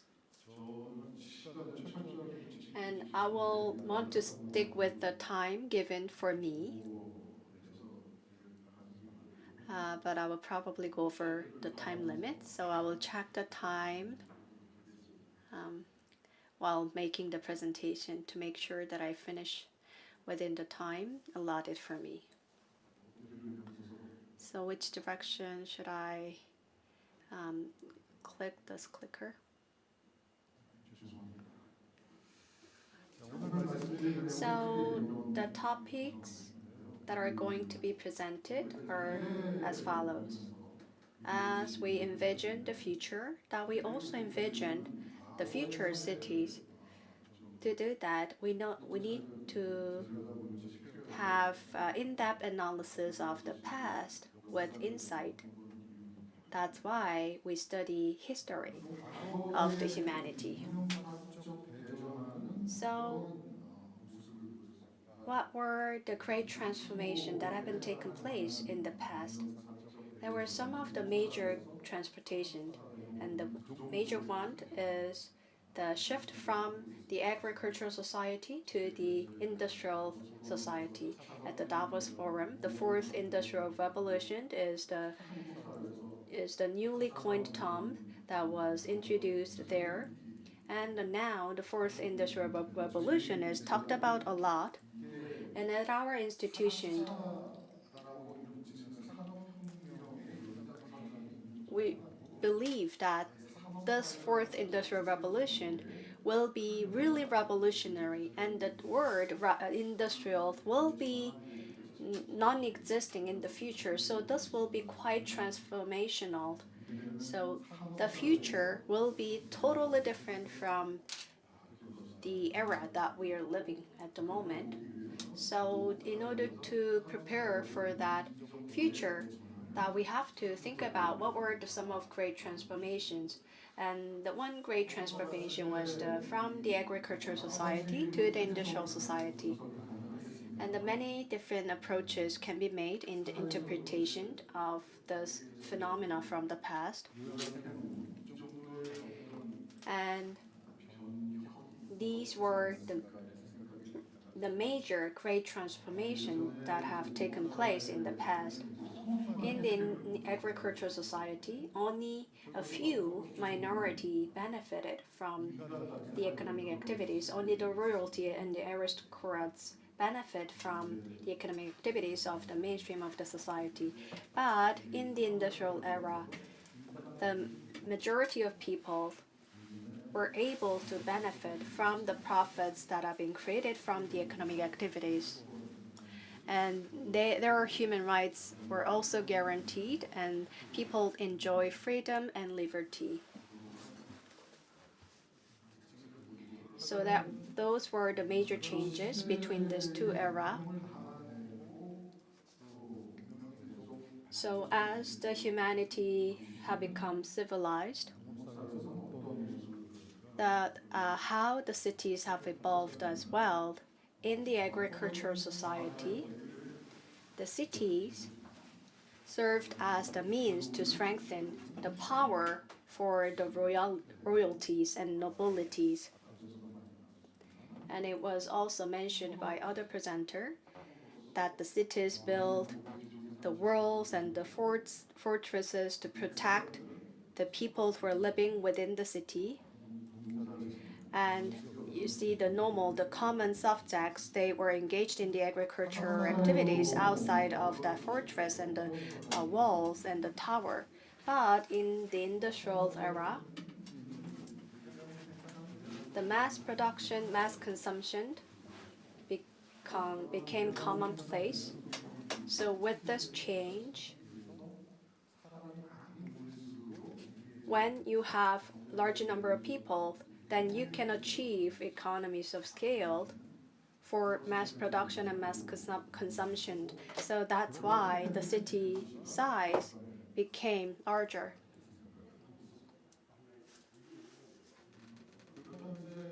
If that's the case, in the future, how the cities are going to change, there could be the many changes that we can take a look at. The things are going to be digitalized, and the mass production, mass consumption will no longer be the case in the future. Now the startups and the knowledge and the creative-oriented production will be the norm in the future society. And we have the structural paradox, which is the climate change and the environmental pollution, which is making our society unsustainable. But in the future, the key will be overcoming such unsustainability. So now people are flocking to the large cities. That's the very common trends across the world. But in the future, while addressing the challenges that we face, we will be able to see the new forms of the future cities where these common issues have been resolved. Still, it's very difficult to predict and envision the future cities. We're trying to do that, but it's like writing a novel. We would like to do it in a quite rational way, but no one can tell how the future will unfold. So that's why we've looked into the many different cases. And there is something called the futuristic university. So in the US, now this university exists. So we can have a taste of what the future will look like with this case of university, so that we can make our vision more convincing. So what is the futuristic university? I'm not sure if many of you know. It's called the Minerva University.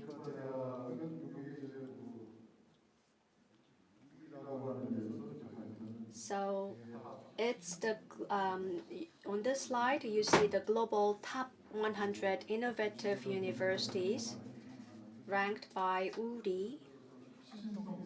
So in terms of innovation, Minerva University is ranked #1. And in 2014, Minerva University was founded.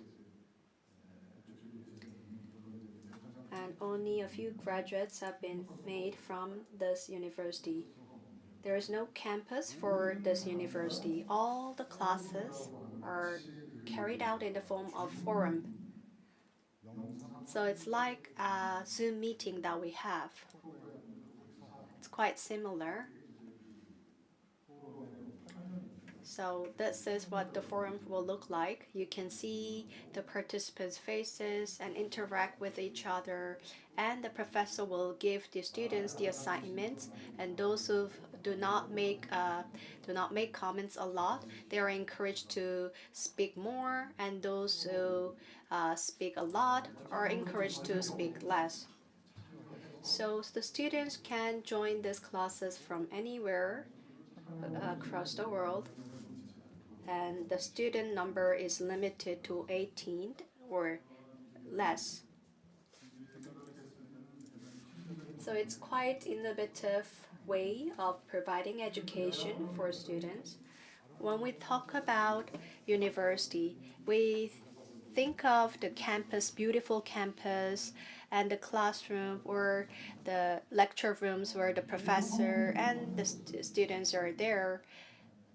But the future university will look different. The talents and the brightest minds are going to graduate from the future university, and they will need to serve the role that is needed and required by the future society. So we have to focus on the essence of the university, the core function of the university. So we need to focus more on investing in improving the capability of the students themselves instead of investing more on building beautiful campuses. So that is being realized by the futuristic university, the Minerva.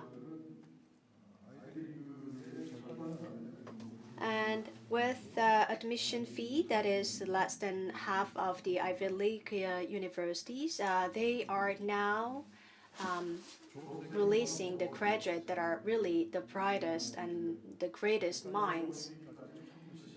And it will take a bit of more time to see whether this is true, but that's what we're seeing from the graduates of the Minerva University, and it's based in San Francisco. And around 200 new students are selected, and over 40,000 students apply for the Minerva University. You see the competition is quite high to get into this Minerva University.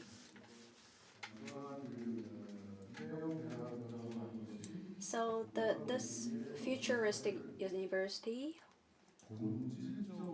will be asking us the fundamental question about how we should envision the future city as well. Let me explain more about the Minerva University.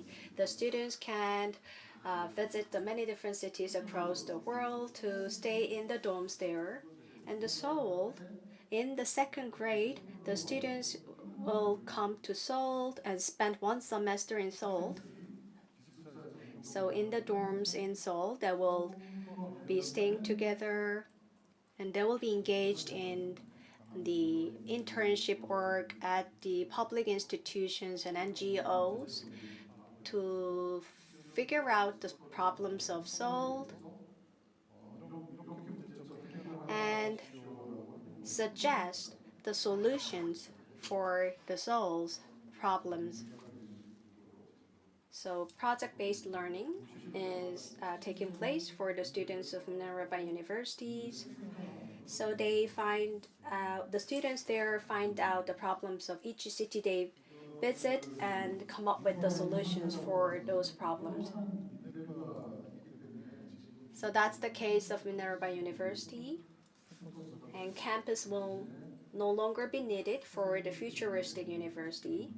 And focus will more placed on educating students. And the students can join from any countries from around the world. And the faculty and professors can be recruited from any country as well. So you see now there are requirements like if you want to become the professor for a certain university, you need to stay in that country for over a certain months, but that requirements will no longer be valid for the futuristic university. And so the highly efficient and the low-cost university can be realized with this futuristic university and the Minerva University. So with this case of Minerva University, that we can also change we can also envision that what will be the changes in other sectors as well. So in the commuting and the schools and the hospital and the facility services. So for work as well, that in the future the workers will probably just go to the office just once a week, and for the remaining days they will be working from home. And the same will be true for the public education as well. And during the COVID-19, we've already experienced how the future education is going to look like.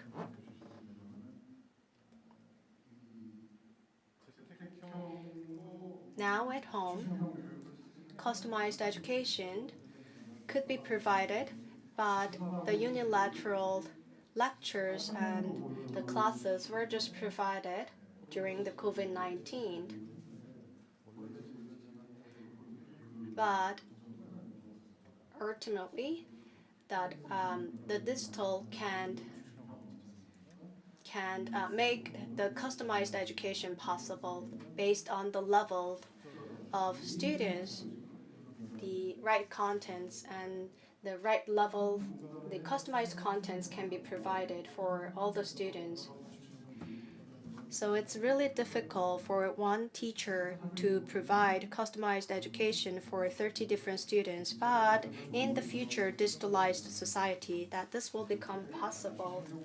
So at home, customized education can become the reality in the future. And there could be some potential issues as well, that collaboration and the social skills might become the potential issue when we just provide the customized education digitally.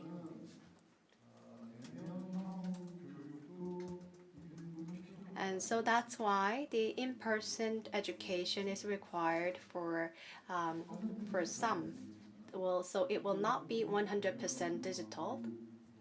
Some portion of education will become digitalized and customized. For elementary, middle, and high school education. And same for the medical service as well. The preventive medicine will be the norm in the future. So it's not just about having early diagnosis. You can prevent having the disease with the future medicine. And now when there is an event that you visit the facility to experience that event. Then now more in the future, more the digitalized experience are going to be provided for the people so that they can have a whole new experience of the events. So these will be the reality of the future society, and the cities will also undergo changes as well. Cities will become smaller, and the knowledge can be provided as the common goods, and the competitiveness and the quality of life can also be realized at a low cost in the future. So small but strong city will be the future city, that we envisioned, and that we predict that this will be what future city will look like.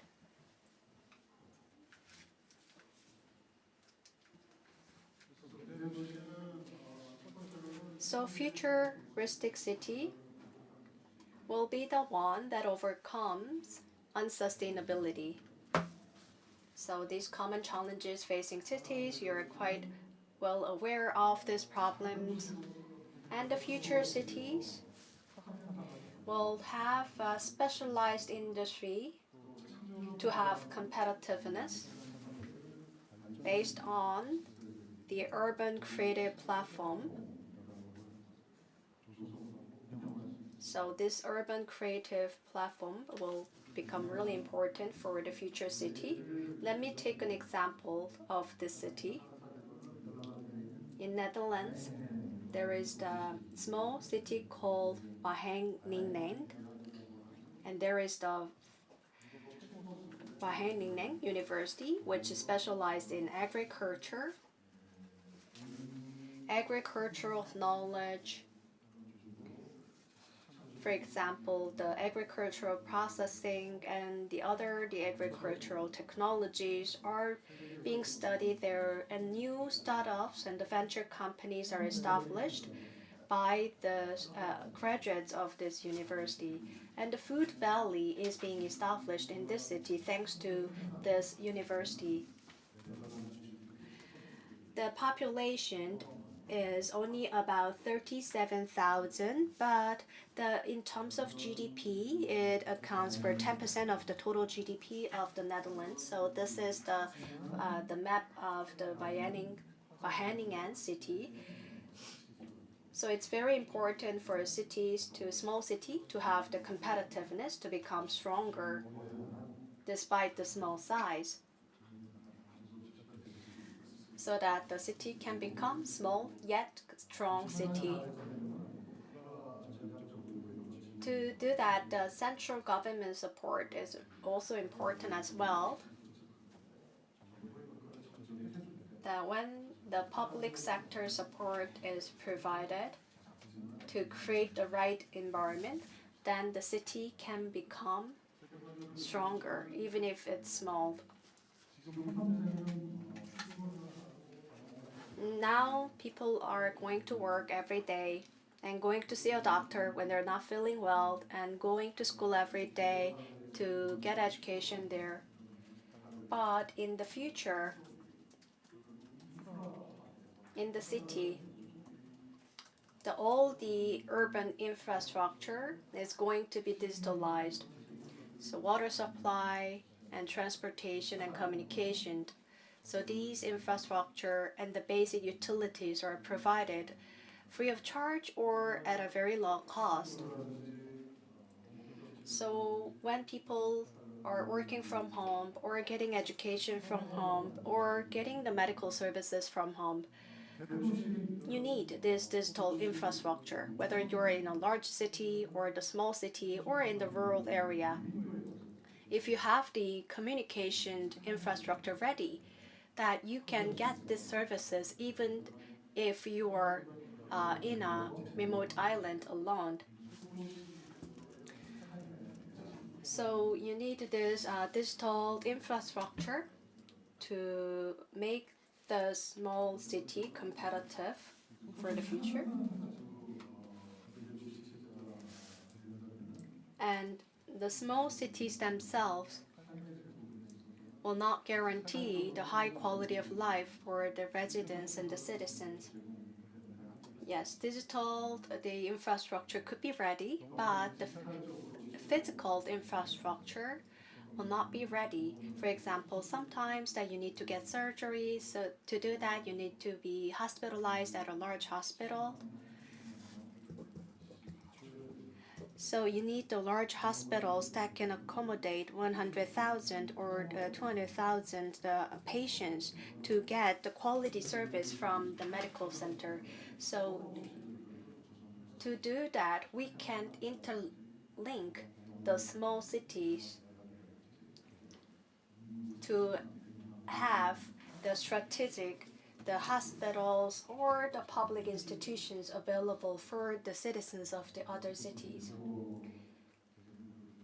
So this is the diagram showing the network of small city network. I think I went over my time. I will be speeding up.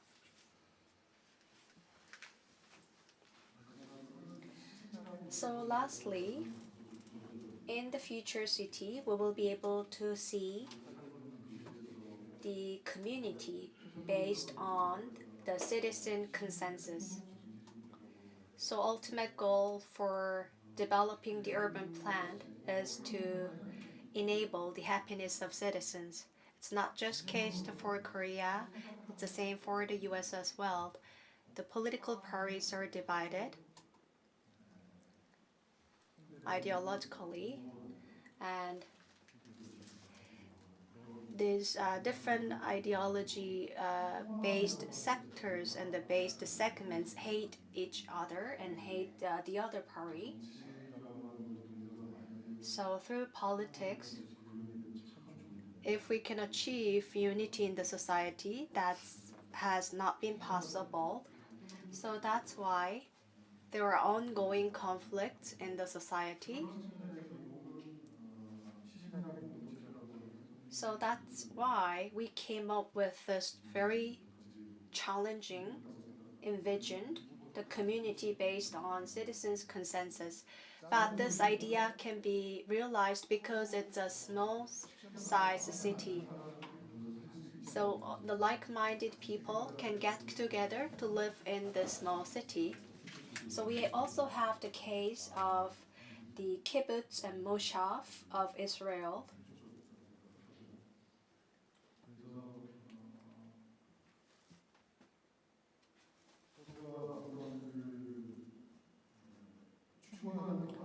So like-minded citizens, when they get together and live together in the city, they can have a sense of belonging, and they can have a greater sense of belonging. So in our future vision for this small yet strong city, that this community is really important. So we will be coming up with the detailed plan for this. So I've talked about the many different ideas for the futuristic city, and this slide encapsulates what the future city will look like with the diagram.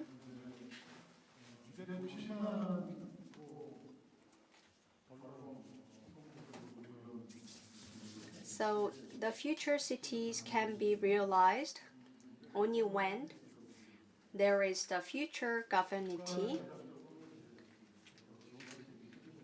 When the government support is provided, then this future city can be realized.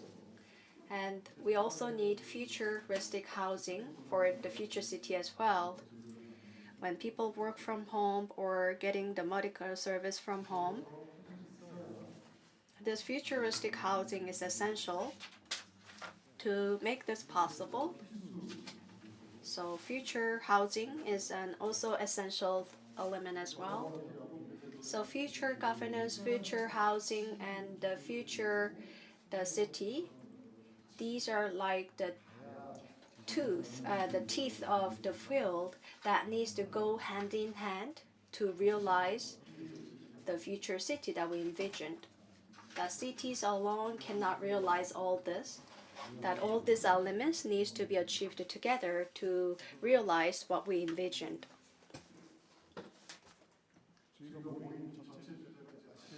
So today we're gathered here to discuss the topic of Asian city culture.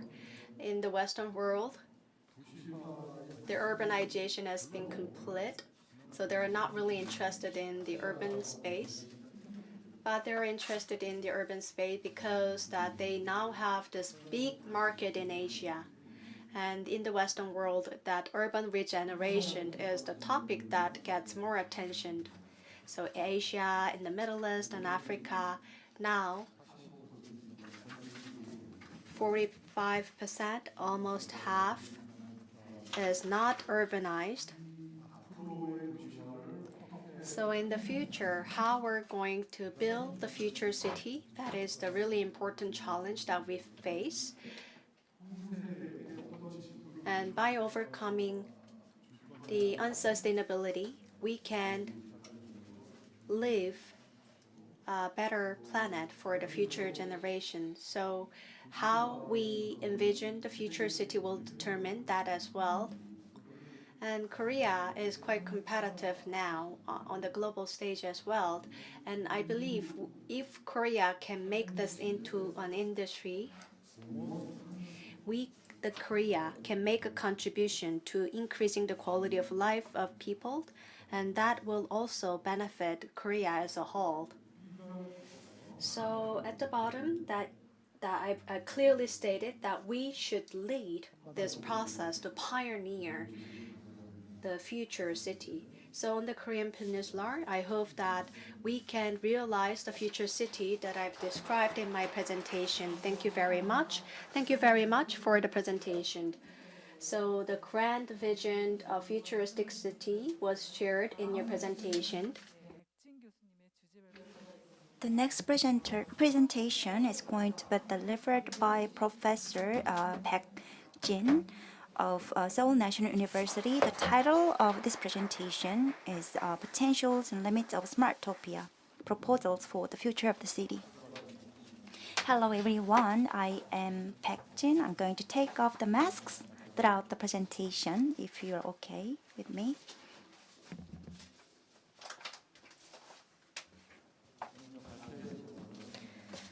So as you can see here, the title of my presentation is Potentials and Limits of Smartopia, Proposals for the Future of the City. And due to time constraint, I'm going to finish my presentation within 15 minutes of time. This pointer is not working. I need to move to the next page. It's technological revolution. And when we see achievements as a result of technological evolution, we look forward to the future. It happened several times in the past, for example, in the 1970s, 80s, and even now, we are looking forward to the future city. But actually, futurism is an historic pattern. It emerged in 1910 by Marinetti. Marinetti participated in a war with his colleagues, and some of the futurist members lost their lives. Why they took part in war by themselves? Because they thought war is a tool to destroy existing cities and build new cities. The dream city they wanted was to have everything reflected in a futuristic model. What is interesting here, there is no nature at all, and there are no traces of automobiles. In order for human beings to enter into machine utopia, like human feelings like love and friendships, they need to give up everything like human emotions so that they can become like machines. It was very excessive argument. But this model was accepted by many people. As you may know, the Le Corbusier argued that city made for speed is made for success. And also, the Ford produced a promotional movie titled The American Road, encouraging the American government to build roads across the entire country of the US. As the result, this is the ultimate result of the US. 4 to 5% of the entire population is from the US, but they are consuming 16% of the entire energy on the globe. So here, if you look at this spectacle, it looks like a snake, and I like to call it as reductive city.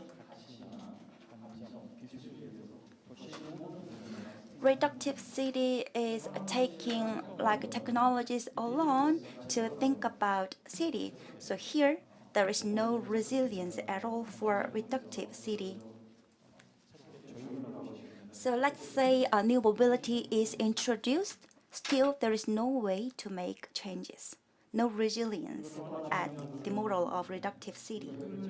And one more important factor I'd like to say, over the past 200 years, we thought it efficient. But one day it turned into being inefficient. So efficiency is turned into inefficiency suddenly.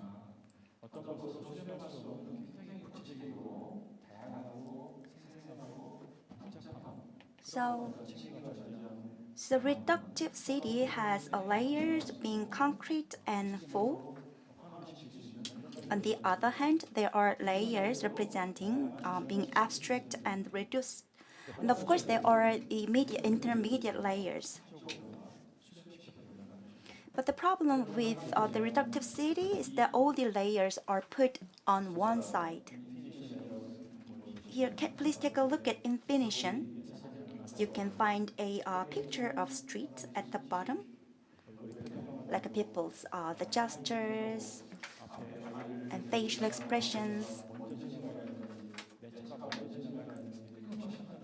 Like people need to make a judgment whether we need to go first or child need to go first.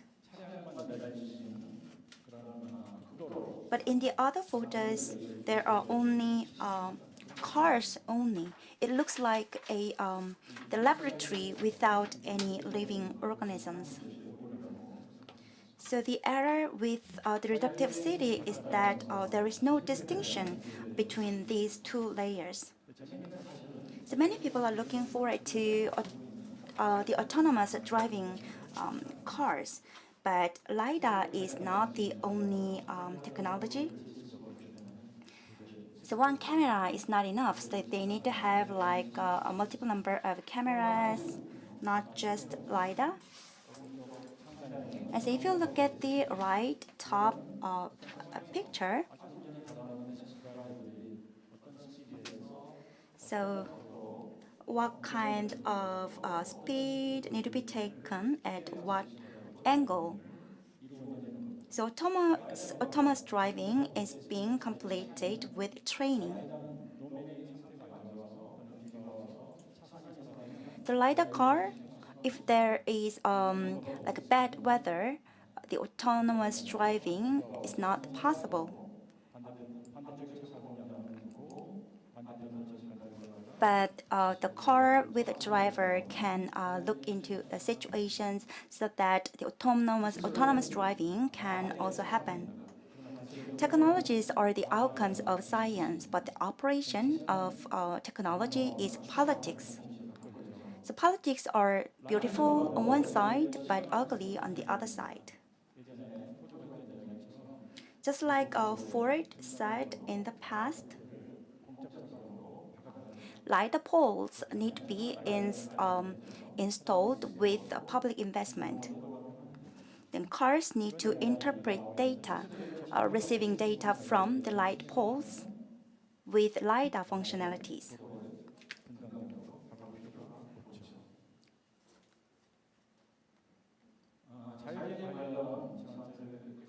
So with regard to the self-driving cars, what's very interesting for me is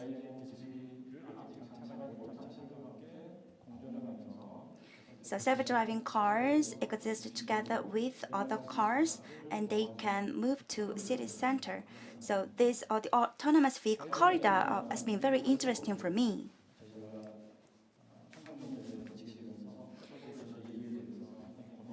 So people are thinking about the existence of suburbs. the life of the suburbs can be extended with autonomous vehicles, but we have yet to see what's going to happen with the development of autonomous vehicles. AI-based LiDAR looks great, but it is utilizing at most weak or narrow AI. But we need to have artificial general intelligence. And these days, there is one more advancement. Like self-training with the big data is also possible by super intelligence. But intelligence is not awareness. I'm not a philosopher expert in awareness, but there is lots of difference between these two. Let's say there is an enemy trying to shoot my son, and let's say there is an apple in front of me. Now I'm going to shoot this apple toward the enemy. Then that will buy some time for my son to escape. So here, apple is stone, not just apple. That is metaphor.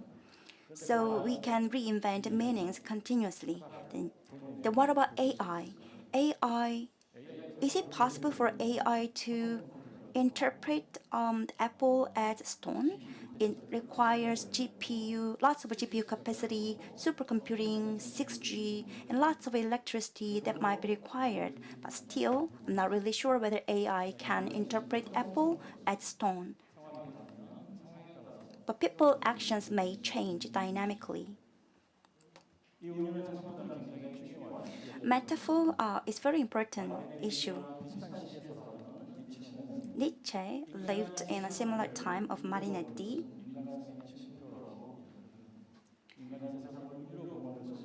He said, quote, "Formation of metaphors is the fundamental human drive, which one cannot for a single instant dispense with, for one would thereby dispense humanity itself."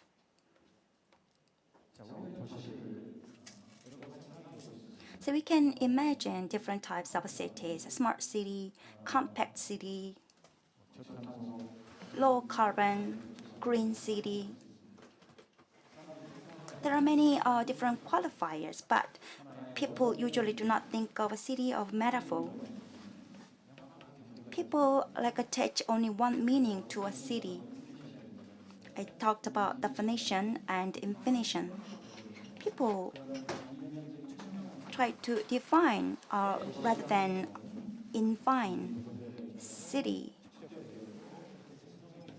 So there is no fixed meaning of city.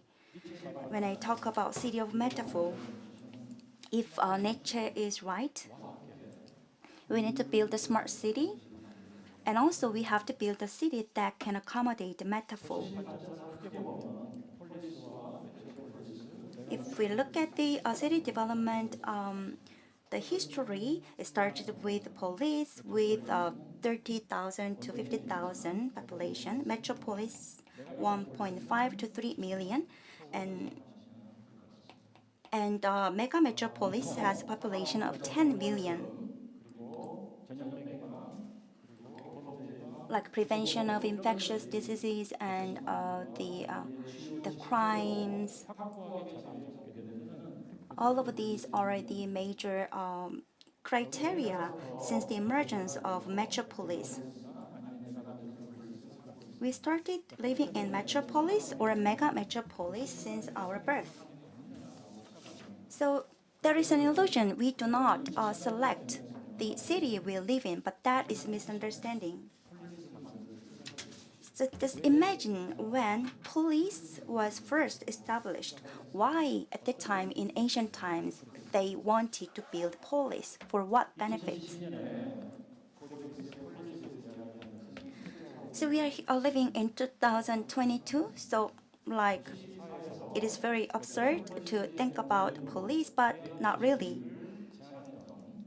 because there were many suggestions on the alternative to the city. For example, Howard suggested Garden City. And here he suggested ideal population as 30,000 to 58,000. And Tony Garnier's industrial city has a population of 35,000. Great police of the population of 30,000 to 50,000. And building another police is it really based on the geographical limits, or was it an intentional choice? It's very controversial. Roma did not have any concept of boundary. The entire world could be unified under the Rome Empire. But Greek polis, the polis is made up of a population of 30,000 to 50,000, and then they built the next police.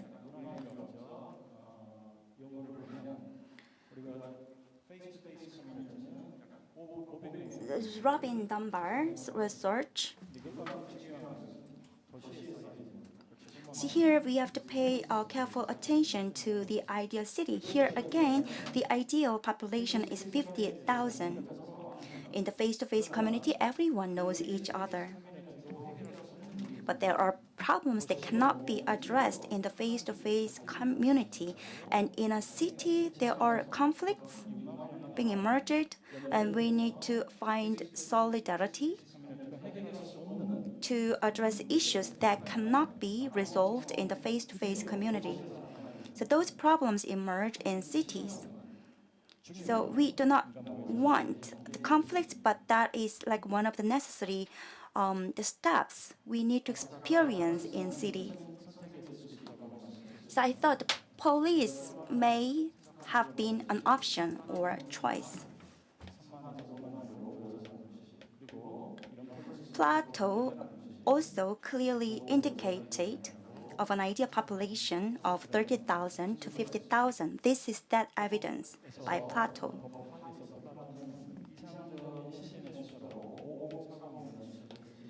In the laws, Plato indicated that the ideal figure for the population is 50-40. Then why 50-40?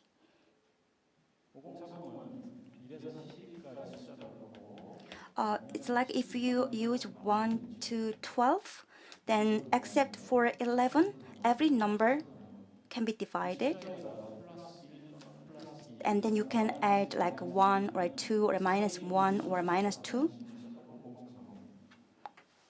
So this number can be divided by any number except 11. The why dividing number is important, because the divide is important for solidarity. So 50-40 is an ideal figure for solidarity.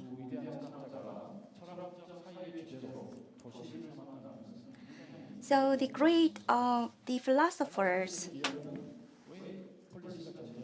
wanted to deal with the city. There are the important functions that police need to serve by Aristoteles.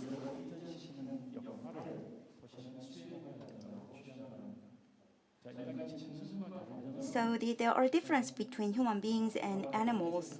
So when there are some conflicts, animals resolve them by killing each other. And then vendetta means that at the end of the day, we have no idea who is wrong, who is right.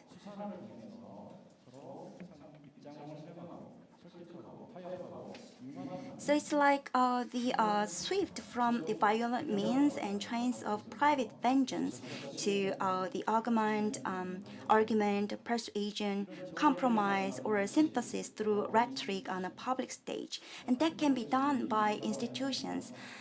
Professor Peter Call talked about the institutions in his keynote speech. So this one is in the same line with keynote speech.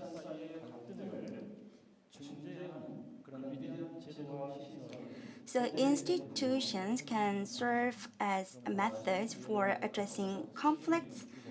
For example, council, court, stadium, house, and agora.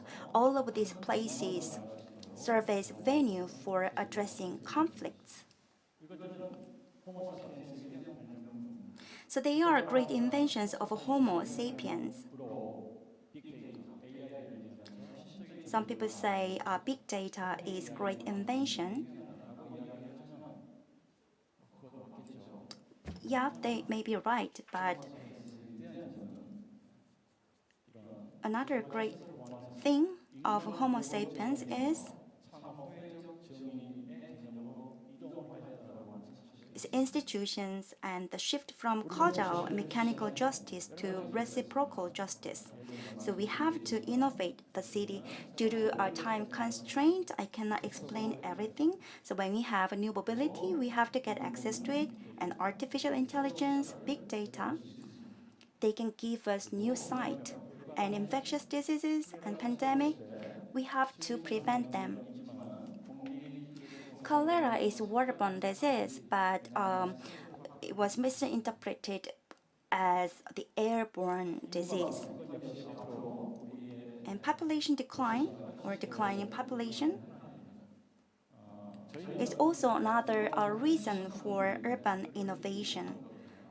Population decline is very serious issue. That is because there has been indiscriminate development of the land over several decades. So people in Korea only care about Seoul metropolitan area. They do not care about the other local areas.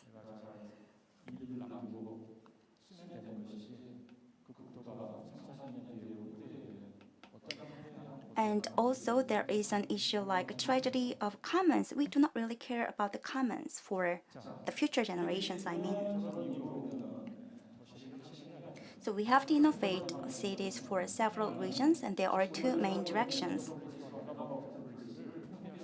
We cannot give up a metropolis or a mega metropolis where we're living, because there are potentials and possibilities of metropolis and mega metropolis.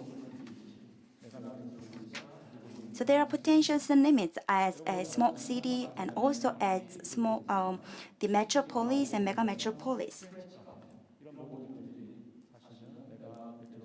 French coffee in the 19th century can also explain positive aspects of the metropolis and mega metropolis. Still, there are problems.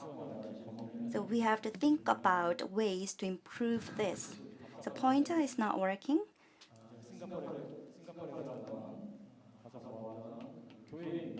So this is suburb of Singapore. So Professor Chang, if you're looking at this, you might notice.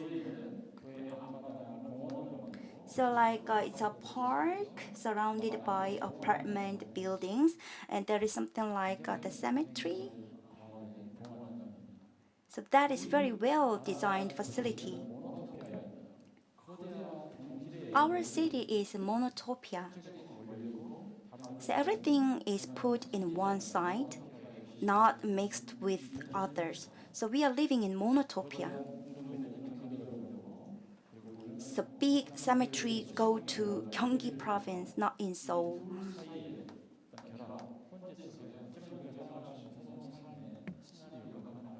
So maybe we need to think about ways for building new scenarios for a future city. And also we have to imagine new alternative cities, alternative to metropolis or mega metropolis, which include a small yet competent city, compact city, or network city.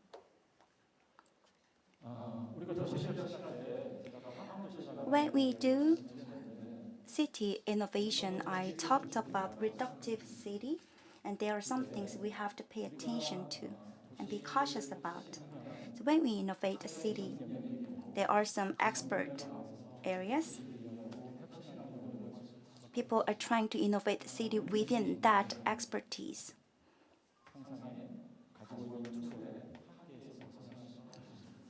But all the experts have limitations. For example, single senior is a very serious issue in Korea. How to address them?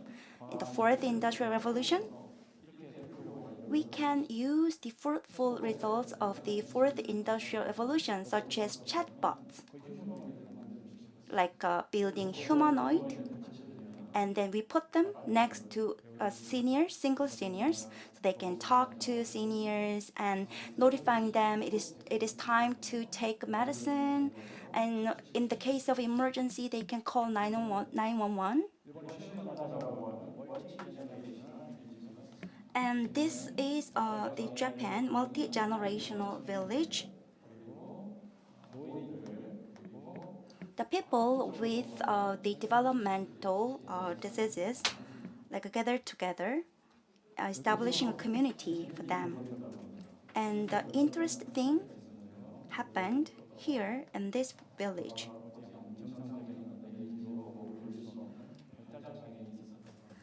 And so there is like the senior citizen and living together with the developmentally disabled person.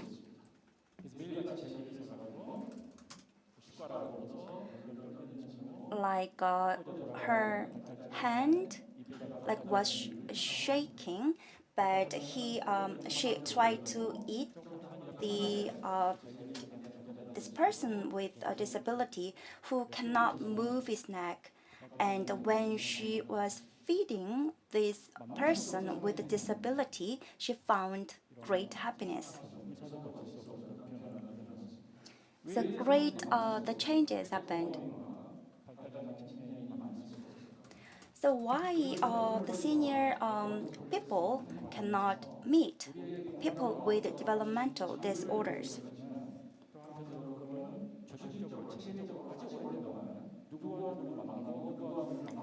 So systematically, we have built distorted space where certain people cannot meet certain people forever. So we do not really understand this distortion of spaces. So we need to identify distorted spaces. So this way we can build more efficient facilities by new merger and gatherings. So like this, we can address problems with the single seniors by utilizing the fourth industrial revolution, but that benefit will go to only individuals. If you want to produce effect at the foundation layer, then we need to create more efficient space. So there are different layers for innovation. At the bottom layer, intermediate layers, and top layer. What is important is to know in which layer we are working on.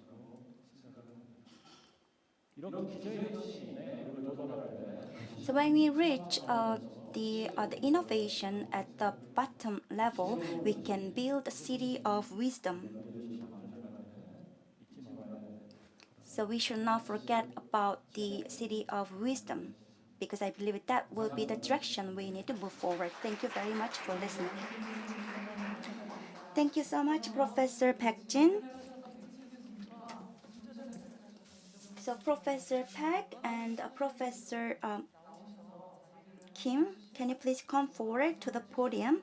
Because from now on, we're going to have discussions.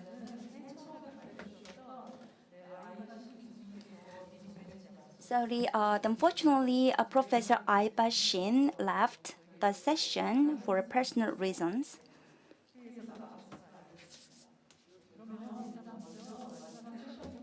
So this is the last session of today's conference. So we'd like to take questions from the floor if there is any.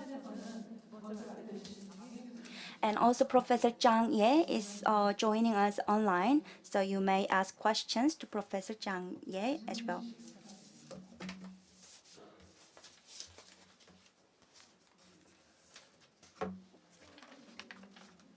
Any questions from the floor? There's no question from the floor. Then I'd like to ask my question to Professor Zhang Ye.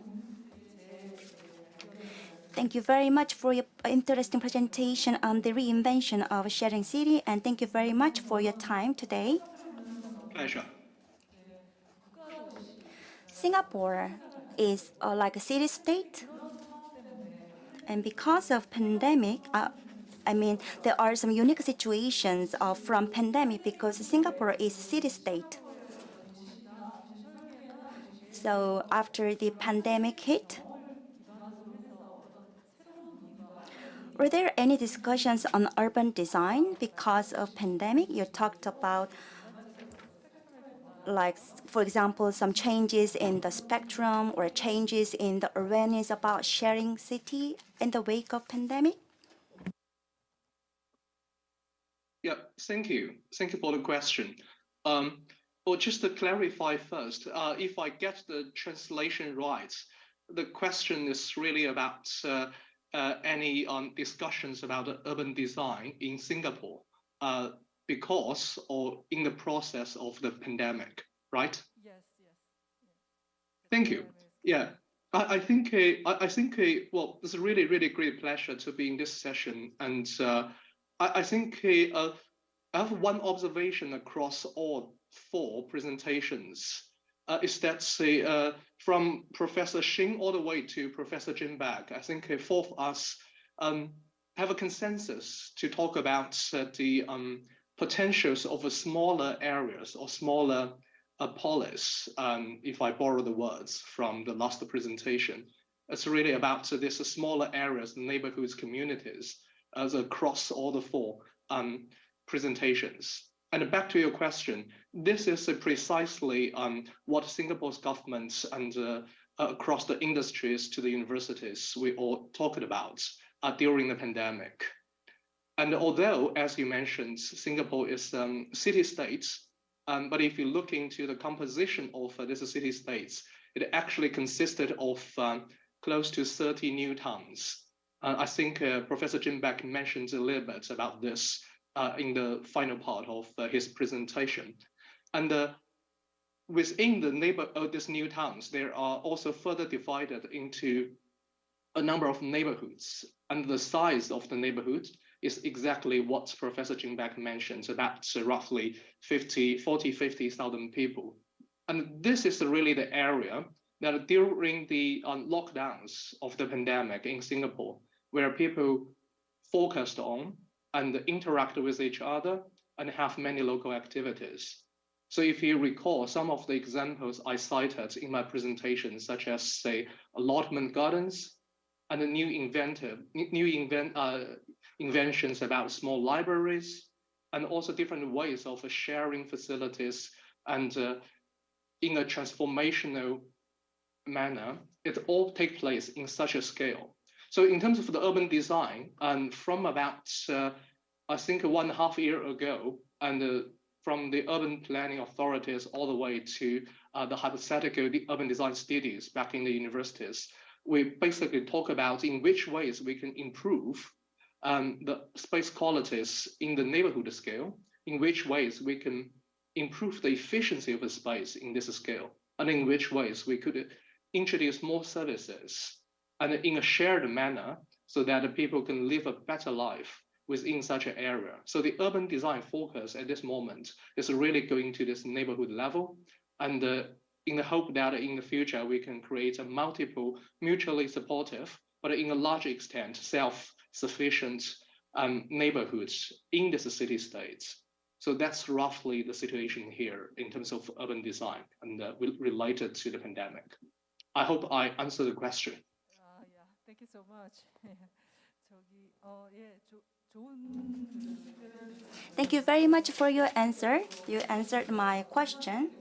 And also your answer was in alignment with the other 3 presentations as well. Thank you. Is there any other question from the floor? Feel free to ask any questions. Okay, let me ask a question myself to Donggeun Kim. So Together with the Seoul National University, the Taje Holdings Institute has been hosting the event to invite the students to get engaged for this project of futuristic city that is small yet competitive. So I want to ask this question.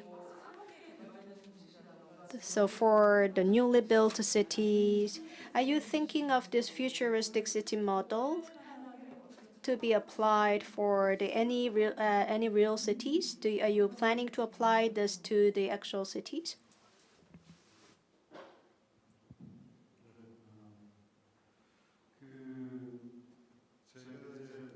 Well,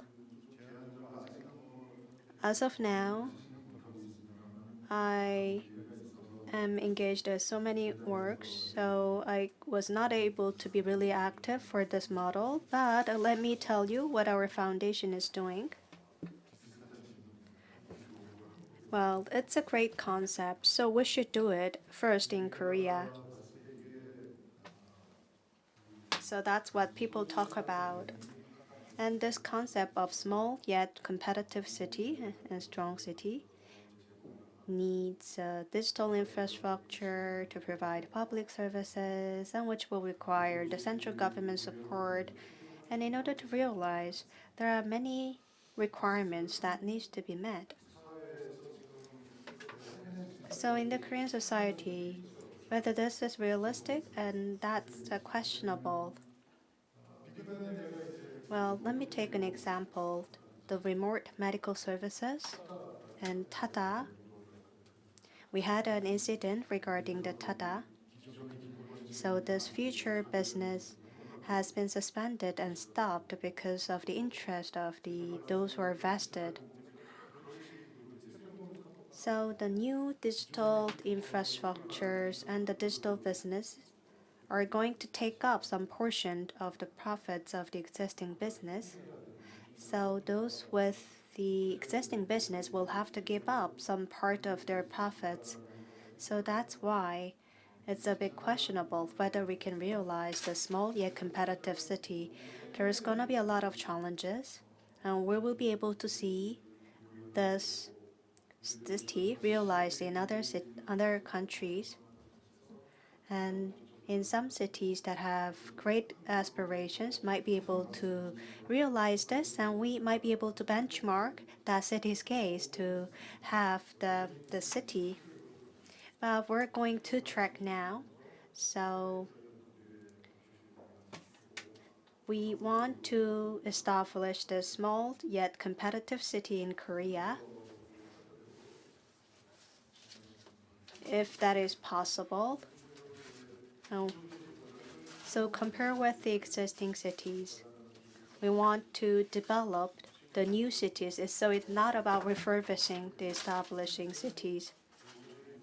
So for example, let me take an example of a really small village with a population of 5,000 to 30,000 residents in a remote area, that the small yet competitive city can be newly established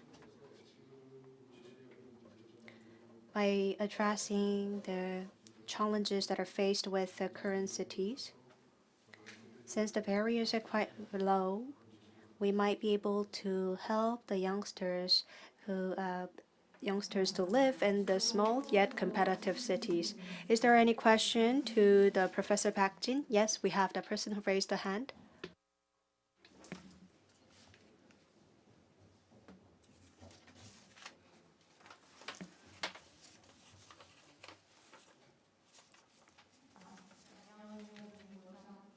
Hello, Professor Park Jin. So it was very great presentation. In order to address this distorted city, you talked about multi-generational village as a solution. In order to address this problem, I believe do you think government-driven projects are required to address this issue? Or in order for the younger generations to live in the villages, what kind of incentives might be required?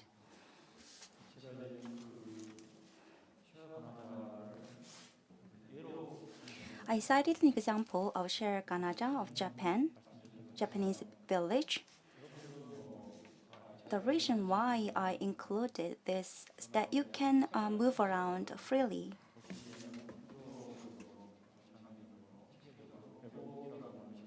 But there is distortion in cities. So we have to find ways to overcome the distortion issues of city. And that will be required when we build new mega metropolis or mega metropolis. So, and then while searching for the examples, I found out the Shinagawa Jawa and that the cemetery on this outskirts of Singapore. So I met with a mayor of a local government. I cannot specify which the mayor, and I had discussions with the city mayor, and he said he wanted to try this if he knew that earlier. Was not empty word, because he was involved in various initiatives to build new libraries. Library is kind of public facility at the local government level. When we go to Kids Cafe, people take photos in Kids Cafe. And then when we look at the photos, we can guess the economic capabilities of that house or the parents. So if they do not have money, people cannot go to bring their children to Kids Cafe. So she wanted to build a great library, taking photo of the library, and people may think this is the kids' cafe, not library. Well, I'm not really sure what kind of thinking the local government or central government is doing, but I'm thinking about the ideal direction going forward. Apart from this, we can consider various other ways, and that process is still going on. That ideal direction can be presented in the urban design going forward. Of course, efficiency is important, but we can imagine various other scenarios where we have not lived in. Then we can come up with various other scenarios for city innovation. And I saw another hand from the floor. No? Okay.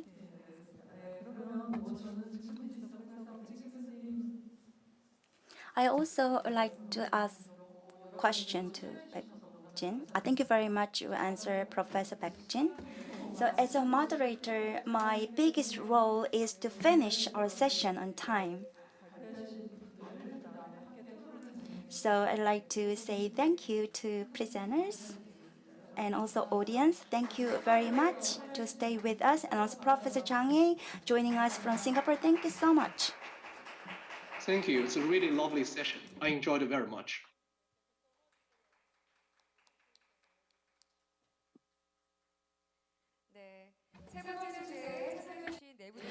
Thank you very much. Let's give a big hand to the moderator, Kim, and the three presenters who have joined us for the session 3.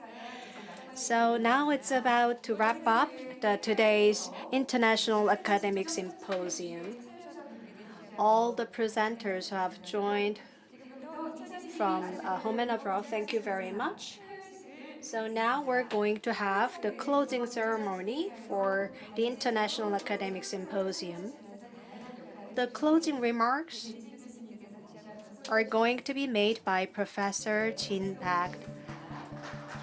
So please welcome him with a big round of applause.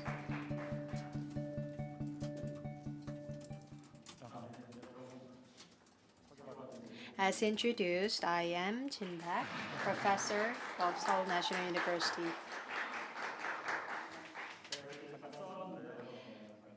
I brought the script for my remarks, so I will read out this script. Thank you very much for staying with us till the very end of the International Academic Symposium. The director, Dong-gun Kim, And we also have Professor Young Chung Kim and Professor Ho Jung Kim. Since you're the moderator for session 3, you're still here till as we are about to wrap up this session, wrap up today's International Academic Symposium. Many people have been engaged in putting together today's International Academic Symposium. I believe that cities are now forced to compete for supremacy in many fields, including capital, industry, distribution, culture, education, healthcare, and entertainment. The NEOM city is going to present a whole new thing to capture the attention of people around the world. I think that idea is a bit paranoid. So now we have are seeing the problems such as stratification of urban spatial structure, rise in land prices, and deterioration of city into an arena for real estate speculation. So we have so many problems that are intertwined like wildfire. Added to this are difficult issues such as population decline, infectious disease such as COVID-19, and climate change. That's why the fundamental reasons for the existence of the city is being shaken. Today, we have listened to the keynote presentation made by the Professor Peter Carr on urban depth and ethical orientation. From the presentation, we were able to understand the ethical orientation of the city and how we're going to build the new city and how we're going to embrace technological innovation based on this ethical foundation and ethical orientation. The following sessions were divided into the 3 sessions. The first session was on the continuity, hybridity, and the contemporaneity of the Asian city. And the second session was on the topic of urban design in and of Asian cities. And in session 3's topic was the challenges and the future of Asian cities. And in the morning, you were not able to join, but we also had a roundtable session for next generation researchers. What direction should we head it going forward? It will not be the efficiency that will determine the future competitiveness of the future city. So how we can ensure the efficiency of the future city? So how can we create the alternative city for the future? And today's symposium was a great opportunity for us to discuss this topic, and we were able to get some insights on how we should build the future city. Before closing, I would like to thank ACC for the hard work and the great organizing of today's International Academic Symposium. And also the Jeonnam National University KOR Symposium. Thank you very much for supporting the hosting of this international symposium. And I was really surprised to hear that it was 3 a.m. In Philadelphia, the US. So we have the presenters who have joined us online from the many different cities around the world. Thank you very much for joining us today. And all those who have served as a moderator and the domestic speakers, also thank you very much for your contribution. And I wish the best luck for the ACC and all the participating organizations. And I hope the forum like this can be sustained going forward so that we can have more fruitful discussions in the future. So let's wrap up the session together by giving a big hand to each other. Thank you very much for your wonderful closing remarks. Now this concludes the 2022 International Academic Symposium. So once again, thank you very much for staying with us till the very end of the International Academic Symposium. As mentioned by Professor Pak, I believe that all the discussions that we had today and the presentations we will listen to will make a contribution to the establishment of the better city for the future. Thank you very much and have a safe trip back home.